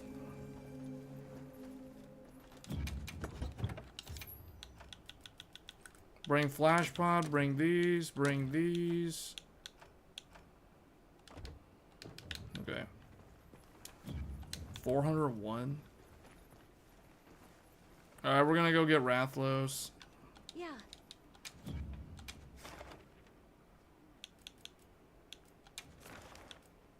It's darker than you think. What do I need? What is on here? Lumenheim catalog. Why do I still need to do this? Oh, Hunter symbol 3. Okay, I'm gonna run It's Darker Than You Think.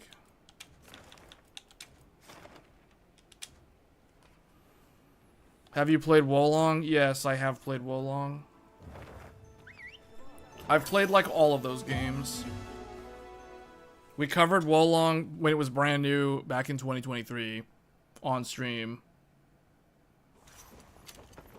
Only one who can manage this quest. There's literally stream footage on this channel of like all of those games.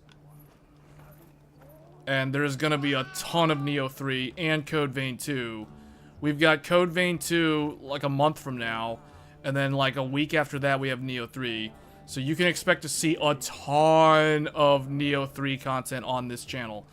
Neo 3 is going to basically take over the weekend live streams for like, I don't know, a month or something. Let me see. When is that stuff coming out again? Oh, I should probably go do this hunt first, shouldn't I?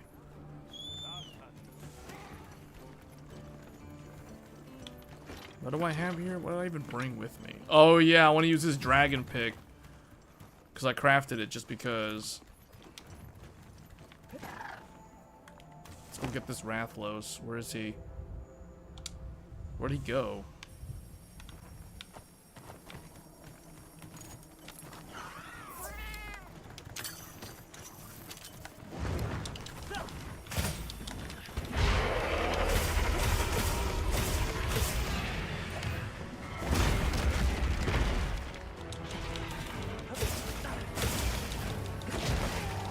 Get him to come over here.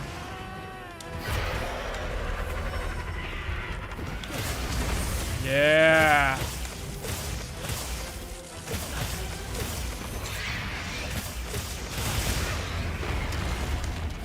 You good?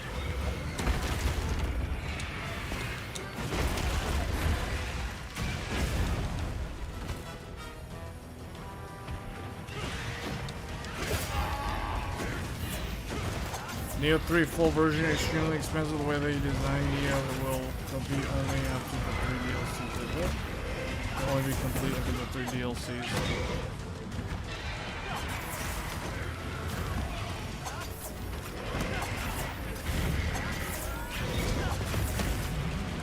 Out of all those games, the one game that I never really did post-game stuff was, well, I didn't do Wolong's post-game.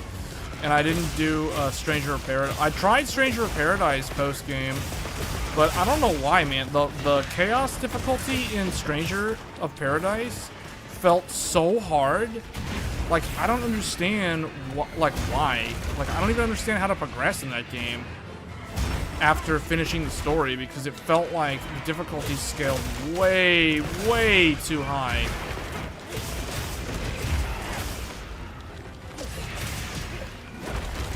I guess I needed to farm more item level on hard mode or something. I don't know. Stranger of Paradise was like so good though. That was one of my favorite games from Team Ninja. And the fact that it's Final Fantasy, it's a retelling of Final Fantasy 1, is so good. So good. 2022, man. Koei Tecmo bringing out all those games. Starting with Neo 2 in 2020 for the PlayStation 4 exclusive. And then in 2021, the year no one could buy any GPUs, they came out with Neo 2 on PC and PlayStation 5. And then in 2022, things got real. Stranger of Paradise, Final Fantasy Origin, and then 2023, Wolong, Fallen Dynasty. But they didn't stop there. 2024, PlayStation 5 exclusive.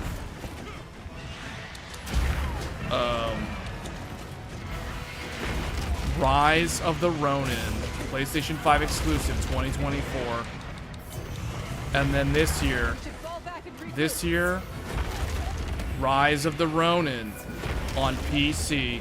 So every single time next year, Neo 3. So it seems like Team Ninja, man. Team Ninja has been on a roll. They have been on fire. It's great that Rathlos was shooting fireballs at me as I was saying that. They were on fire, like legit. Like literally. Team Ninja.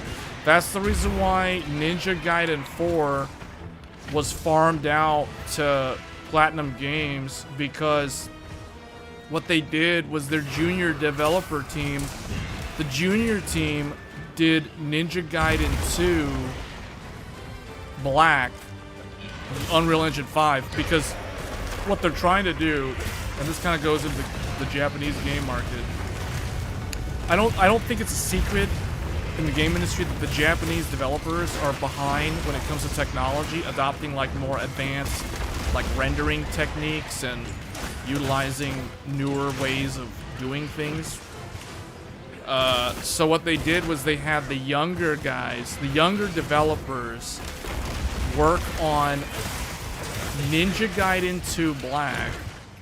And the goal was to, first of all, obviously bring back one of the best action games of the PlayStation 3 and Xbox 360 generation. Well, they wanted to gain experience with Western video game engines, specifically Unreal Engine 5. So the younger developers at Team Ninja worked on Ninja Gaiden using Unreal Engine 5. They figured because they're new, they're earlier in career, they can learn the Unreal Engine 5, how to use it and stuff, so that they can be more adept at like building newer modern games for the future. And that was part of the goals. That was some of the objectives with Ninja Gaiden 2 Black that a lot of people are probably unaware of. Meanwhile, the primary team from Team Ninja was working on the well-established modern franchises. Neo 2.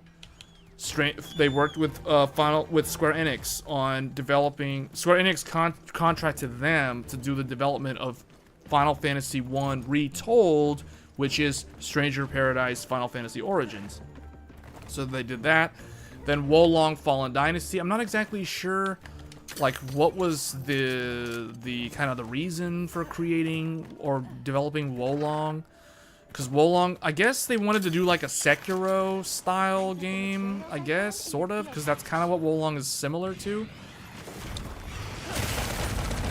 So that was Wolong. But one of their like major projects was Rise of the Ronin. Rise of the Ronin took them like 5 years to make, and that's a big deal because they typically have like a 3 to 4 year development cycle. For most of their big games, like Neo. But Rise of the Ronin was like, it took a way long time to make. And the weird thing is, I don't know, personally, I did not really enjoy Rise of the Ronin, to me, was not really that interesting. It was one of their weaker games out of their portfolio. I could be wrong. Maybe some people really enjoyed Rise. I didn't really like it that much. I never finished it.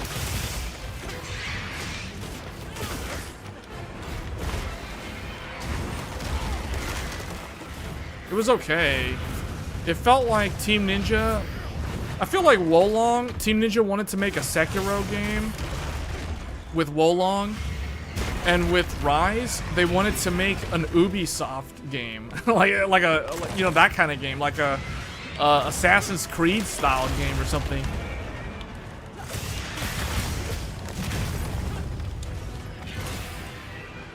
So now they're going back to basics with Neo 3 next year.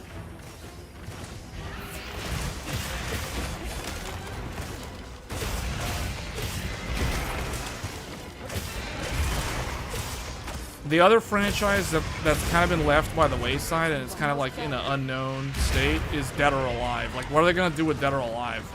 Because technically, we're due for another Dead or Alive. And then when it comes to Namco, we're kind of due for a Soul Calibur for the fighting game genre.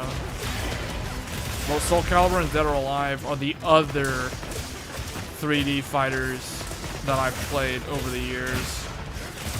Because I was never really into Virtua Fighter. Virtua Fighter is like the one 3D fighter that I didn't really pay attention to that much.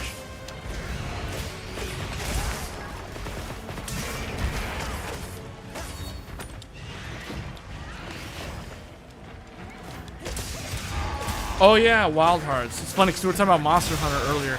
Yeah, Wild Hearts.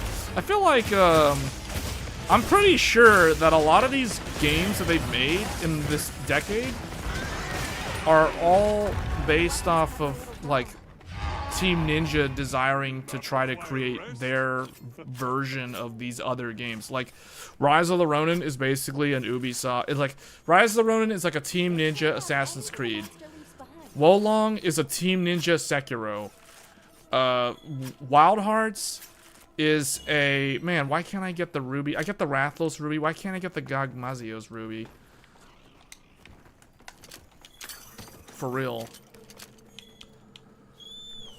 You know what I'm saying? Like, all these different games that they've come out with in the past 5 years feel like it's just Team Ninja wanting to make their own version of other stuff. Wild Hearts is basically a Team Ninja Monster Hunter. Wolong is a Team Ninja Sekiro. And Rise is a Team Ninja Assassin's Creed.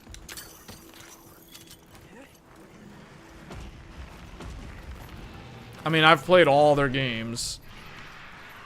So, I'll tell you the games I never finished. I never finished Neo 1, and I never finished Rise of the Ronin.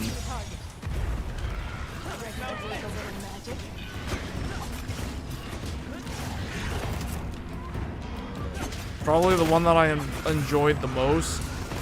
Second from Neo 2, because Neo 2 is probably my favorite one. The second favorite is probably Stranger of Paradise. That game is so good. It's so good, because it's Final Fantasy with Neo-style combat. If you like Final Fantasy and you like Neo-style combat, oh my goodness, Stranger of Paradise is good. That's like S tier good. Complete with co-op. 3-player co-op, just like Neo. So good. But with the Final Fantasy job system, which makes it even better, man. Oh man, it's so good.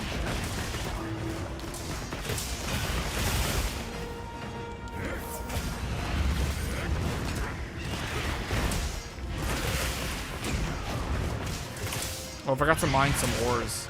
I would increase my attack power if I mined some ores with the pickaxe.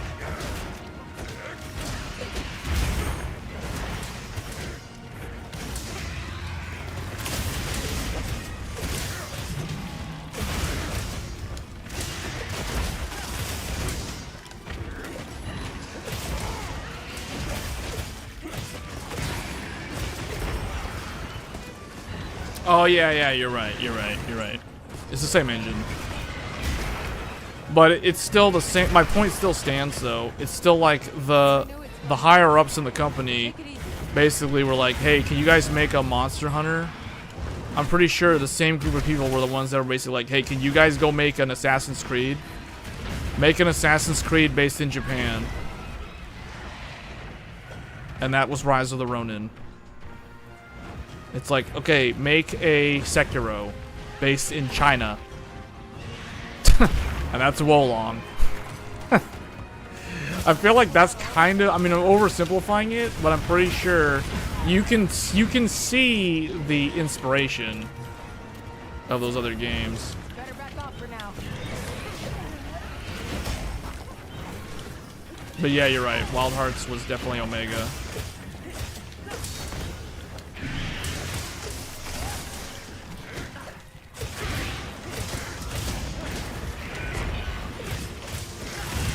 Yeah, because Omega Force did Wild Hearts.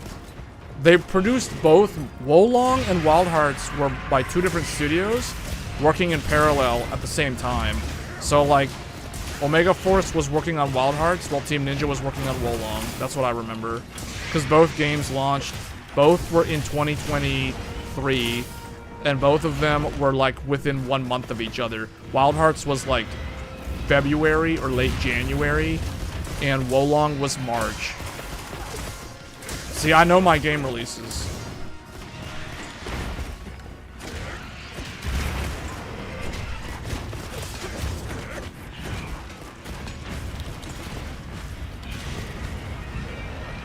Because I remember because Hogwarts Legacy was right between both games.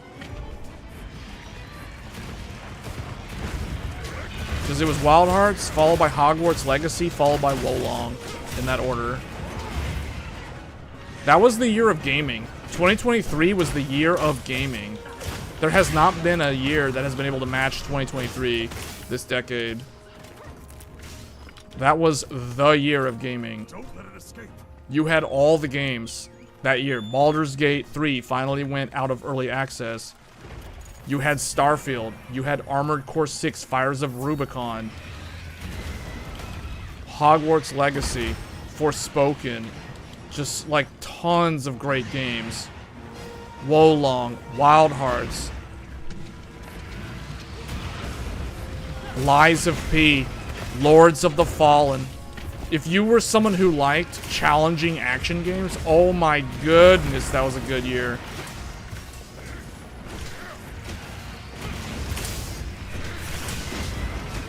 That's known as the year of gaming. 2023. The year of the 7800X 3D. And the 7950X 3D. The year of gaming.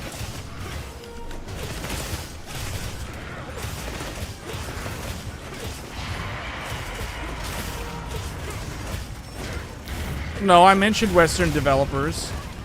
Starfield. Starfield was 2023. Redfall was 2023. I mentioned a bunch of Lords of the Fallen. Lords of the Fallen was like the best Western developed game that I played that year. One of my top 5 favorite games of this entire decade. I will absolutely be playing the sequel day one. That is a day one guaranteed purchase. In fact, that's going to be a pre-order as soon as it's available.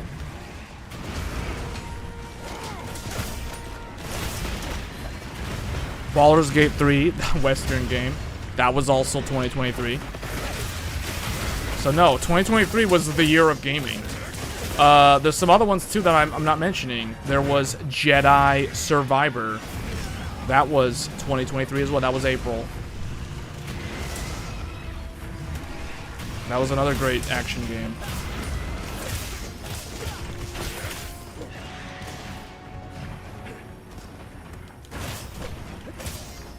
All I remember was the year started with Forspoken. Forspoken.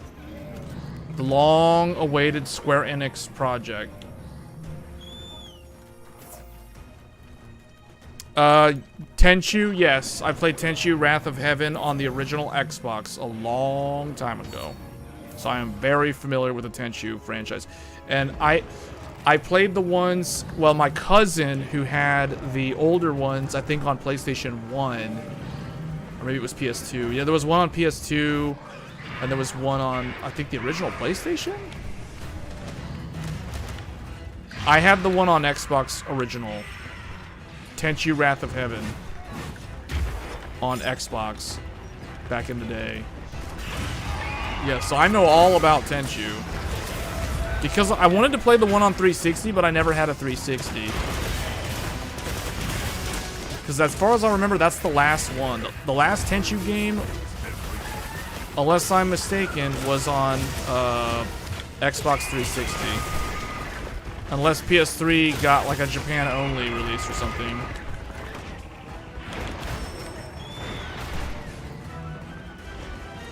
I'll be able to see it no matter where it goes.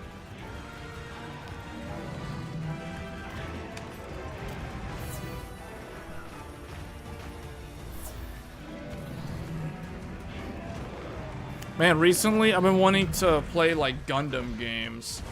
Like Gundam Battle Assault 2 on PlayStation 1. I think it was Marcelo, longtime viewer of the channel, who suggested that I do like a retro stream. I'm really thinking of doing that. I might stream some old games like PS1, PS2 era games. And then I might do another stream where I stream PS3 games. Man, why can't I got like 2 Rathlos rubies in this hunt. Why can't I get the same luck for the Gagmazios? I don't understand. Yes, I played Onimusha, and I will be playing Onimusha day 1 when it comes out, whenever that remake comes out next year, if it's next year.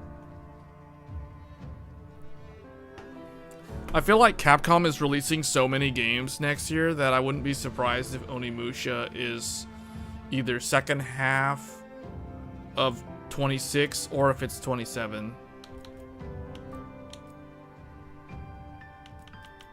Man, see, I'm getting so lucky with the rubies on this, but how come I can't get the Gagmazios ones?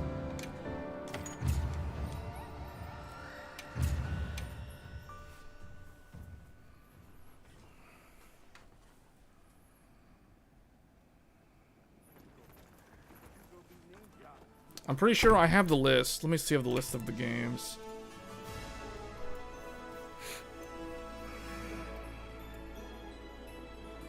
Do I have them in here from 2 years ago?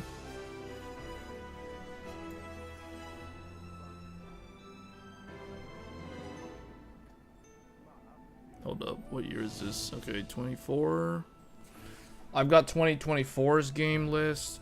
Do I have 2023 on this computer though? Because this is the year I built this computer.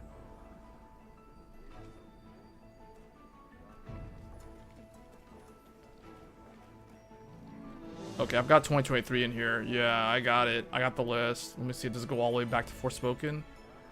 Yeah, I've got all the games listed here, man. I can see them all. Okay, yeah, I was pretty sure Dead Space Remake was 2023. Okay, you want to know why I say 2023 is the year of gaming? I'm going to list off some games now.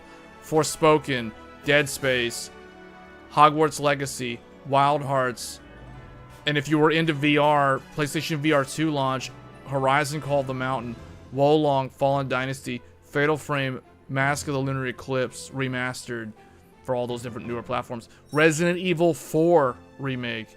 The Last of Us Part 1 on PC. Honkai Star Rail debuted. That was April. Right next to it, literally the next day, Star Wars Jedi Survivor, The Legend of Zelda, Tears of the Kingdom, Street Fighter 6, Diablo 4, Final Fantasy 16, Remnant 2, Ratchet & Clank, Rift Apart, Baldur's Gate 3, Armored Core 6, Fires of Rubicon, Starfield, Lies of P, Forza Motorsport, Lords of the Fallen, Marvel's Spider-Man 2, Super Mario Bros. Wonder, Alan Wake 2, Star Ocean The Second Story R, Tales of Arise Beyond the Dawn, that's like a DLC, Avatar Frontiers of Pandora. Now do you guys see why I say 2023 was the year of gaming? Because that year alone had so many good games. Like, we're talking like quality games. We're not talking about slop or things that need like day one fixes and patches and bugs and issues. So, yeah, man. 2023. No other year has been able to like match 2023. I'm trying to look further back here. Do I have 2022? Because 2022 was also a really good year. 2023, let's just put it this way. 2023 has so many good games that without looking at a list, I can't recall all of them. There's just too many. Okay, I don't have 2022 on this computer, so unfortunately I don't have that one. 2022 was Stranger of Paradise, Elden Ring, Horizon Forbidden West. That was all like in the first part of the year, and there was like some other stuff too that I'm forgetting right now, but yeah. That was 2022. 24. So last year. What was last year? Last year, Pal World Early Access, The Last of Us Part 2, Grand Blue Fantasy Relink, Tekken 8, Like a Dragon, Infinite Wealth, Persona 3 Reload, Helldivers 2, Final Fantasy 7 Rebirth, Dragon's Dogma 2, Horizon Forbidden West came to PC, Rise of the Ronin, PlayStation 5 exclusive,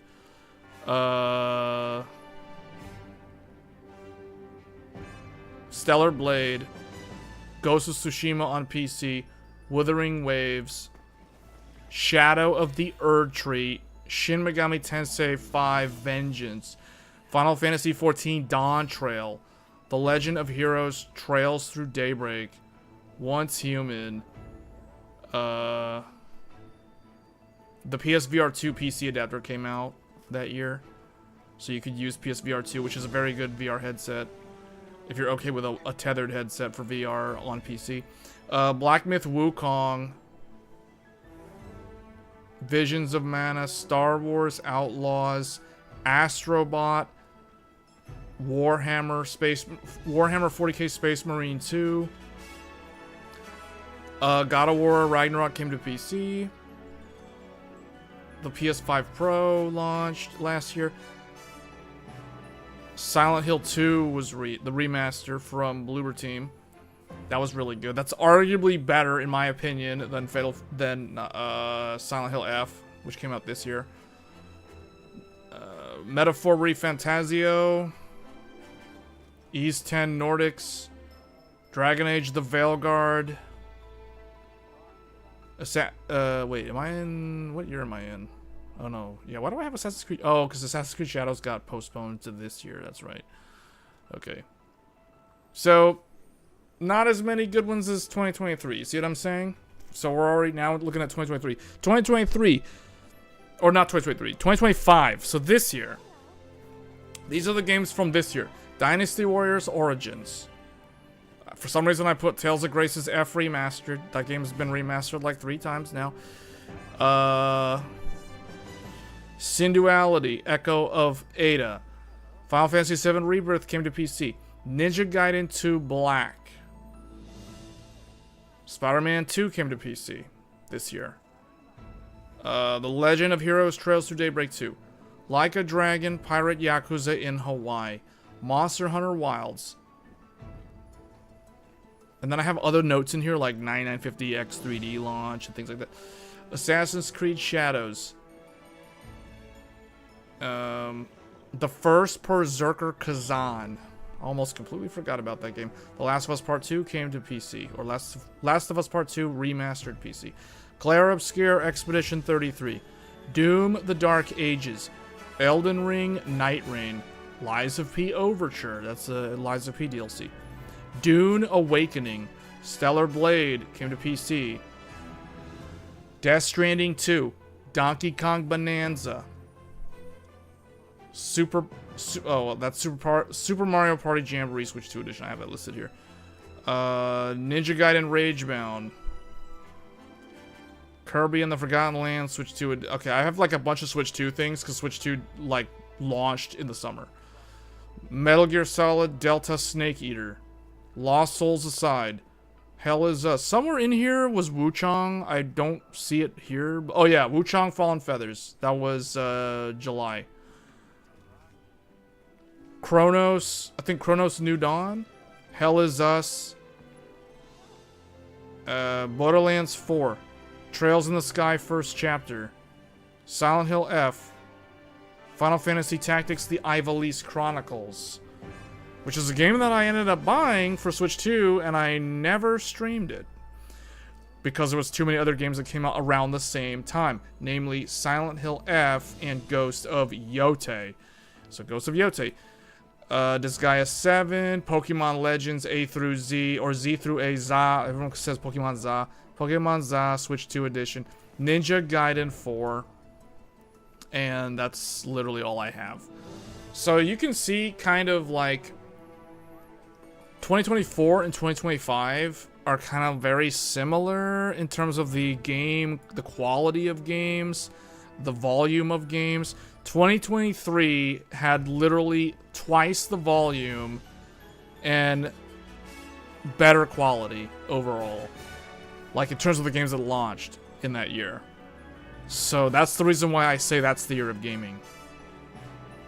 I'm looking at next year now. So next year, here is what you guys can expect to see on this channel in the first part of next year. So, Trails Beyond the Horizon. That'll be January 15th. January 29th, Code Vein 2. AKA Anime Dark Souls. So if you're not familiar with Code Vein, we will be streaming Code Vein 2 on stream the last weekend of January. You can expect to see that. And then literally a week later, we have Neo 3, February 5th. So Neo 3. And Neo 3 will basically take over all of February. Like, I have, like, literally, Neo 3 has top priority. All other games get shoved to the bottom of the list. Now, Monster Hunter is going to have Arkveld. Arch-Tempered Arkveld will debut in February. So that's like the one exception. But that's like a permanent addition to the game. So it's not necessarily like a... like, drop everything and do that sort of thing. But that's going to be February. And then I have written down Tales of Berseria Remastered. That's February 26th. I don't know if I will actually get that game. I'm surprised they're already doing a remaster of that game. But anyway, so Tales of Berseria. It's been a long time since we've gotten a new Tales game, which is very interesting. They've been doing a bunch of remasters in the last couple of years. The last actual new Tales of game was Tales of Arise, and that was in 2021. So that was like the year of like Scarlet Nexus and like a bunch of like other lower budget games that had like anime adaptations and things like that. I remember that was like Ninja Gaiden Master Collection and some other random other stuff. So, I mean, Endwalker and terrible login queues and Intel's 12th gen launch and things of that nature. And GPUs were stupidly expensive. Anyway, moving on. Resident Evil Requiem is going to be February 27th. I will be playing Resident Evil Requiem. I have already committed. I have commit the Capcom games for next year. Basically, if Capcom releases a game next year, it will be on this channel, like guaranteed. So so Resident Evil Requiem, we will be streaming Resident Evil Requiem, and then that is like at the end of February. So that's like the very end of February. So you can basically consider that March. And then literally like 2 weeks after Resident Evil, we have Fatal Frame 2 Crimson Butterfly Remake from Koei Tecmo. That game is probably going to be way scarier than Requiem. So if you don't like scary games, you may not want to tune into that stream. If you like scary games, or if you watch me play Requiem and you get acclimated to scary games, then you could probably tolerate Fatal Frame. But I will tell you, on a scale of 1 to 10, with 10 being extremely terrifying and nightmare-inducing, I'm expecting Resident Evil to be like on a 3 out of 10, maybe 4 out of 10. Fatal Frame 2 is more like an 8 or a 9 in terms of how scary it is. So there's a big gap. There's a big gap in terms of the fear factor between Resident Evil and Fatal Frame. So let's just put it another way. If a game where you have a gun and you can shoot zombies scares you, then a game where you have no gun and have ghosts that can walk through walls and kill you, that game is probably going to be a lot more scary. So anyway, that's kind of the difference between the two games in a nutshell. But we will be streaming both games. And then Monster Hunter Stories 3 Twisted Reflection for the Switch 2, I believe. I'm not sure if this is a multi-platform game. But I will also be streaming, or I'm thinking of getting that game. I mean, I said I committed to all the Capcom games. That one is the only one that is kind of a maybe. But there's a high chance that I'll get it. Very high chance that I'll get it. In fact, there was a Dragon Quest game that I forgot to list. which I probably should have listed. Let me see. Let's see here. Dragon Quest. It's coming out in January. Yeah, 1 and 2 HD remake. No, wait. No, that's this year. Dragon Quest 7, right? Dragon Quest 7? Yeah, Dragon Quest 7 Reimagined. I need to add that one. February 6th. Oh, that's with Neo. That's why I don't have it written down. Because Neo 3 is on the same day. Alright, I'm adding it. Should probably have Paint open and show you guys what I'm actually doing.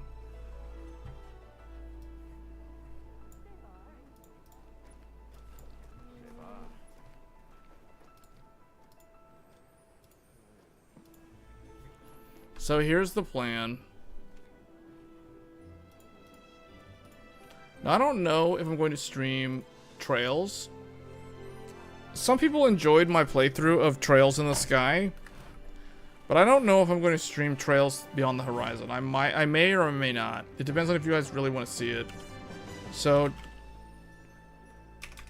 here's what I have planned for the gaming streams. January, we have... Here, let's just do it this way. Trails Beyond the Horizon. That will be the 15th.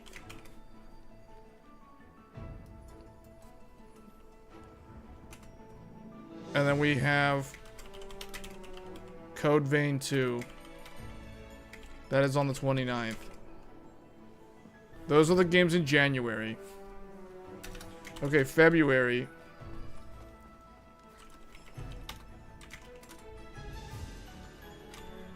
So I've written down Dragon Quest 7 Reimagined. I don't know if I'm actually going to play it, though. But what you can expect is Neo 3 on the 5th.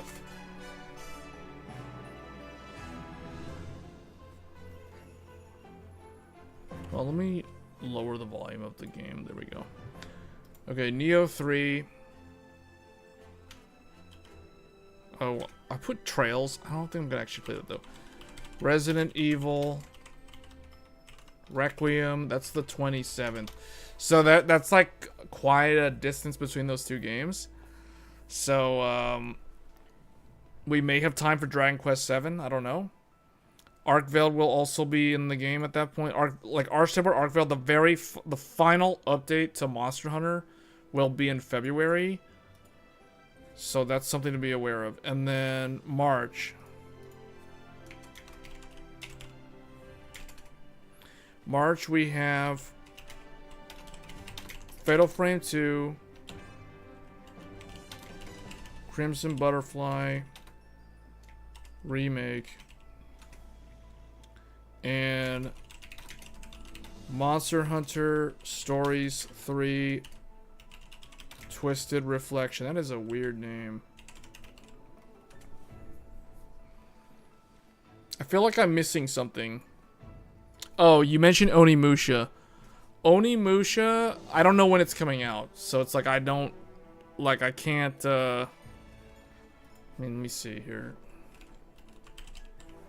But have I played the older Onimusha? I played the Gemma one on Xbox original, but I never finished it. And I played Dawn of Dreams.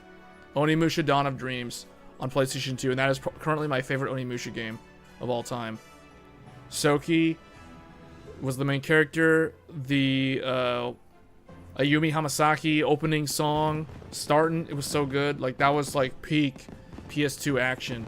That was the era of Devil May Cry 3 and Ninja Gaiden on the Xbox. It was like, that was the last time we experienced a renaissance in the action game genre, prior to like what we've gotten with all these Souls type games in the last 10 years. It would have been the early 2000s in the PlayStation 2 and Xbox and GameCube era. So the 6th generation of gaming. Because we are currently in the 9th generation of gaming.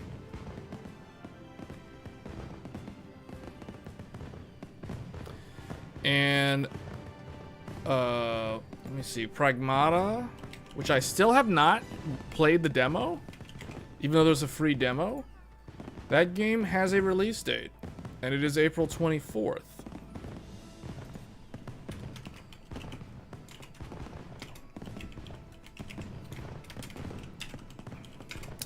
So, oh, I didn't put the release date on these. This one is the 11th.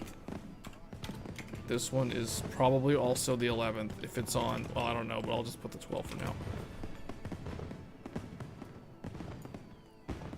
So we basically do about 2 games a month. That's the plan.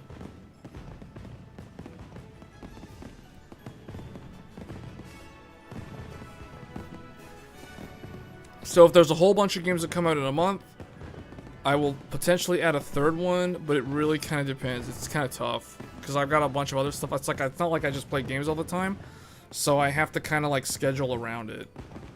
So that's the reason why the game has to be what I consider good for me to even consider playing it, because I have to plan these things way in advance. It's not like, oh, someone tells me, oh, you should try this game that came out like 6 weeks ago, you know? No, that's not how I do my gaming. That's not how I game. Everything's planned out way in advance, like 6 months in advance. Like, that's the reason why for me, something like Gamescom and Computex and Tokyo Game Show, these sort of events are like super, super important for someone like me, because I typically use those, and like the Game Awards, for example. The Game Awards, it's like, I don't really care who wins the awards. I'm really wanting to know, are they going to show trailers with release dates for games that are coming the following year? That is what I'm actually looking for, because I need to plan it out in advance, because I have to determine if I'm going to actually play the game or not. So these are the games that I have committed to. If it's not on this list, you might not actually see me play it. Now, that doesn't mean that I won't play it. Like, because there's people that have asked me, are you going to play Saros? Are you going to play Dragon Quest? I've had a lot of people ask me about Dragon Quest, and I think Saros, whatever that one game is that had the guy with the, it's like Dune style with like sci-fi shooting and stuff. I could play those games. It's more of a thing of, do I have time to play those games? That's the thing. Because it's, at the end of the day, it's all time management. If I was, you know, like a kid or whatever, then really the only thing you gotta schedule around is like studying. You know what I'm saying? But no, I got too many other things going on. I got obviously the YouTube channel and other stuff, like tech related stuff, and my actual job. So it's like this sort of thing. What I'm showing you guys is kind of like my hobby. Like, this is like all like gaming weekend stuff typically. And sometimes I can't even get to these things on the weekend, except in the nighttime, like right now. So that's kind of what the plan is cover these games. I don't know what comes out after April. I don't have anything written down for anything beyond April. I don't know when Onimusha comes out. Capcom is already like 3 games on this list, because if you look this, so, and now it's actually a good thing to look at, like, who are actually the developers of these games. So this one is Falcom. This one is Bandai Namco, or Bamco, people call them. This one is Koei Tecmo. This one is Capcom. Man, all Japanese games. Interesting. Koei Tecmo. Monster Hunter. Capcom. Pragmata. what looks like a Western style game, but it's actually Capcom. So there's already like 3 Capcom games on this list. Which means if they release, in my mind, Capcom doesn't have to release Onimusha next year because, I mean, at least not in the first half. Because they already have like 3 games in the first half. 2 of them, this one is like a mainstream, well-established franchise on a global scale, but it is not a game that appeals to everyone because it is more like a survival horror game. So there are some certain people that won't play it because it's too scary for them. So, and it's a single-player game and that kind of thing. So it's a well-known franchise, but it is also kind of a neat. Well, I won't say neat. Well, it's a thriller type game, so you know it's not for everyone. So it has a slightly limited appeal in that regard, which could hurt its sales numbers. Monster Hunter 3 Stories is Monster Hunter Stories 3. This is kind of like a RPG. So this is not your typical Monster Hunter game. This is not an action game like what we've shown with Monster Hunter Wilds. This is more of like a, I think if I understand this correctly, this is a turn-based RPG, so it could be very, very different. But yeah, I've never played a Monster Hunter Stories game before. So those of you that are familiar with it, you guys let me know how this differs from the actual mainline Monster Hunter games. But I will most likely try it out. Out of all the games, though, this could be the one that I remove from the list. Like, if there's another game that I'm more interested in that just so happens to be releasing in March, I could opt to remove this in favor of another game. So, just keep that in mind. And then for April, Pragmata is like the only one currently on the list, so that one's there. If better games show up that I'm more interested in, I could eventually move this one off the list. But this is kind of like Capcom. The way I look at it is Capcom has 2 well-established franchise games. One is a high-production, high-fidelity graphics and sound game. One is a lower-budget game, but it is still a very well-known IP owned by Capcom. And that, which I think this one is also more adapted to mobile platforms. And then Pragmata, although this is going to be on the Switch too, which is surprising. And then Pragmata is more of like their experimental new IP, which they've probably been working on for a long time. So, yeah, I mean, out of all the Japanese developers, I gotta give the credit to Capcom, because Capcom, they've gotten a lot of flack this year and last year with Monster Hunter Wilds not performing well on the PC and having to rely on frame gen as kind of a mandatory thing. And then prior to that, last year, you know, Dragon's Dogma 2 was basically the exact same experience in terms of how it performed. So they've gotten kind of like negative feedback from the gamer community this year and last year. This year probably more so because Monster Hunter is a much larger franchise than Dragon's Dogma. But they are cranking out games. They are cranking out games. Like, there's no delays. There's no excuses.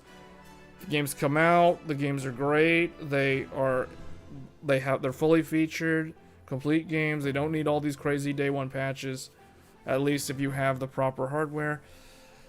So yeah. But that's what to expect, so I guess with that, I just realized we've been live for a very long time. 5 hours, so we're gonna go ahead and end the stream here. Thanks guys for tuning in. I'll probably be back tomorrow. And tomorrow we will not be streaming Monster Hunter. We will be streaming a different game. I don't know if I need to announce it. You guys probably already know what it is, but we will do another game tomorrow. Unless I decide to do a retro game, but I think we're gonna do retro in January. We'll do retro stream in January. Because there's nothing going on until the middle of that month. No, it's not Night Rain. It's definitely not Night Rain. I can guarantee you that. So, those of you who tuned in to, I think it was Tech Thursdays, it was announced the games that we'd be covering between last week's Tech Thursdays and the end of the year. There were 2 games that were listed. One of them was Monster Hunter. We have done the Monster Hunter stream. We've done Dahaad. So all of the Monster Hunter stuff is done. So no more Monster Hunter. Or at least there's no reason to stream Monster Hunter anymore. But we will be streaming the other game that was mentioned last week. That'll be tomorrow. I mean, I think it has to be tomorrow. Because I'm thinking about, like, so there will be no stream on Sunday. And I gotta figure out, like, what am I doing between now and New Year's Day. There's literally only, like, 5 days left in the year. So in those 5 days, we'll cover that final game. And then that's basically gonna be it for 2025. So anyway, guys, if you're gonna tune in, I will see you then. Otherwise, if I don't see you tomorrow, I guess happy holidays, and I will see you next year. Unless we decide to do a surprise stream on New Year's Day or something. Who knows? But anyway, if I don't see you tomorrow, I will see you next year. So have a good holiday, and if I don't see you until next year, have a happy new year. Till then, take care, and I'll see you then. Thanks, guys.